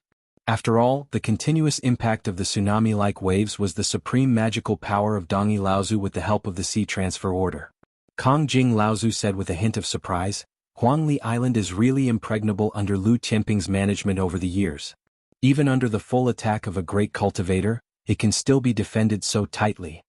The primordial giant crocodile great cultivator snorted and said, "Lu Tianping is not on Huangli Island all year round. Except for a few battles when Huangli Island was first occupied, it can be said that Huangli Island has always been managed by his Taoist companion. However, the achievement today is also because of Lu Tianping's rapid rise." Kongjing Demon King said in surprise, "Fellow Taoist, you are very clear about the details of Huangli Island." The great cultivator snorted coldly with a trace of displeasure on his face. The reason why he was so clear about Huangli Island was that the primordial giant crocodile's demon cultivator had suffered a great loss outside Huangli Island. Kongjing Demon King's words might be unintentional, but in his ears, it seemed to be a deliberate mockery. Dongyi alone can't break the Huangli Island's guarding formation. Since he has already made his move, we don't have to stay idle anymore. Brother Huangli Island is indeed well informed. As the saying goes, know yourself and know your enemy and you will never be defeated. Please enlighten me. Lu Tianping's path companion is a master of formations. There are at least 2 mid-Dharma adepts and 2 or 3 early Dharma adepts on the island. In addition, there are many core forging adepts on the island. With the power of the formations, they can definitely defend against an attack from a grand adept. Kong Jing Demon King nodded and said, there are 2 mid-Dharma adepts? Huangli Island was indeed very powerful, but who was the mid-Dharma adept guarding Huangli Island? Other than Tian Shui and the heavily injured Xiang Lu, didn't Jinling's mid-Dharma adepts all leave on the treasured ship? Could it be Mei Tianqin? It's not Mei Tianqin. It seems to be an expert that Lu Tianping recruited from the Central Plains. Kong Jing Laozu sighed and said, Jinling's strength has indeed improved rapidly these few years. There are actually experts from the Central Plains who are willing to follow a cultivator from the North Sea. If that's the case, Dongyi, who has just advanced to the late Dharma stage, might even be at a disadvantage on Huangli Island. Looks like we really have to make our move. Huangli Island has stolen a lot of training resources from us demons all these years. Tell our men to get ready. Once we break the guarding formation of Huangli Island, we will rush in. We must not give the Jinling adepts a chance to leave and move their training resources. Since the opportunity is here, we will make a bloodbath on Huangli Island. As soon as the voices of the 2 great cultivators faded away, a splash suddenly appeared on the surface of the sea a few miles behind them. Kong Jing's expression turned to one of shock as he looked at the distant sea that had already turned into a ball of mist and shouted, "Who's there?" As soon as he finished speaking, a ray of light suddenly passed through the mist and came towards the 2 grand adepts. There was a commotion behind them. The primordial giant crocodile great adept's face darkened. He stretched out his hand towards the ray of light but was stopped by Kong Jing. Brother, it's a cultivator of our race. At this time, the grand adept also realized that something was wrong. However, being stopped so easily by Kong Jing still made him feel uncomfortable. He snorted coldly and retracted his hand. Kong Jing smiled slightly and looked at the ray of light that was on the verge of death. His face darkened and he scolded, "Xia Demon King, why are you panicking?" The ray of light landed in front of the 2 grand adepts. A pale-faced Dharma adept of the demon race bowed to the 2 grand adepts in a panic and said, "Dear Laozu, something bad has happened. An assassin has sneaked into our race's formation. We found that Scaled Demon King and Xia Demon King have died in the water tent." What? Kong Jing's face changed. These 2 demon kings were early Dharma adepts. They were 2 of the many Dharma demon kings that the deep-sea demon race had sent to Huangli Island. Each of them led 500 demon children, but they were killed so quietly in the water tent. Didn't you find anything yourself? The demon king who came to report the news was also a mid-Dharma adept. He quickly lowered his head and said, "The assassin is very cunning. I'm ashamed. I found some clues but the assassin retreated easily. I've never been able to find any traces of him." Useless. Demon King Kong Jing scolded, "I'm a mid-Dharma demon cultivator with 2,000 demon children under my command. 3 of them are early Dharma adepts and I can even fight a great Dharma adept. How could someone sneak in and kill 2 of them? I don't even know who the opponent is." Could it be that Lu Tianping returned from the Ocean of Storms? Demon King Xia's face was covered in cold sweat. He could not put up any resistance in front of Kong Jing, who was a grand adept. The Scaled Whale tribe was already the weaker side among the North Sea demon race. Now that 2 of their early Dharma adepts had been killed, it was a huge blow to the Scaled Whale tribe. The battle had not even begun and they had already lost 2 of their generals. Yet they did not even know who the killer was. As the leader of the Scaled Whale tribe, Kong Jing was naturally furious. At this time, it was the primordial crocodile great adept who reached out to stop Kong Jing. He said coldly, "My friend, please don't be angry. The old man might have already guessed who it is." "Who is it?" Kong Jing said fiercely. "It should be Jinling's demon sword Yin Tianchu." The great adept said in a low voice, "This person is the disciple of Jinling's 2nd-generation disciple, the true shadow master of the 3 truths and 4 spirits. He is actually the bastard child of the Ice Dragon tribe and the true shadow master. His assassination techniques are extremely powerful. He was once as famous as Lu Tianping. In the North Sea world, they are known as the One Immortal and One Demon.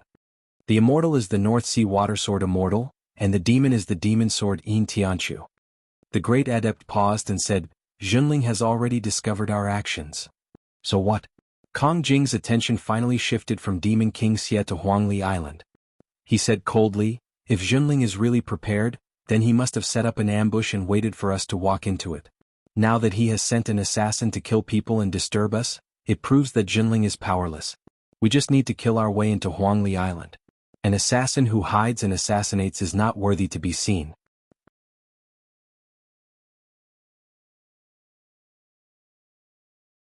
Chapter 1408. The Demon Clan had already lost 2 Dharma adepts before they even joined the battle. This was a huge blow to the morale of the Demon Clan adepts. Fortunately, the 2 Grand Adepts were confident that they could break through the defense of Huangli Island. As long as they could ignite the Demon Clan adepts' desire to kill, the large amount of training resources on Huangli Island would be enough to boost the morale of the Demon Clan adepts in the upcoming battle. At this point, Dongyi Laozu had no choice but to personally appear and fight against the Dharma adepts who were guarding Huangli Island. Even though he had already made sufficient estimates of the defense of Huangli Island as a Grand Adept, when faced with the defense of Huangli Island, he gradually felt a sense of helplessness.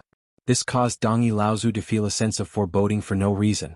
He was blocked by 2 mid-Dharma adepts. Strictly speaking, these 2 were not Jinling adepts. More accurately, they were Lu Tianping's retainers and followers. Lu Tianping had followed the treasured ship to Central Plains, but he did not expect to leave these 2 people behind on Huangli Island.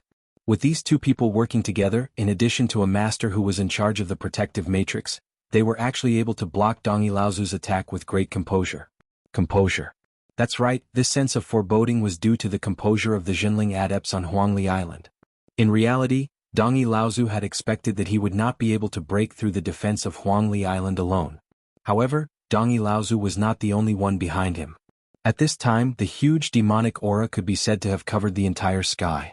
This was also the reason why Dongyi Laozu had so easily revealed his identity and attacked Huangli Island first. In the face of absolute power, Huangli Island would not be able to escape the fate of destruction. The dead would naturally keep his secret. As for the Demon Clan, before they could block Jinling's subsequent counterattack, they would naturally not expose themselves.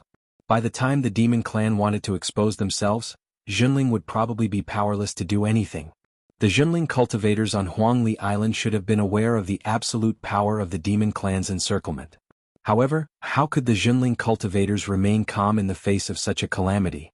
Even if the 2 mid-Dharma adepts before him had a strong enough will to face death with equanimity, how could the thousands of adepts stationed on Huangli Island remain calm? The entire Huangli Island was too quiet. This was the source of Dongyi Laozu's unease. Unless Jinling had anticipated this and made sufficient preparations. As he thought of this, Dongyi Laozu's first thought was to immediately inform the Demon Clan adepts behind him who were about to launch an all-out attack. However, Dongyi Laozu forcefully suppressed this thought. At this time, Dongyi Laozu had already shot the arrow and there was no turning back. If Huangli Island was really a huge trap, he could only bite the bullet and jump in. Not only would he jump in himself, he would also drag the Demon Clan down with him. The sea transferring token floated above Dongyi Laozu's head. Vaguely, there seemed to be a huge dragon whale swimming in the light of the sea transferring token. As the dragon whale moved, the water around Huangli Island began to rise again, gradually forming a tsunami, preparing for the next attack. Kong Jing Laozu looked at the sea transferring token above Dongyi Laozu's head and his eyes shone with an inexplicable light. Especially when he saw the great power of the dragon whale spirit under the control of Dongyi Laozu's vast sea technique, Kong Jing Laozu's expression became even more vicious. This sea transferring token should have been left by Vast Sea Laozu to the Dragon Whale clan. Only in the hands of the Dragon Whale clan could the full power of this spiritual treasure be unleashed. It's a pity that the Vast Sea Bell and the Cloud Sail are now in Jinling's hands. Otherwise, with the 3 treasures of the Vast Sea, the Dragon Whale clan would have been the overlord of the North Sea Demon clan. How would they have been suppressed by an outsider like the primordial crocodile in the Deep Sea Demon region? Kong Jing Laozu was about to take the opportunity to vent his anger on Jinling of Huangli Island. At the same time, the other primordial crocodile cultivator also made his move. With the combined might of the 3 great cultivators, Huangli Island would fall in an instant. In front of a cave abode in the back mountain of Mystic Spirit Island, a streak of light landed. Feng Shutao hurried over and saw Lin Xuqing standing in front of the cave abode. He asked anxiously, "Junior brother Lin, where is teacher?" Lin Xuqing answered, "Uncle Master is still meditating." How can teachers still be so relaxed at a time like this? No, time is of the essence now. Xianling sect cannot fall behind. Otherwise all the benefits will be snatched away by the vast Sea sect. We won't even have a chance to eat the leftovers. Feng Shutao said anxiously as he tried to barge into the cave abode. Lin Xuqing tried to stop him but was pulled away by Feng Shutao. Get out of the way. If anything happens, the old man will bear the consequences alone. Lin Xuqing sighed helplessly as he watched his hot-tempered senior walk into the cave abode. After some thought he turned around and followed Feng Shutao in. Dao Xing Laozu looked at Feng Shutao in disappointment. All these years, the younger generation of Xianling sect had fallen into an awkward situation. Out of the original 5 Dharma adepts of the first generation, only he, Dao Yan and Dao Li were left. Feng Shutao, whom the second generation had high hopes for, took a shortcut after reaching the mid-Dharma stage. It would be difficult for him to improve in the future. Instead, Lin Xuqing caught up and had already passed his first Thunder trial and reached the mid-Dharma stage. It was a pity that Lin Xuqing's talent was not as good as Feng Shutao's. The fact that he was able to reach the mid-Dharma stage was already a testament to his talent. Although the growth of the second generation was not as good as expected, at least Lin Xuqing would be able to maintain the legacy of Xianling sect. As for Feng Shutao, whom they had high hopes for, after losing to Jiang Tianlin, Lu Tianling, Mei Tianqin and the others, his will had long been worn down. Although he was clamoring about how to deal with Zhenling, he looked fierce on the outside but was actually weak on the inside. After all, he had lost the courage to fight Zhenling head-on and only had the instinct to take advantage of the situation. If Xianling sect was handed over to him, it would be difficult for him to lead the sect in the future. There was Ouyang Weijian among the third generation of cultivators, and there were 2 others who had reached the Dharma stage. However, their talent was limited. To be able to form a Dharma stage had already used up a lot of the sect's resources. In the future, if there was no great opportunity, it would be difficult for them to achieve anything. If it was in the past, Dao Xing Laozu would have praised Zhenling for having a successor. However, when he saw that there were 3 generations of cultivators in Zhenling, although Ouyang Weijian was strong, it would be difficult for him to do it alone. Moreover, no matter how strong Ouyang Weijian was, he could not be compared to Lu Tianping and Yin Tianchu.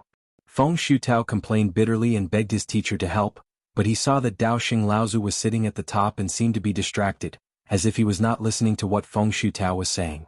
The anxiety on his face showed again, but Lin Xuqing, who was standing behind him, did not move. Feng Shutao had no choice but to look to Dao Yan Laozu for help. Dao Yan Laozu pondered for a while and finally said, "Senior brother, time waits for no one. Although you don't believe that the celestial phenomenon is not prepared, if this celestial phenomenon is really lost, we will miss a good opportunity.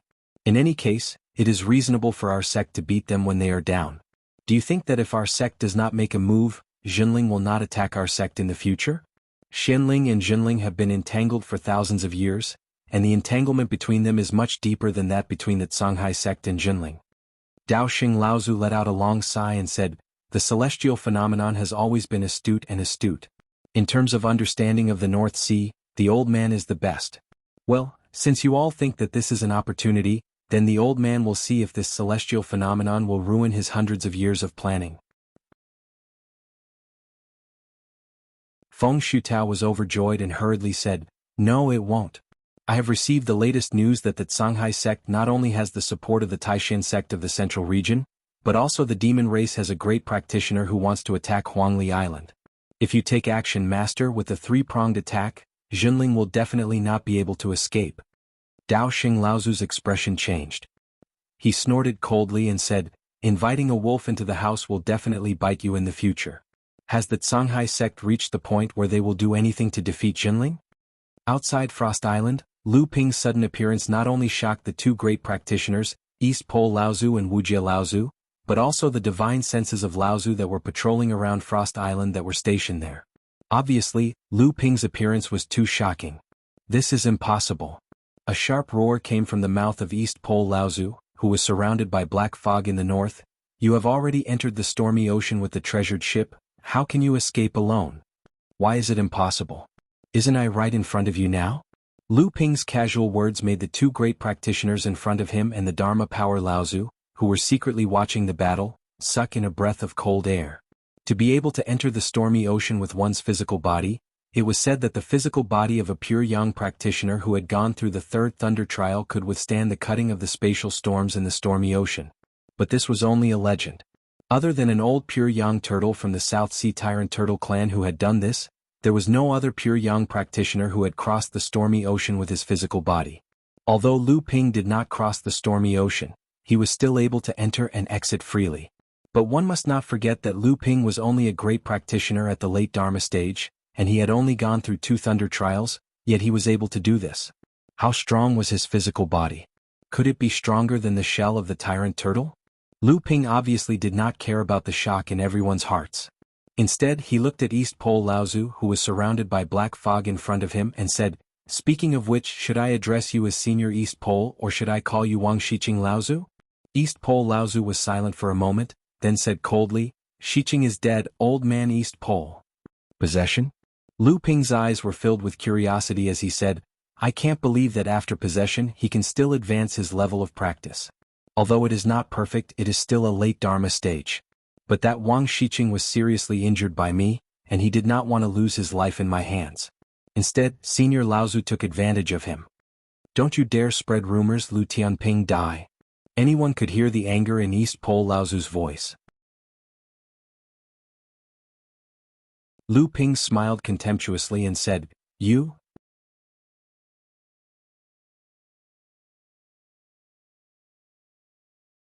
Chapter 1409. Lu Ping did not take the Eastern Laozu seriously at all. Although this person was at the late Dharma stage, he was definitely not a great adept who had survived the Second Thunder Tribulation. Lu Ping had been able to injure him severely when he was at the mid-Dharma stage, and now that he had advanced to the late Dharma stage, his strength had increased by many folds. Naturally, Lu Ping did not take him seriously at all. In comparison, Lu Ping treated the other great adept from the Taishin sect, Wuxia Laozu, with more respect. Compared to the Eastern Laozu, who had used some secret shortcut to become a great adept, Wuxia Laozu could be considered a great practitioner of Central Plains. Disregarding everything else, just the fact that he was able to enter the top 50 of the late Dharma stage during the battle at the Nine Shen Tower and gain the right to enter the world of the Wei Altar was enough to show how powerful this great adept was. Speaking of which, in the world of the Wei Altar, Lu Ping and Wuxia Laozu had almost fought face to face once. However, at that time, Lu Ping had been alert and had managed to escape from the encirclement of Wuxia Laozu and the others. Even so, Lu Ping knew that Wuxia Laozu was probably much stronger than the so-called wind and rain dual whips of the Taishin sect that he had met before. After Lu Ping appeared, although Wuxia Laozu could not hide the shock on his face, his eyes did not show the panic that the Eastern Laozu had. While Lu Ping was mocking Eastern Laozu, this Wuxia Laozu was frighteningly quiet. His deep gaze was so deep that even Lu Ping could not see through his thoughts. He was like a venomous snake lying in wait. Just as the East Pole Great Ancestor was about to strike out in anger, this Wuxia clan ancestor suddenly struck out as well. The power of the skill he unleashed with all his might shocked even Lu Ping. This Wuxia clan ancestor was a peak late Dharma stage cultivator. Clearly, the trip to the Wei Altar a few years ago had greatly increased the level of this great adept from the Taishin sect. Lu Ping did not care about the Eastern Laozu's attack. He did not even use the spirit treasure in his hand. He simply mobilized the surrounding spirit qi and water vapor to form a water vortex that swallowed the Eastern Laozu's remarkable power. Although the water vortex eventually collapsed, the Eastern Laozu's remarkable power was also dispelled at the same time. In the face of the supreme remarkable power that Wuxia Laozu had conjured with the spirit treasure in his hand, although Lu Ping took it seriously, the sword light that Jinling had transformed into cut through the heavens and earth. Any kind of remarkable power would not be able to resist the power of this sword technique and would not be able to escape the fate of being dispelled. And just as the Eastern Laozu's attack was easily dispelled by Lu Ping, he tried to use his remarkable power again. Wuxia Laozu's remarkable power was also dispelled by Lu Ping's sword. Before Lu Ping could do anything, the aggressive Wuxia Laozu, the great adept that even Lu Ping feared, suddenly turned and fled like a mouse. This was beyond everyone's expectations. After Lu Ping's sword broke through Wuxia Laozu's remarkable power, the sword of true spirit immediately slashed in the direction where Wuxia Laozu was. Unexpectedly, it slashed empty air. And just as the Eastern Laozu formed a remarkable power with his hands, he suddenly saw Wuxia Laozu shamelessly escape. What was even more despicable was that Wuxia had clearly treated him as the person who would cover his retreat. Whether it was the grudge between the two sides or the difficulty of the task, Lu Ping had no reason to abandon the Eastern Laozu to chase after Wuxia Laozu, who had escaped further away. "Wuxia, you despicable brat." The Eastern Laozu cursed angrily. However, when he saw that Lu Ping had really focused his attention on him, East Laozu's heart was filled with panic. Even if he joined forces with Wuxia, they might not be a match for the person in front of him. What's more, Wuxia had abandoned him and escaped without any sense of loyalty.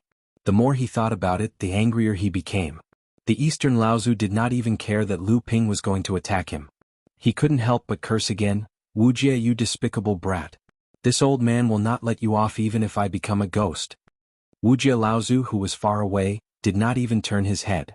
Hearing the Eastern Laozu's curses, he ran even faster. Under such circumstances, anyone would have taken the initiative to attack the Eastern Laozu. However, the Eastern Laozu dodged to the side in a moment of desperation. This dodging was of no use at all. It was completely giving way to Wuxia Laozu. "Since you want to abandon me as your scapegoat, why should I cover your retreat? I will make way for you." It had to be said that the Eastern Laozu had lost his mind. At this time, how could Lu Ping abandon him to chase after Wuxia Laozu? It was meaningless whether the Eastern Laozu gave way or not. He was just acting out of spite. However, at the moment when the Eastern Pole gave way, the ugliness in their human nature was fully exposed. However, Lu Ping's next reaction was even more unexpected. Lu Ping actually ignored him and took a step forward. Was he going to chase after the escaping Wuxia Laozu? The Eastern Laozu did not know why Lu Ping would do this, but the feeling of escaping death made him ecstatic. That Lu Tianping actually let him go? The facts proved that Wuxia Laozu was experiencing the ups and downs of his life at this moment. Just as the Eastern Laozu was filled with disbelief and joy, Lu Ping, who had taken a step forward, suddenly turned around and pushed his palm towards the Eastern Laozu. The great ancestor of the East Pole sect felt as if Lu Ping's palm had instantly folded the space in front of him and appeared right in front of him. The tremendous force that came from the palm felt as if the great ancestor of the East Pole sect was drowning in the ocean. The Eastern Laozu instantly felt suffocated. Although he was already struggling with all his might, Lu Ping's palm had enveloped Eastern Laozu from all directions. This feeling of impenetrability made it impossible for him to dodge. He could only use all his might to take on the sudden palm from Lu Ping. Although the Eastern Laozu had tried his best to resist, at this moment, the Eastern Laozu's body was instantly squeezed, and all the ribs in his chest were broken. Not only did fresh blood spurt out from his mouth, but the countless pores on his body also began to ooze bright red beads of blood. However, the Eastern Laozu was still rejoicing. He rejoiced that he had finally survived Lu Ping's attack. This was because after Lu Ping released that palm, he seemed to be extremely confident in his own strength. He did not attack the Eastern Laozu again, but instead took advantage of the rebound force of the palm to fly forward, chasing after Wuxia Laozu. Lu Tianping was too careless. Although the old man's internal organs were seriously injured by his palm, the old man was still alive. This palm could not take the old man's life, nor could it hurt the old man's cultivation foundation. At most, it would only temporarily affect the old man's ability to unleash his strength. Unleash his strength. The Eastern Laozu's complexion was ashen. Just as Lu Ping's palm was about to hit him, the heavily injured Tianshui Laozu and Mei Tianqin had already blocked him from the front and back. Around him, the heaven form had already activated the collapsed protective formation at some point in time. Even though it was only a part of it, it was enough to trap the great ancestor of the East Pole sect again. No wonder Lu Ping had only sent him a palm attack before chasing after Wuxia Laozu. He had already predicted that the Eastern Laozu would not be able to escape from Jinling's formation. Wuxia Laozu was also fleeing in panic. Behind him, a ray of light appeared on the surface of the sea and chased after him closely. The distance between the two was constantly shrinking. Cold sweat had even appeared on the tip of Wuxia Laozu's nose. However, although Wuxia Laozu was fleeing in panic, his expression did not show the slightest hint of panic. Instead, his eyes were clearly even more focused at this moment. Wuxia Laozu had a clear grasp of the situation. The moment Lu Ping appeared, he already knew that it would be difficult for him to gain any advantage on Frost Island today. Based on his deep understanding of Lu Ping's strength, even if two great adepts joined forces, it would be wishful thinking for them to escape unscathed from Lu Ping's hands. Unlike most people in the cultivation world who did not care about the rumor that Lu Ping had once killed the Fire Phoenix tribe's leader, Yan Jiuxiao, Wuxia Laozu believed in this rumor. He had once seen with his own eyes how Lu Tianping, who was still a mid-Dharma adept, managed to severely injure the strongest of the 5 great adepts and escape from their encirclement. When he was at the mid-Dharma stage, he already had the strength to easily kill late Dharma adepts. Why would it be impossible for him to kill pure young adepts after he advanced to the late Dharma stage? There might not be only one Xiao Baiyu in this world. That was why after Wuxia Laozu joined forces with East Pole Laozu to unleash such a powerful technique, he did not even have the mood to look at Lu Ping's response. He left East Pole Laozu behind in an extremely humiliating manner and turned to flee by himself. In reality, Wuxia Laozu's response had not been the slightest bit wrong. His attack, which he had used almost all of his strength, had been easily torn apart by Lu Ping like a piece of paper. Following that, Wuxia Laozu had been severely injured and could not even be of any use against Lu Ping. If he had not escaped so quickly, East Pole Laozu would not have been the only one who had been forced back into the Jinling trap by Lu Ping. A person who could ignore the attacks of other adepts of the same level as him had the ability to completely crush other adepts of the same level. Faced with such an opponent, the guilt that Wuxia Laozu had initially felt for escaping vanished into thin air. If he knew that he was going to die, why would he participate?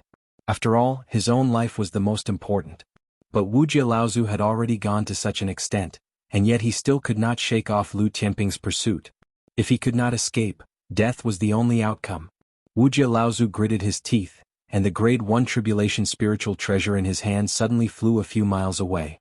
It then drew a semi-arc in the air and a space tunnel slowly formed. Wuxia Laozu's evasive light had already traversed a few miles in an instant, and he plunged into the space tunnel.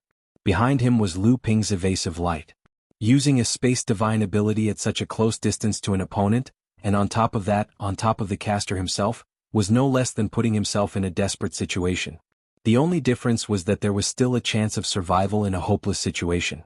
If Lu Ping caught up with him, he would definitely die. Wuxia Laozu had enough courage to seek survival in the face of death, but he had neglected Lu Ping's determination to kill him. The moment he plunged into the space tunnel, Lu Ping had already caught up. Facing the space tunnel that was about to close, his majestic divine will flowed into the tunnel without any hesitation. Lu Ping's face instantly turned pale. This was also a crazy risk, but what was even crazier was that a sword light also cut through the void and entered the space tunnel. Then Lu Ping suddenly stopped in front of the space tunnel. He raised his hands in the air, and the space tunnel that was about to close suddenly stopped. Lu Ping's divine will that had flowed into the space tunnel had all been withdrawn. Then there was a ripple on the space tunnel, and the sword of true spirit, which was still dripping blood, returned. Lu Ping finally let go of his hands and the space tunnel immediately closed. Violent spatial fluctuations swept across a radius of a few hundred feet. Several sea birds that flew over did not even have time to scream before they disintegrated in the air. However, they could not hurt Lu Ping at all. What a pity.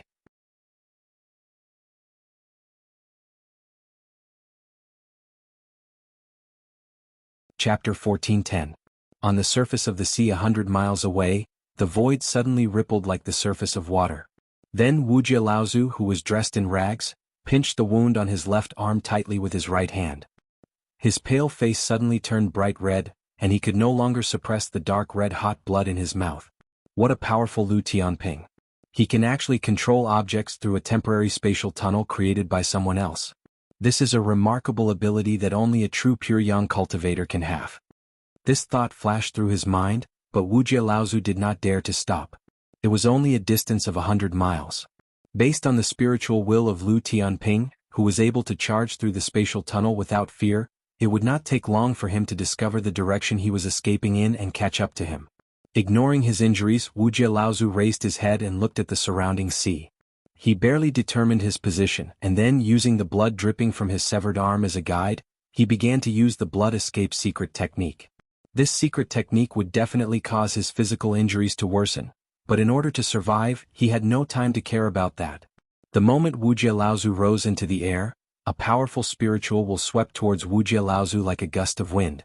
A moment later, the void not far from where Wuxia Laozu had appeared shook again. A spatial crack exploded and a huge tunnel was torn open. Lu Ping stepped out of it and looked around. He could not help but frown and sigh, what a pity. When Lu Ping returned to Frost Island, the battle there had already calmed down. However, when Lu Ping's spiritual will swept across the entire island, a hint of worry appeared on his face. The light landed outside the ice palace. Tianxiang was already waiting there. Lu Ping opened his mouth and asked, "Senior brother, is East Pole dead?" Tianxiang looked slightly tired. Although East Pole Laozu was a half-baked great cultivator who had been heavily injured by Lu Ping, he was still in existence at the great cultivator level. Even with the combined power of Mei Tianqin, Tianshui Laozu and Tianxiang, who was operating the formation, it was still an extremely dangerous battle for Tianxiang to kill him. Tianxiang saw that Lu Ping's expression was not too good, so he nodded and said carefully, "He was burned to ashes by Master Qinqin's fire technique. He can't be more dead." This result was not out of Lu Ping's expectations. After Tianqin Laozu received the recognition of the Luan Daoist life feather, his strength had increased by leaps and bounds. Although he was still a distance away from the peak of the mid-Dharma stage, he was already an extremely powerful existence among cultivators of the same level. If he used the power of the feather, he might be able to escape unscathed from a great cultivator. If that's the case, why is the Blue Sea sect still on Frost Island? In today's battle, Jinling and the Blue Sea sect had completely fallen out. Now that the great cultivator of the Blue Sea sect had been killed, it could be said that they had suffered a great loss. There was naturally no need for the Blue Sea sect's forces to stay on Frost Island.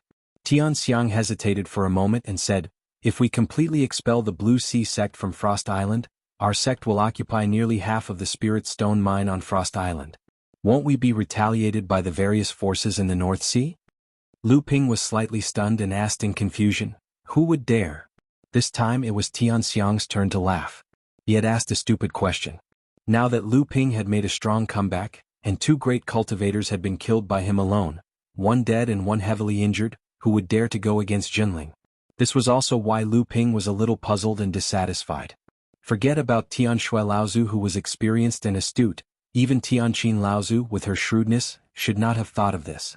Tianxiang immediately understood the reason for Lu Ping's uneasy expression. The smile on his face disappeared and he said, "Senior Grandmaster Tianshui was heavily injured before. Later on, when she fought with East Pole Laozu, her injuries worsened again. Senior Grandmaster Tianqin has been taking care of her." So that was why. Lu Ping's heart tightened. He hurriedly walked towards the ice palace and said, "Senior brother will temporarily be in charge of the matters on Frost Island. We must try our best to expel or annihilate the Blue Sea sect's cultivators before they leave and destroy the scattered branches they control. If other sects interfere or take advantage of the situation, we will use diplomacy before force. At this time, our sect does not need to be courteous to anyone. Don't worry, junior brother." Tianxiang's expression was joyful. His face flashed with excitement. All along, as the third generation of Jinling cultivators rose, especially those who were close to Lu Ping, not only did their strength increase far beyond their peers, they were also able to take on independent responsibilities. This caused their status in the sect to greatly increase, and they gradually gained the right to speak in the sect. The more important the responsibility, the more cultivation resources they could receive from the sect, and the faster their own strength would increase. Tianxiang had just entered the manifestation realm not long ago and needed to quickly increase his strength. Naturally, he hoped to receive more cultivation resources. Originally, he was worried that because of the enmity between his teacher's faction and the sect leader's faction, he would be suppressed by the increasingly powerful sect leader's faction. He did not expect that Lu Ping would so easily hand over the matter of reorganizing the chaotic situation on Frost Island to him. Even though this was only a temporary opportunity and more like a forced choice, the fact that Lu Ping gave this opportunity to him had already expressed his intentions clearly. Lu Ping had just walked into the ice palace when he saw Tianqiang Laozu hurriedly walking out. Seeing Lu Ping, Tianqiang Laozu was also surprised, but immediately said happily, "Nephew Lu, you're back. Did the great cultivator of the Taishan sect catch up?" In the previous battle, because they had to guard against the spying of other sects on Frost Island, Tianqiang Laozu had not participated in the battle. However, Lu Ping knew that he had been there the whole time. He just did not show up as a backup. Lu Ping shook his head and said regretfully, "That person escaped. His strength is a bit unexpected, but he did not have it easy either. Forcefully opening up a space secret technique must have seriously injured him, and his arm was cut in half by me." Lu Ping paused.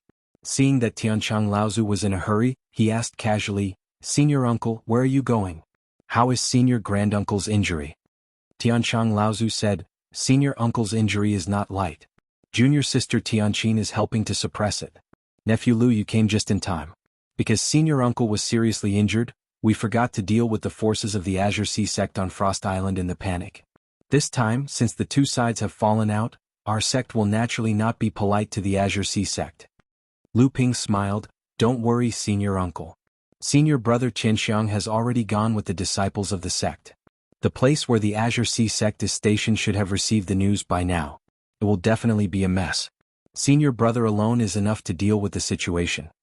Tianchang Laozu's expression was joyful. He knew that this was Lu Ping's intention. With a hint of gratitude he said, then thank you very much, junior nephew. What are you saying, Senior Uncle? Lu Ping hurriedly waved his hand. Senior brother Qianxiang is enough to deal with the current situation. Disciples should go and check on Senior Granduncle's injury first. Tianchang Laozu nodded with a smile. With you here and two great grandmasters working together, Senior Uncle's injury should be under control. However, the old man should still keep an eye on that kid. After all, it is the first time he is in control of such a situation. It is inevitable that there will be some mistakes. The old man can also help him secretly check for any mistakes. Lu Ping smiled. After bidding farewell to Tianchang Laozu, he came to Tianxue Laozu's secret cultivation room.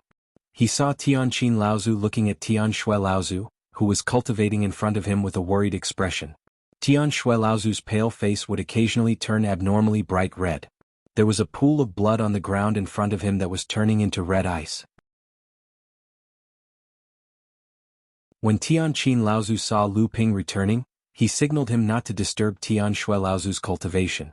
The two of them then walked out of the secret cultivation room. Senior Uncle, how is Senior Granduncle's injury? Mei Tianqin's expression was very unsightly. Her injury is much more serious than I imagined. I didn't expect Senior Uncle to have so many hidden injuries on her body. This time all of them were triggered, which might greatly affect her lifespan. In addition, after Senior Uncle Tianfan died, she became disheartened and lived alone on the Frost Island. After this injury she no longer has much will to live. Even if she survives this, I'm afraid she won't have many years left to live. Lu Ping was startled. Hidden injuries? How could there be hidden injuries? When did she get them? Mei Tianqin's expression turned gloomy. They were left behind after hundreds of years of fighting for the sect. Lu Ping's expression turned cold and he said coldly, Daoxing Laozu? Before Tianxiang Laozu advanced to the late Dharma stage, the reason why Jinling was able to fight against Xianling sect in the North Sea was because of Tianfan and Tianxue Laozu's secret combined attack. It could be said that before Tianxiang advanced to the late Dharma stage, Jinling's true pillars were actually the two of them. However, although the two Laozu could fight against Daoxing Laozu together, they were still at a disadvantage in terms of strength. The two had fought several times, and although Daoxing Laozu could not defeat the two of them at once, he did his best to leave many hidden injuries on the two of them. In the beginning, the two senior uncles probably did not realize it, or even if they did, they would not be able to take care of it. However, in the long run, these internal injuries would accumulate and eventually lead to a huge problem. Tianxue and Tianfan were considered strong amongst the mid-Dharma adepts, but they had never been able to advance to the late Dharma stage. The biggest reason for this was probably due to the subtle influence of these internal injuries. In the southern part of the North Sea, after Daoxing Laozu decided to intervene in the dispute between the Canghai sect and Jinling, the whole Xianling sect quickly moved under the leadership of the excited Feng Shutao. There were Dharma adepts who led the team and they flew in different directions. Just as Xianling sect began to move, Daoxing Laozu had already left Xianling Island and was heading towards Tianling Mountain alone. Whether Xianling sect succeeded or not, Tianxiang Laozu, who was guarding Tianling Mountain, was his target. However, not long after Daoxing Laozu left Xianling Island, he had to stop in mid-air. Just a few hundred feet away from Daoxing Laozu, Tianxiang Laozu stepped out of the void and smiled. Daoxing Laozu, how have you been?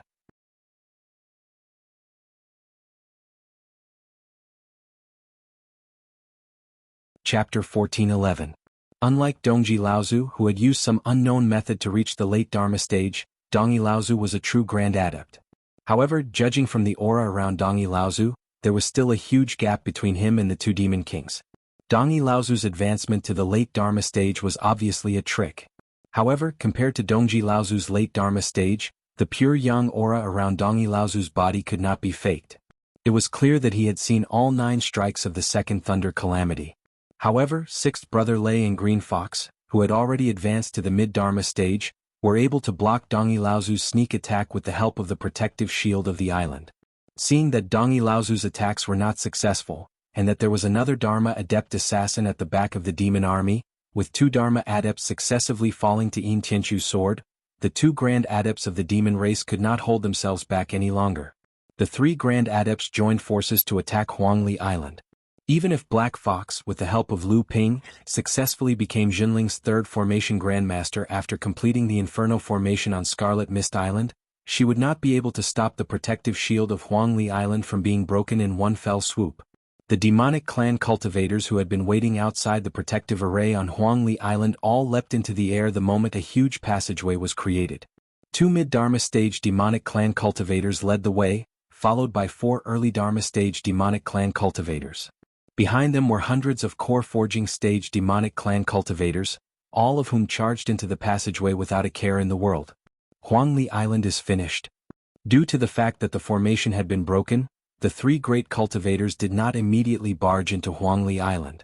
However, the great cultivator of the primordial giant crocodile clan curled his lips as he watched the monster race cultivators swarming in. However, before he could finish his words, he saw a scene that left him in disbelief. Be careful. Demon Monarch Kong Jing had already noticed that something was amiss, but his warning was too late. The demon clan cultivators that swarmed in were like a flood that hit a dam. After a loud bang, they were immediately smashed into pieces and then scattered in all directions. The 2 mid-Dharma beastly cultivators who were in the lead were suddenly sent flying, knocking over dozens of beastly cultivators behind them. Even the 2 late core forging beastly cultivators who were the first to be hit were smashed into meat patties in midair. They were as dead as they could be. The 2 mid-Dharma beastly cultivators who had been thrown into the air also splattered blood in midair. After 2 Dharma beastly cultivators who had rushed over to help them caught them with great difficulty, they had already completely fainted. In the face of such a shocking change, the monster clan cultivators who were about to swarm ashore all retreated in horror, but they were squeezed together with the monster clan cultivators behind them. Right at this moment, 2 majestic auras suddenly erupted from Huangli Island. A long sword made of pure flames abruptly burst out from the opening in the defensive formation. Immediately after, a loud and clear eagle cry rang out from Huangli Island. The monster clan cultivators who had originally been in a momentary state of chaos outside the opening in the array formation seemed to have been greatly stimulated by the eagle's cry. They even ignored the flaming sword light. How dare you? How dare you, scoundrel? At this time the 2 great demon monarchs finally reacted and in time to block it. However, just as the 2 great demon monarchs were about to block it, the flaming sword suddenly exploded into sparks that filled the sky. Each spark then turned into a small, sharp sword that sprinkled toward the chaotic monster clan cultivators. The 2 great demon monarchs had already tried their best to block it, but in the face of the fire needles that filled the sky, they could not take care of all the monster clan cultivators. A series of painful cries sounded, and in the end, there were still more than 10 monster clan cultivators who could not avoid the fire needles. The 2 great demon monarchs looked at the more than 10 monster clan cultivators who had been pierced by the fire needles, only to see that these monster clan cultivators had suddenly turned red like cooked prawns. Demon King Kong Jing seemed to have thought of something and shouted, "Quickly go into the sea." However, his reminder was too late. Whoosh! One after another, flames suddenly emerged from the bodies of more than 10 monster clan cultivators who had been pierced by the fire needles. The monster clan cultivators screamed in pain as they fell into the sea. However, ordinary seawater could not extinguish the flames on their bodies at all. More than 10 monster clan cultivators were burned to ashes from the inside out in front of thousands of monster clan cultivators. The monster clan cultivators had not even attacked Huangli Island, but they had already paid a heavy price. 2 early Dharma adepts had fallen, and 2 mid-Dharma adepts had been seriously injured. In addition, there were more than 10 core forging monster clan cultivators who had been killed or injured. Such a loss made the 2 great demon monarchs' eyes pop out of their sockets. At some unknown point in time, Patriarch Dongyi had already stopped attacking. He stood beside the 2 great cultivators of the demon race. May I ask which 2 great sorcery friends on the island helped Jinling? 2 great demon monarchs actually dared to attack a low-level cultivator of our own race. The North Sea Monster Clan will remember such a generous gift. We will definitely repay you in the future. Demon King Kong Jing glanced at Dongyi Laozu and asked in a sinister manner. It was impossible for Jinling to send out two such powerful great demon monarchs for no reason. In that case, the two great demon monarchs who had appeared on Huangli Island must have been the reinforcements Jinling had invited. Kiki. A burst of soft laughter could be heard. Two streaks of light had already risen from Huangli Island and landed in front of the three great demon monarchs. The streaks of light dissipated, and Dongyi Laozu's expression changed when he saw the two great demon monarchs. When Demon King Kong Jing saw Dongyi Laozu's expression, he asked in a murderous tone, "Do you know them, fellow Taoist Dongyi?" It was hard to tell who this murderous intent was directed at. Dongyi Laozu forced himself to maintain a calm expression. He took a deep breath and said, "Xie Tianyang, one of the 6 divine swords of the Purple Sun Palace, and Sangyu, the Empyrean walker of the Spirit Beast Taming Sect. Both of them are renowned third-generation cultivators in the cultivation world. They are close friends with Lu Tianping." Purple Sun Palace. Spirit Beast Taming Sect. Even though Demon King Kong Jing and the other great demon monarchs lived deep in the North Sea, they knew of these two prestigious sects in Middle-earth.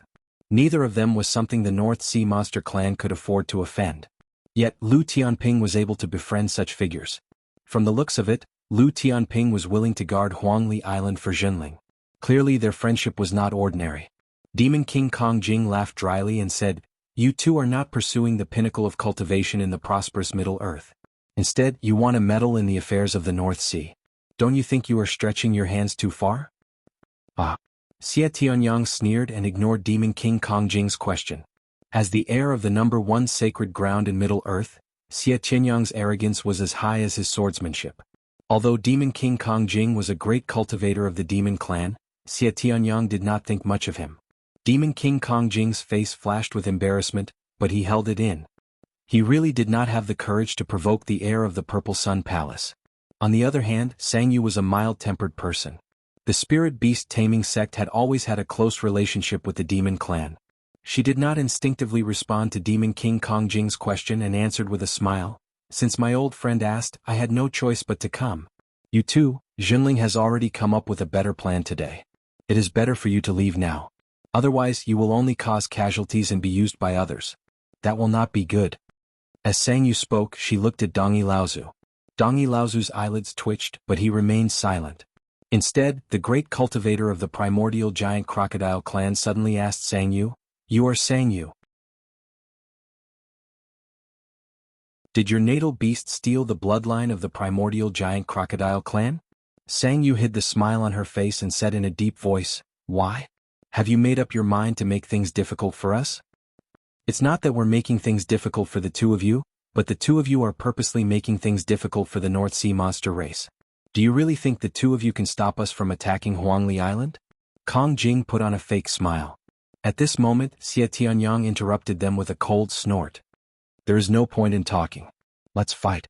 With that, the blazing celestial sun sword pierced through the void and appeared in front of Demon King Kong Jing. Demon King Kong Jing's expression turned bitter. If he had a choice, he would never choose to fight the heir of the Purple Sun Palace. He did not expect Xie Tianyang to take the initiative to find him. In fact, Xie Tianyang's reason for looking for Demon King Kong Jing was very simple. Among the three great cultivators in front of him, the leader of the WRM Whale clan was the strongest. On the other side, Sangyu was already fighting the great cultivator of the primordial giant crocodile clan. There were two Dharma beasts around Sangyu who were helping him fight the great cultivator of the primordial giant crocodile clan under his command. One of them was the primordial giant crocodile that had already advanced to the mid-Dharma stage, while the other one hovered above Sangyu was a lone eagle with blood-colored feathers. Dongyi Laozu breathed a sigh of relief when he saw that the two sides were fighting again. The sudden appearance of the two great cultivators of Huangli Island had obviously become the biggest variable in this battle. However, the demon race still had the absolute advantage and was still very confident that they could break through Huangli Island. It was just that it was unlikely that they would be able to massacre the entire island as they had planned. Seeing that the gap in the protective array that Kong Jing and Laozu had previously broken through was slowly shrinking, Dongyi Laozu moved to stop the gap from closing.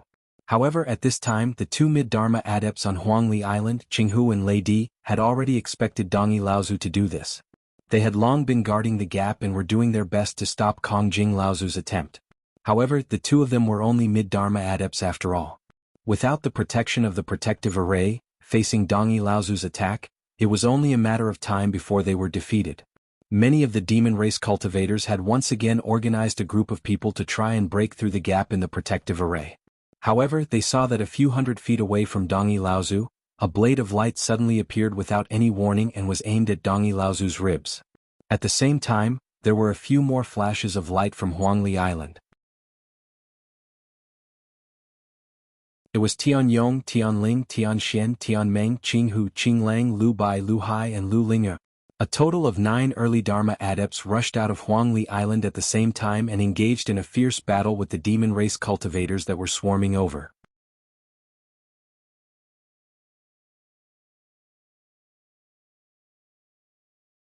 Chapter 14:12. Yin Tianchu's sudden attack did not seem to be out of Dongi Laozu's expectations. He flipped the sea diversion order and an image of a whale's tail flashed through the air, slapping the blade of light away. Although Yin Tianchu's attack had failed, it had distracted Dongi Laozu and prevented him from attacking Qinghu and Lei Di with his full strength. After Yin Tianchu had joined forces with the two of them, he was able to even out the odds on his own side. Under Yin Tianchu's incisive assassination techniques, Dongi Laozu was slowly falling into a disadvantageous position.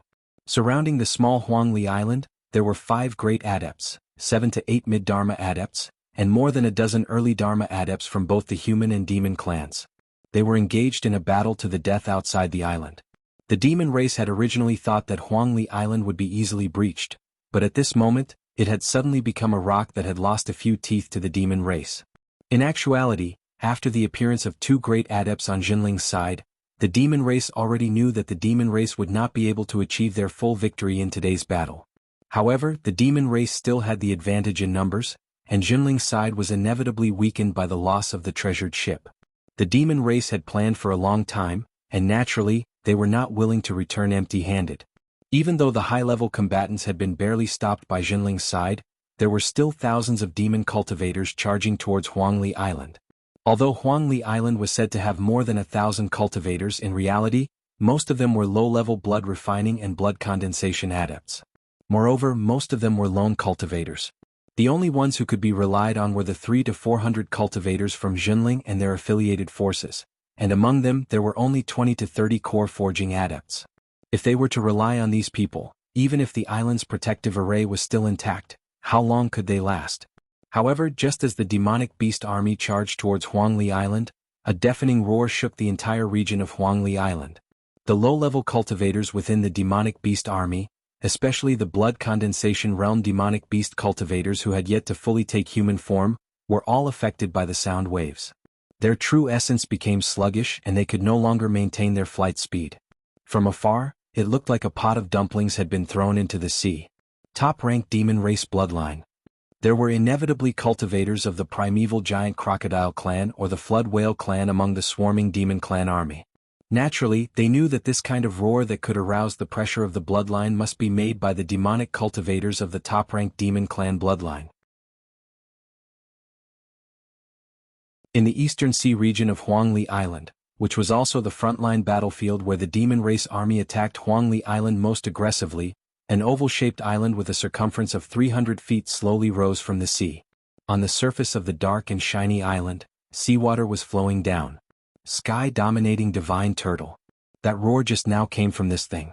This is the sky-hegemonic divine turtle. How can there be a sky-dominating divine turtle in the North Sea? Could it be that the sky-dominating divine turtle clan is also on Jinling's side? Some of the demonic beast cultivators recognized the colossal creature in front of them and cried out in alarm, causing chaos in the demonic beast army once again. However, some of the more alert ones noticed that something was wrong and hurriedly cried out, No, a real sky-dominating divine turtle is probably even bigger than this one. Furthermore, this giant turtle is only at the 9th layer of core forging. Even if it really is a sky-dominating divine turtle clan, we are both top-ranked demon race. Are you saying that my primeval giant crocodile clan is weaker than the sky-dominating divine turtle clan? That's right. My flood whale clan is also a top-ranked demon race. The descendants of Jiao Daoren are not inferior to the sky-dominating divine turtle clan. Let's attack together and tear his turtle shell apart. The appearance of the giant turtle instantly attracted the hatred of many demonic beast cultivators. They knew that the defense of the sky-dominating divine turtle clan was unparalleled in the world. Therefore, hundreds of demonic beast cultivators led by more than 10 core forging cultivators rushed toward the giant turtle. Suddenly, a low laughter came from under the sea. The voice belonged to Lu Dague, who had always been honest. Unexpectedly, the laughter sounded so sultry and lascivious, as if it was mocking these demonic beast cultivators for overestimating their own strength and coming to die. Seeing these demonic beast cultivators rushing forward like a swarm of bees, some of them had already cast various magic arts on the giant turtle, but they could not hurt it at all. At this moment, the previous voice came from the bottom of the sea again. Wuling Dao Soldier Formation, rise. Within a radius of 1 mile around the giant tortoise, the seawater began to boil like a pot of boiling water. 303-feet-long fishes suddenly emerged from the bottom of the sea like flying swords, sealing off the sky and the sea within a radius of 1 mile. At the same time, the hundreds of demon cultivators who had rushed up to try and kill Lu Dague were also trapped by the formation. Lu Dague's deep voice came from the formation again. 5 elements Dao Soldier Formation, twist. The entire formation that was sealed by the water immediately began to rotate. Wuling fish with silver light flashing all over their bodies shuttled back and forth in the sealed seawater. Because of their extremely fast speed, they even dyed the blue seawater with a layer of silver light.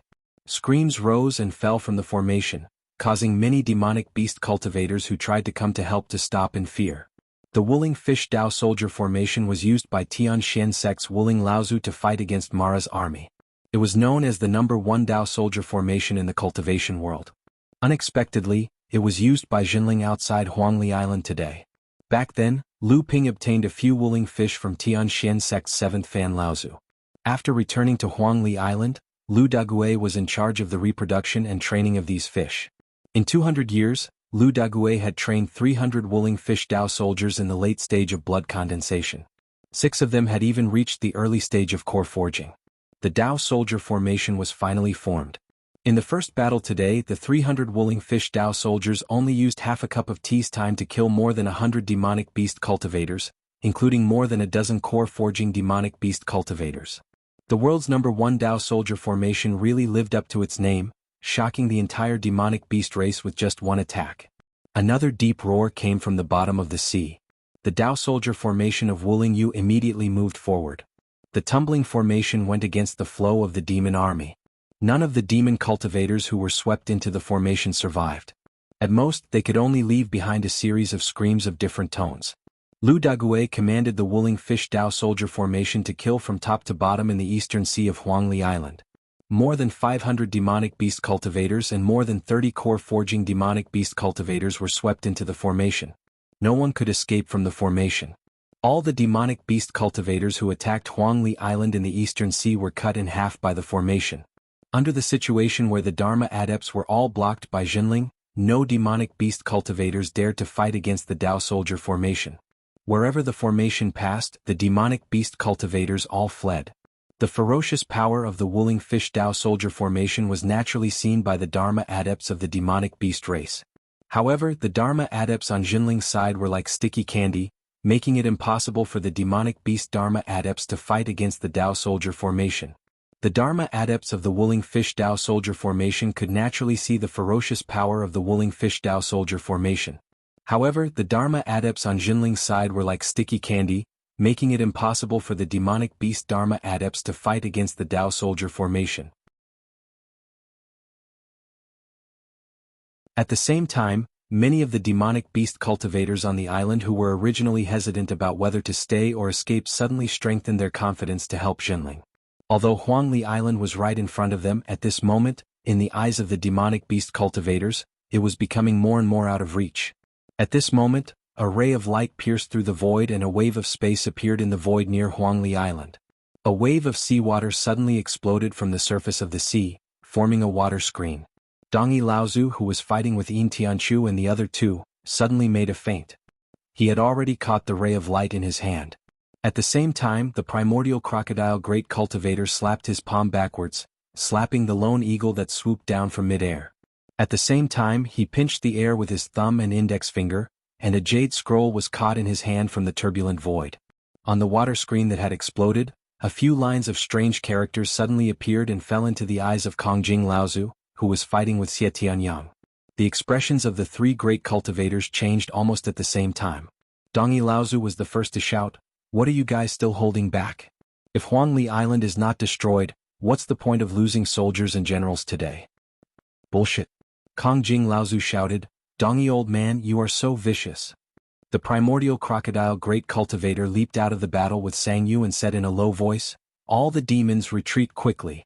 Today the demons were tricked by the Blue Sea sect. My friends Jinling, why don't we stop here today?" The words of the primordial crocodile great cultivator caused many of the demon cultivators to panic. Many of the demons who were attacking Huangli Island were instantly thrown into confusion and did not know what to do. Fortunately, at this time, Jinling had also received a hint from his Dharma Laozu and did not take the opportunity to kill them. However, there were still many casualties among the demon cultivators. Kongjing Laozu was instantly enraged and shouted, "Why are you still not retreating? Didn't you hear the order?" At this time, only then did the demon cultivators confirm the order they had heard. Temporarily suppressing the confusion in their hearts, the demon army immediately retreated into the sea like the tide. A long howl was heard and Dongi Laozu suddenly exploded. A few spells were launched towards the three mid-Dharma adepts who were surrounding him, while he himself took the opportunity to break through the encirclement of the three. Then, without looking back, he used the conveyance light to cut through the void and fled in the southwest direction. Behind Dongi Laozu, a blade of light chased after his body. With a muffled groan, the blade of light dissipated. Dongi Laozu, who was in the conveyance light, trembled for a while, but he did not stop and disappeared into the horizon. Hearing the two great cultivators of the demon clan plead for peace, Xia Tianyang and Sangyu both smiled and retreated without saying a word. It was clear that the two of them were only here to help and did not want to interfere with Jinling's affairs. At this time, Huangli Island Jinling's side was led by Yin Tianchu. Yin Tianchu guessed that the demon army retreated and Dongi's escape must have been because both sides had received news that Lu Ping had returned to the East Sea. Next, Jinling would definitely go all out to deal with the Blue Sea sect, so naturally he would not make enemies everywhere. Thus he said coldly, "It's good that you stop. I, Jinling, have never wanted to be enemies with the Deep Sea Demon region." A great battle ended prematurely in the Central Plains, and the demon army retreated. While Jinling's side also suffered considerable losses in this battle, but after this battle, Jinling's dominance over the North Sea was almost unshakable.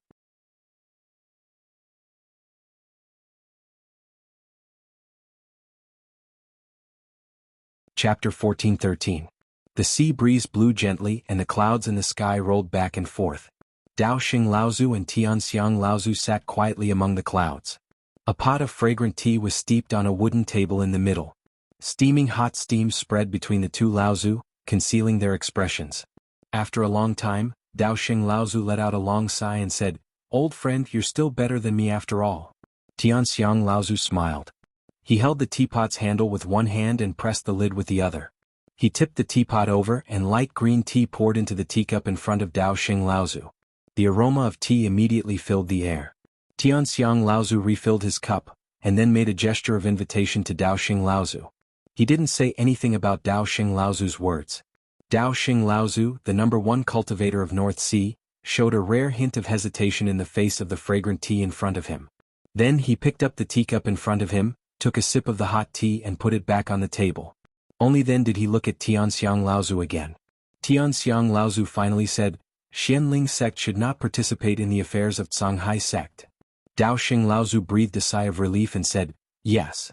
Tianxiang Laozu nodded as if he was praising, but also as if he agreed with Dao Xing Laozu's attitude. He then said, "After this matter, Songhai sect should know to restrain themselves in North Sea and be punished." Dao Xing Laozu agreed, "Yes." Tianxiang Laozu slowly raised his eyes and stared at Dao Xing Laozu. North Sea's affairs should be settled by the people of North Sea. Outsiders have no right to interfere. Dao Xing Laozu said without hesitation, "Yes." As for Feng Shudao and Lin Shuqing, Dao Xing Laozu was finally moved. He couldn't help but say, "Brother Qianxiang, please?" Heavenly Phenomenon Laozu raised his hand to stop Dao Xing from continuing. He said coldly, "Someone has to take responsibility for the mistake. Brother Dao Xing, you know what I mean. The blood of Jinling's disciples cannot be shed in vain." Dao Xing Laozu let out a long sigh and closed his eyes, as if he was making up his mind. As for Celestial Phenomenon Laozu, he didn't say anything. Instead, he calmly picked up his teacup and sipped on his tea. After a long time, Dao Xing Laozu suddenly opened his eyes and said with difficulty, "As you said, Feng Su Dao will take responsibility for this." Dao Xing Laozu seemed to have expended a great deal of energy to say these words. The moment he finished, Dao Xing Laozu seemed to have aged a few decades. Celestial Phenomenon Laozu seemed to be surprised that Dao Xing Laozu had mentioned Feng Su Dao's name. However, a hint of vigilance flashed across his eyes. He nodded and said, "All right." A gentle breeze blew by, and the clouds immediately scattered with the wind. The two old men sitting in the clouds had disappeared at some point, leaving only the fragrance of tea that dissipated with the wind. The news that Lu Ping had returned from the stormy ocean immediately caused a stir in the entire North Sea cultivation world, which had been paying attention to the situation at all times. Using the strength of his body to forcefully resist the spatial storms in the ocean of storms and emerge unscathed, this level of cultivation was something that only those pure young patriarchs who had overcome their third lightning tribulation could do. Based on this level of strength, it was very likely that Yan Jiuxiao, the patriarch of the Fire Phoenix clan, had died by his hands. Unscathed? Lu Ping couldn't help but smile bitterly. If he had returned from the stormy ocean unscathed, how could he have let Wuxia Laozu escape from him? At the end of the day, the spatial storm in the stormy ocean had still caused considerable damage to Lu Ping's physical body. After that, he had continuously used the pure yang magic treasure to rush to the Scarlet Mist Island, which also caused Lu Ping's real vitality to be greatly depleted. That was why Wuxia Laozu finally had the chance to escape. Before leaving Frost Island, Lu Ping gave a 30-year longevity pill to Tianshui Laozu. He also asked Tianqin Laozu to tell Tianshui Laozu that Jinling was at a critical juncture of becoming a large sect. At this time, who knew how many enemies were plotting against Jinling? Every Dharma plane cultivator could be the key to Jinling's final victory. He wanted Tianshui Laozu to pull herself together and not be disheartened. Moreover, there were only 4 cultivators left in the first generation of Jinling. No matter what, Tianshui Laozu could not seek death at this time. However, after arriving at Scarlet Mist Island and joining forces with the cultivators stationed on the island to easily chase away the Xianling sect cultivators who were trying to take advantage of the situation, Lu Ping received a grievous news from Tianlian, who had rushed over from Tianling Mountain to support him. Not long after the treasured ship entered the stormy ocean, which was around the time Lu Ping arrived at Frost Island, Tianjiang Laozu finally died of old age and passed away in the weapon forging hall. The remaining 4 first-generation cultivators of Jinling had lost another one. Feng Shutao was fleeing. The panic and fear on his face had not disappeared since he escaped from Scarlet Mist Island.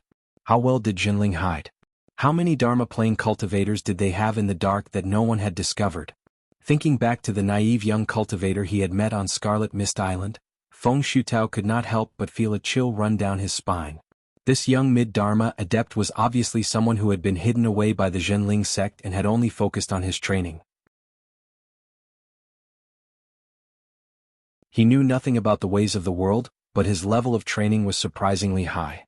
Feng Shutao had been at the mid-Dharma stage for more than 100 years, but he was still unable to gain the upper hand against this young Dharma adept. If not for the fact that this young adept was so inexperienced and that Feng Shutao was so sly and cunning, Feng Shutao would have long since been defeated by this young Dharma adept. However, this was not what scared Feng Shutao. What really shocked him was that just when Xianling sect had failed to take advantage of the situation on Scarlet Mist Island, Lu Tianping had suddenly appeared on Scarlet Mist Island. This should not have happened. Didn't this person enter the stormy ocean with the ship? How could this be true? Although Feng Shutao hoped that this was not true, the moment Lu Tianping attacked, Feng Shutao's last shred of hope was shattered. Without another word, he abandoned the Xianling sect disciples and turned to run. What made Feng Shutao feel a sense of relief was that Lu Tianping did not chase after him personally. However, what made him extremely angry was that the mid-Dharma adept who had been fighting with him previously had caught up with him from behind, and his speed was not slow at all. After Luan Yu had received the complete inheritance of the Wood Phoenix tribe, his level of practice had improved by leaps and bounds. This was because, although Luan Yu was under the protection of Yan Wujiu Laozu, he was still a descendant of the Wood Phoenix tribe. He had never dared to travel alone, even if he was in the territory of the Fire Phoenix tribe. Therefore, he could only spend most of his time in seclusion. Although he knew that even if he became a great medium, there would still be people who would want to take advantage of him, at least he understood that the higher his level of practice, the more likely it was that he would be safe. After returning to the North Sea, his good friend Lu Ping found him a place where he could relax and relax. Here the entire island was nourished by a strong spirit vein. Not only could he plan and open up a spirit garden as he pleased, but he also met the adepts of his tribe who he had thought were extinct. In this new environment, Guan Yu's level of practice had another breakthrough. He successfully passed the first Thunder trial and reached the mid-Dharma stage. However, just when Guan Yu thought that he had finally found a safe place and was planning to spend the rest of his life on this island, Lu Ping came looking for him again. He had an extremely important request and needed Guan Yu's help. Guan Yu naturally did not hesitate. In order to prevent his identity from being discovered, Lu Ping even gave him the demon transformation bracelet. With such a treasure, Guan Yu naturally did not have to worry about his identity as a Wood Phoenix adept being discovered. However, this opponent on Scarlet Mist Island who was at the same level as him was very difficult to deal with. Guan Yu thought that his ability was better than his opponent's, but this person was extremely cunning.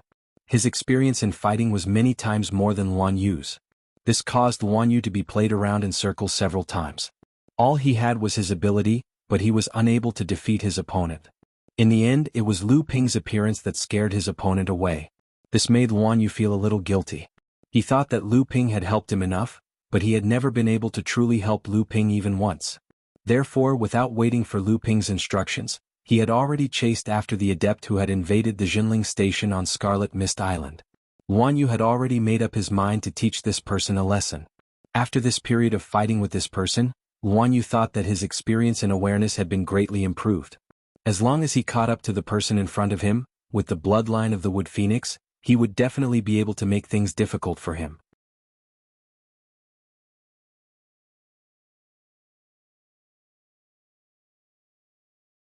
Chapter 14:14. Feng Shutao fled in panic, but before Guan Yu could catch up to him, the person who appeared in front of him stopped him in his tracks. A blue platform suddenly rose from the calm sea. On the platform, the elegant and graceful sect leader Jinling looked at Feng Shutao, who stopped in front of her in panic, with a faint smile. "Lu Tianling, it's you." Feng Shutao knew he couldn't escape, so he gritted his teeth. Another ray of light approached Feng Shutao from behind. When the ray of light disappeared, Guan Yu stood behind Feng Shutao and bowed slightly to Lu Tianling.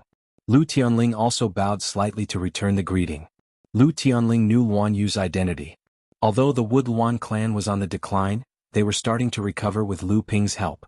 Although they were under Jinling's protection, Guan Yu was now the leader of the Wood Luan clan. From this point of view, Guan Yu's identity was equivalent to Lu Tianling's. Out of gratitude or because of Lu Ping, Guan Yu treated Lu Tianling as a senior, but Lu Tianling still had to respect the Wood Luan clan's leader. However, the simple greeting between the two confused Feng Shutao. From the way they bowed, it seemed that the young cultivator wasn't Jinling's disciple. Even Lu Tianling was respectful to him. Could it be that Jinling had invited outside help? This thought only flashed through Feng Shutao's mind for a second. Now that the two of them were blocking his way, he could not afford to think about anything else. It was a moment of life and death. Feng Shutao could not afford to think about anything else.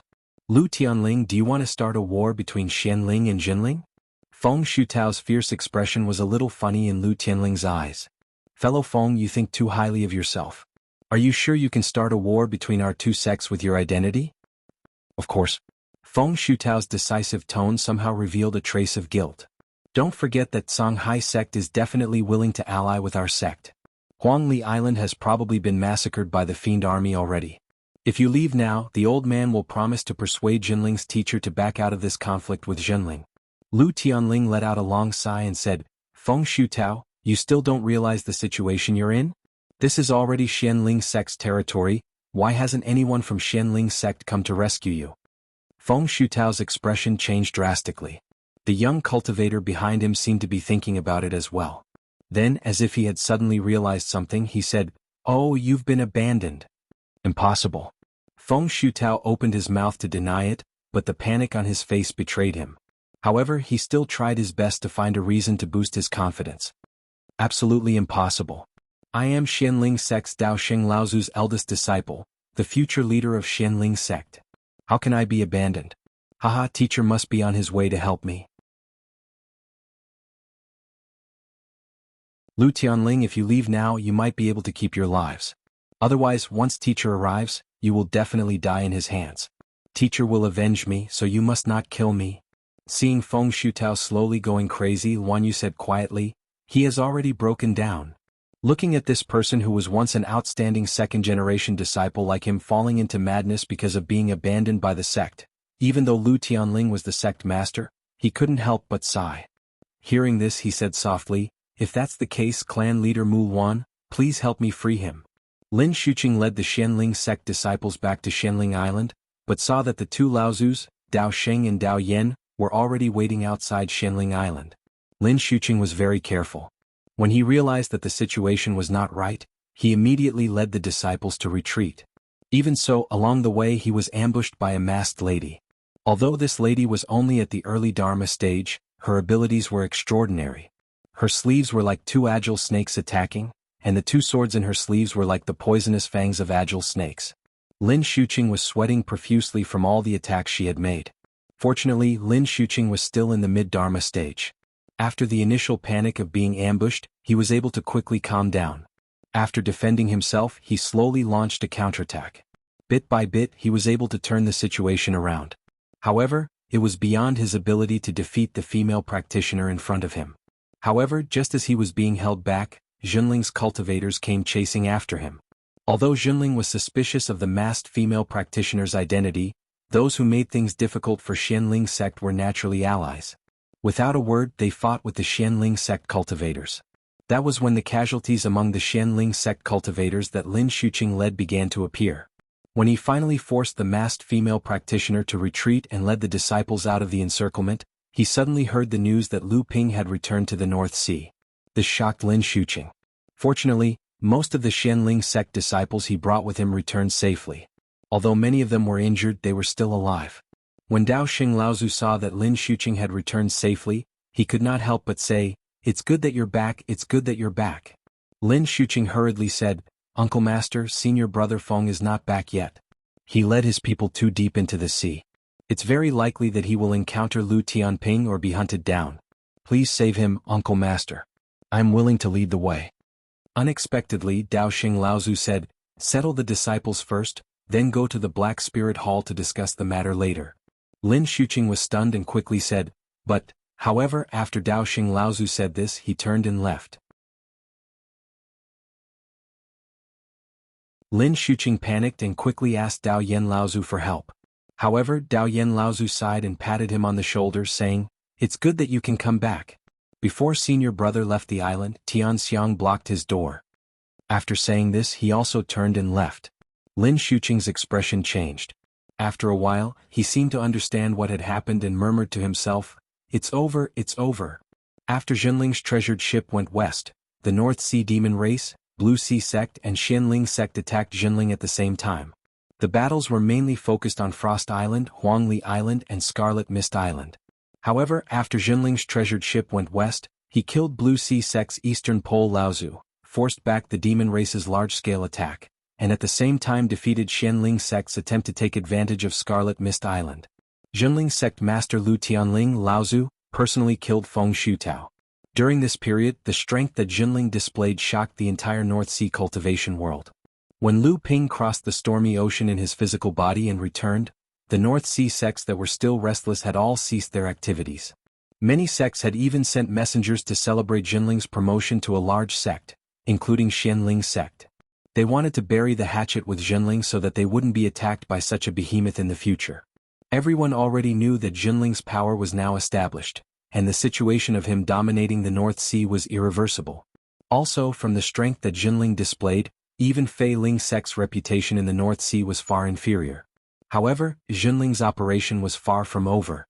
Although the conflict had been resolved by Junling Sect in a more forceful manner, the Blue Sea Sect, as the culprit behind all this, had only lost the great ancestor of the East Pole Sect, who could not be considered a true great cultivator, was clearly not enough to quell Junling Sect's anger. Not long after Lu Ping returned to Frost Island, Junling's third-generation Dharma adept, Tian Xiang, led the sect's cultivators to wipe out the Blue Sea Sect's forces on Frost Island. Junling then announced that all the Blue Sea Sect's profits from the Spirit Stone mines on Frost Island would be frozen. All the Blue Sea Sect's shares on Frost Island would be held by Junling. Junling's control over the large spirit stone mines on Frost Island was close to 50%. The same situation happened on Scarlet Mist Island. With Lu Ping personally overseeing the situation, Junling's cultivators almost effortlessly took over the Blue Sea Sect's forces on the island. The suppression of the Blue Sea Sect was far from over. The various forces on the outskirts of the Blue Sea Sect all suffered significant losses. Junling pressed forward, constantly reducing the Blue Sea Sect's forces in the North Sea. Many of the Blue Sea Sect's cultivators who tried to resist were immediately suppressed by Junling. One mid-Dharma adept and one early Dharma adept died at the hands of Yin Tianchu and Luanyu.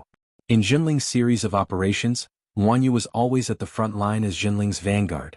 This leader of the Wood Phoenix tribe, who had grown up under the protection of others, after wearing the demon transformation bracelet to remove the worry of being exposed, had been frantically learning from the experiences of others in the process of fighting. The growth of his abilities could be described as rapid. Even Yin Tianchu himself admitted that if they were to fight head-on, even he did not have the confidence to win against Luanyu. Earth Blaze Island was a medium-sized island that Junling had taken over from the Blue Sea Sect. It was the 39th medium-sized island that Junling now controlled. It was originally one of the wealthier medium-sized islands under the Blue Sea Sect's jurisdiction, but now it had become the frontline distribution center that Junling used to suppress the Blue Sea Sect. At this time, Yao Tianyong was pacing up and down the island angrily, saying loudly, "I don't understand. With our sect's current abilities, we can easily kill our way into the Blue Sea Sect and completely wipe them out. Why do we still have to suppress them like this? If we don't kill a snake, it will bite us. Don't tell me everyone doesn't understand this? Why do we still keep the Blue Sea Sect?" Because Dongi Laozu escaped. Lu Ping's voice sounded from behind Yao Tianyong. "Senior brother, your impatience will not be good for summoning your first lightning tribulation in the future." Yao Tianyong scratched his head and chuckled, "I'm also impatient. Let's not talk about this. Junior brother, you said that we can't destroy the Blue Sea Sect because of Dongi Laozu. What is the reason?" Lu Ping said in a low voice, "Everyone should have heard about Xiao Baiyu killing LV Taiching in the Purple Sun Palace. But everyone knows that after leaving the Purple Sun Palace, Xiao Baiyu has almost never returned to Skyrend. Why does everyone think that?" Yao Tianyong did not even think and said, "He's afraid of being hunted by the Purple Sun Palace. What's there to not know?" Lu Ping shook his head and said, "No, he's afraid of being destroyed."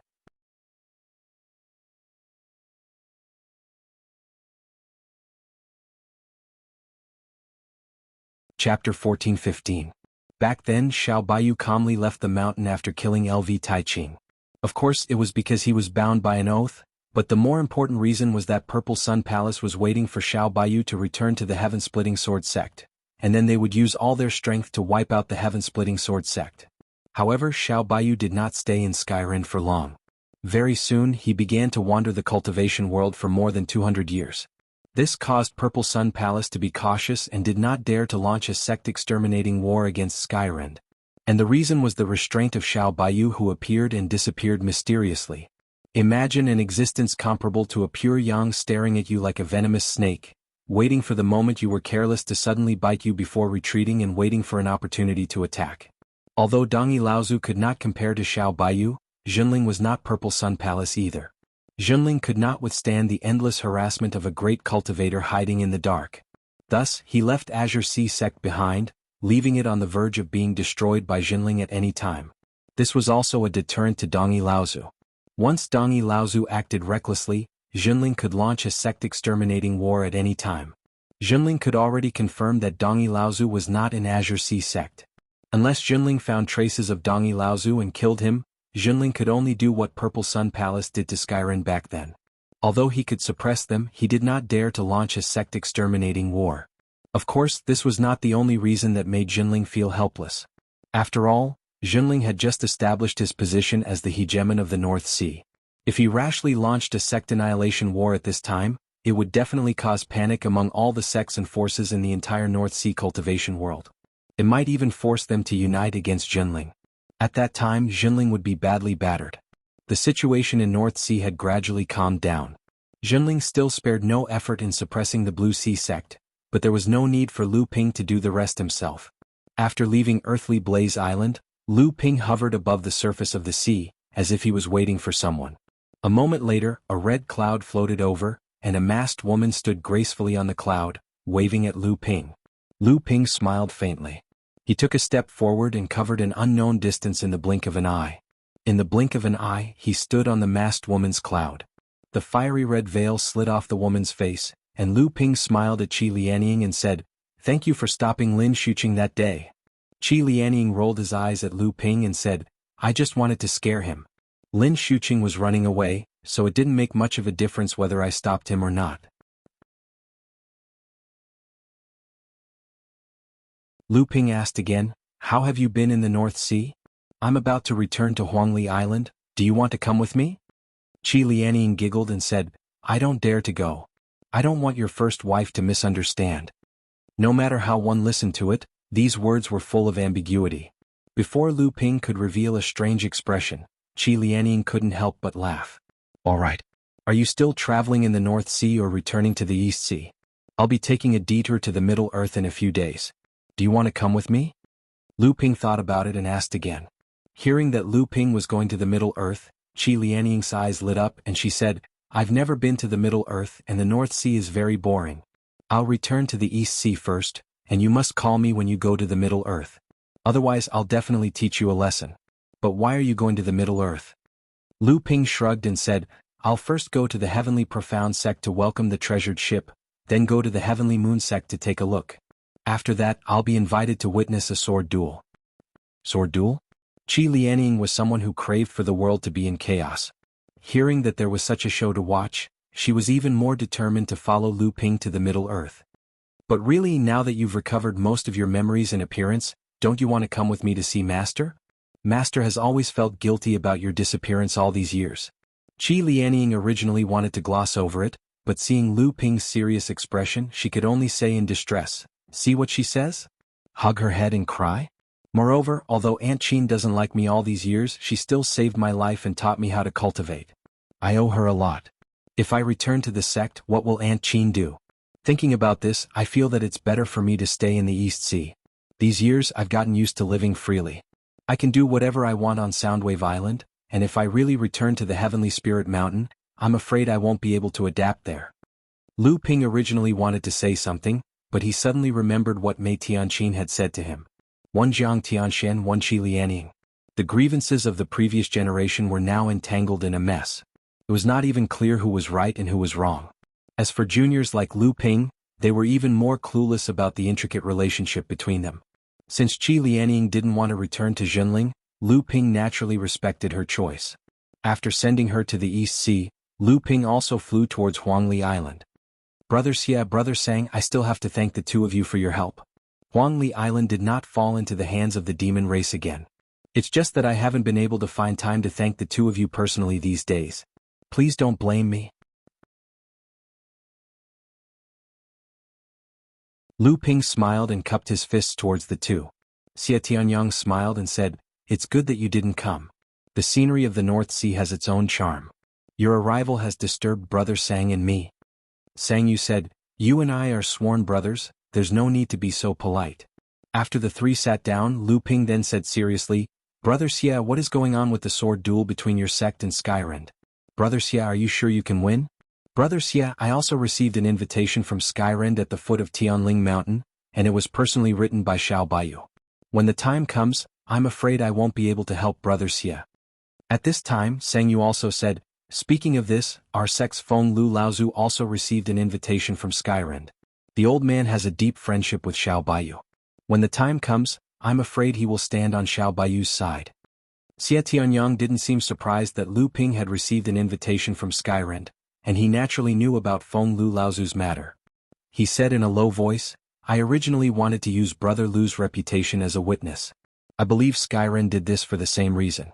Brother Lu, you don't have to take it to heart. As for Feng Lu Laozu, he is Xiao Baiyu's good friend. Their friendship has nothing to do with us." During the sword duel at Purple Sun Palace, Xiao Baiyu had barged into the Purple Sun Palace alone. He had used words to trick the pure Yang Sword Immortal LV Taiqing, to take 3 of his attacks as a wager on whether Skyrend would join the Purple Sun Palace. LV Taiqing didn't know it was a trap and was killed by Xiao Baiyu with the Heaven Opening Sword technique. After that, Xiao Baiyu fled to the ends of the world. Purple Sun Palace didn't dare to attack Skyren for fear of harming the innocent. When Xiao Baiyu appeared again, he was already pure Yang Laozu, one of the few experts in the world. Purple Sun Palace couldn't do anything to him, so they could only place their hopes on the second sword duel between the two.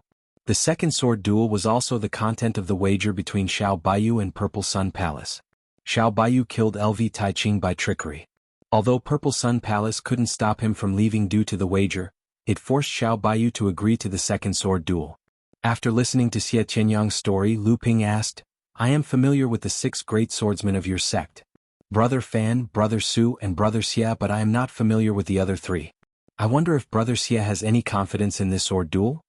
Xie Tianyang smiled bitterly and said, "To be honest, I don't have much confidence. If all 6 of us had advanced to the late Dharma stage, with the help of our sect's secret sword formation, we could have the upper hand in this battle. Now, only Big Brother Yan Nanfei, second brother Fan Mingjie, and I have passed the second thunder trial. Third brother Su Jin is at the final stage of advancing. I don't know if he can reach the late Dharma stage in time for the sword duel. However, even if he succeeds, I'm afraid he won't have time to stabilize his training. As for fourth brother Guo Wanxing and fifth brother Tian Boyang, they won't be able to advance to the late Dharma stage in time for the sword duel." Lu Ping's expression was solemn. He had seen the sword techniques of Xie Tianyang and the others. Although he didn't know how strong Feng Lifeng was, he guessed that he wouldn't be too far off from Fan Mingjie and Xie Tianyang. Although the 3 of them had already advanced to the late Dharma stage with Lu Ping's current abilities, he could estimate the limits of their abilities. And he had also seen Xiao Baiyu's amazing sword techniques before. In fact, Lu Ping secretly thought that Xiao Baiyu might still be holding back. If that was the case, the key would depend on whether Su Jin could advance to the late Dharma stage and the power of the secret sword formation of Purple Sun Palace that Xie Tianyang had mentioned. The situation in the North Sea had already stabilized. Counting the days, the ship should have left the Ocean of Storms and was about to reach the coast of the Tianshan sect. The 3 of them immediately left the North Sea and took a detour to the East Sea to head towards Central Plains. However, in the Fallen Mystery Land, Lu Ping brought along Qi Lianying, who had been waiting for a long time. Qi Lianying was dressed in red and had a red veil covering her face, but it still couldn't hide her beautiful figure and wild aura. This made Xie Tianyang and Sang Yu secretly praise Lu Ping's luck with women. The 4 of them went their separate ways when they reached Central Plains. Lu Ping and Qi Lianying had to go to the Tianshan sect to receive their own ship, while Xie Tianyang returned to Purple Sun Palace to report on his mission. Sang Yu also seemed to have important matters to attend to. After saying goodbye to the 2, Lu Ping and Qi Lianying headed north. Qi Lianying's beautiful eyes darted around as she said, "When the Purple Sun Palace and Xiao Baiyu have a sword duel, are you really not going to help?" Lu Ping's expression was solemn as he said, "I'm not sure. This time, I'm afraid that the 2 of them are not just dueling for the sake of the bet. There must be some deeper reason behind it. When the time comes, we can only act according to the circumstances. However, when we go to the Tianshan sect this time, we should be able to meet 7 Fans Laozu. Maybe we can learn something from him." Qi Lianying asked again, "With your current strength, what will you do if you go up against Xiao Baiyu?" Lu Ping was stunned for a moment and said, "I have no chance of winning." However, Lu Ping was also a little unconvinced. He said, "If I advance to the pure Yang stage, then Xiao Baiyu may not be my match." Qi Lianying giggled crisply. Lu Ping's arrival attracted the attention of the Tianshan sect from top to bottom. They sent Qingli Laozu to personally welcome him. This was already a sign that they were treating Lu Ping as a sect master and a grandmaster. The current Lu Ping's status was different from before, especially after he crossed the stormy ocean with his physical body. The cultivation world was even more certain that Lu Ping was the culprit behind Yan Jiuxiao's death. As for Lu Ping and Jinling, their status in the cultivation world naturally rose along with it. You're tuning in to the Han Li's Wuxia Adventures YouTube channel. We're so grateful for your support, and don't forget to subscribe to join us on this incredible journey through captivating stories. Your generosity through donations truly makes a world of difference, as it's the primary source of revenue that allows me to expand and enhance this channel for you. Thank you from the bottom of my heart for being a part of this adventure.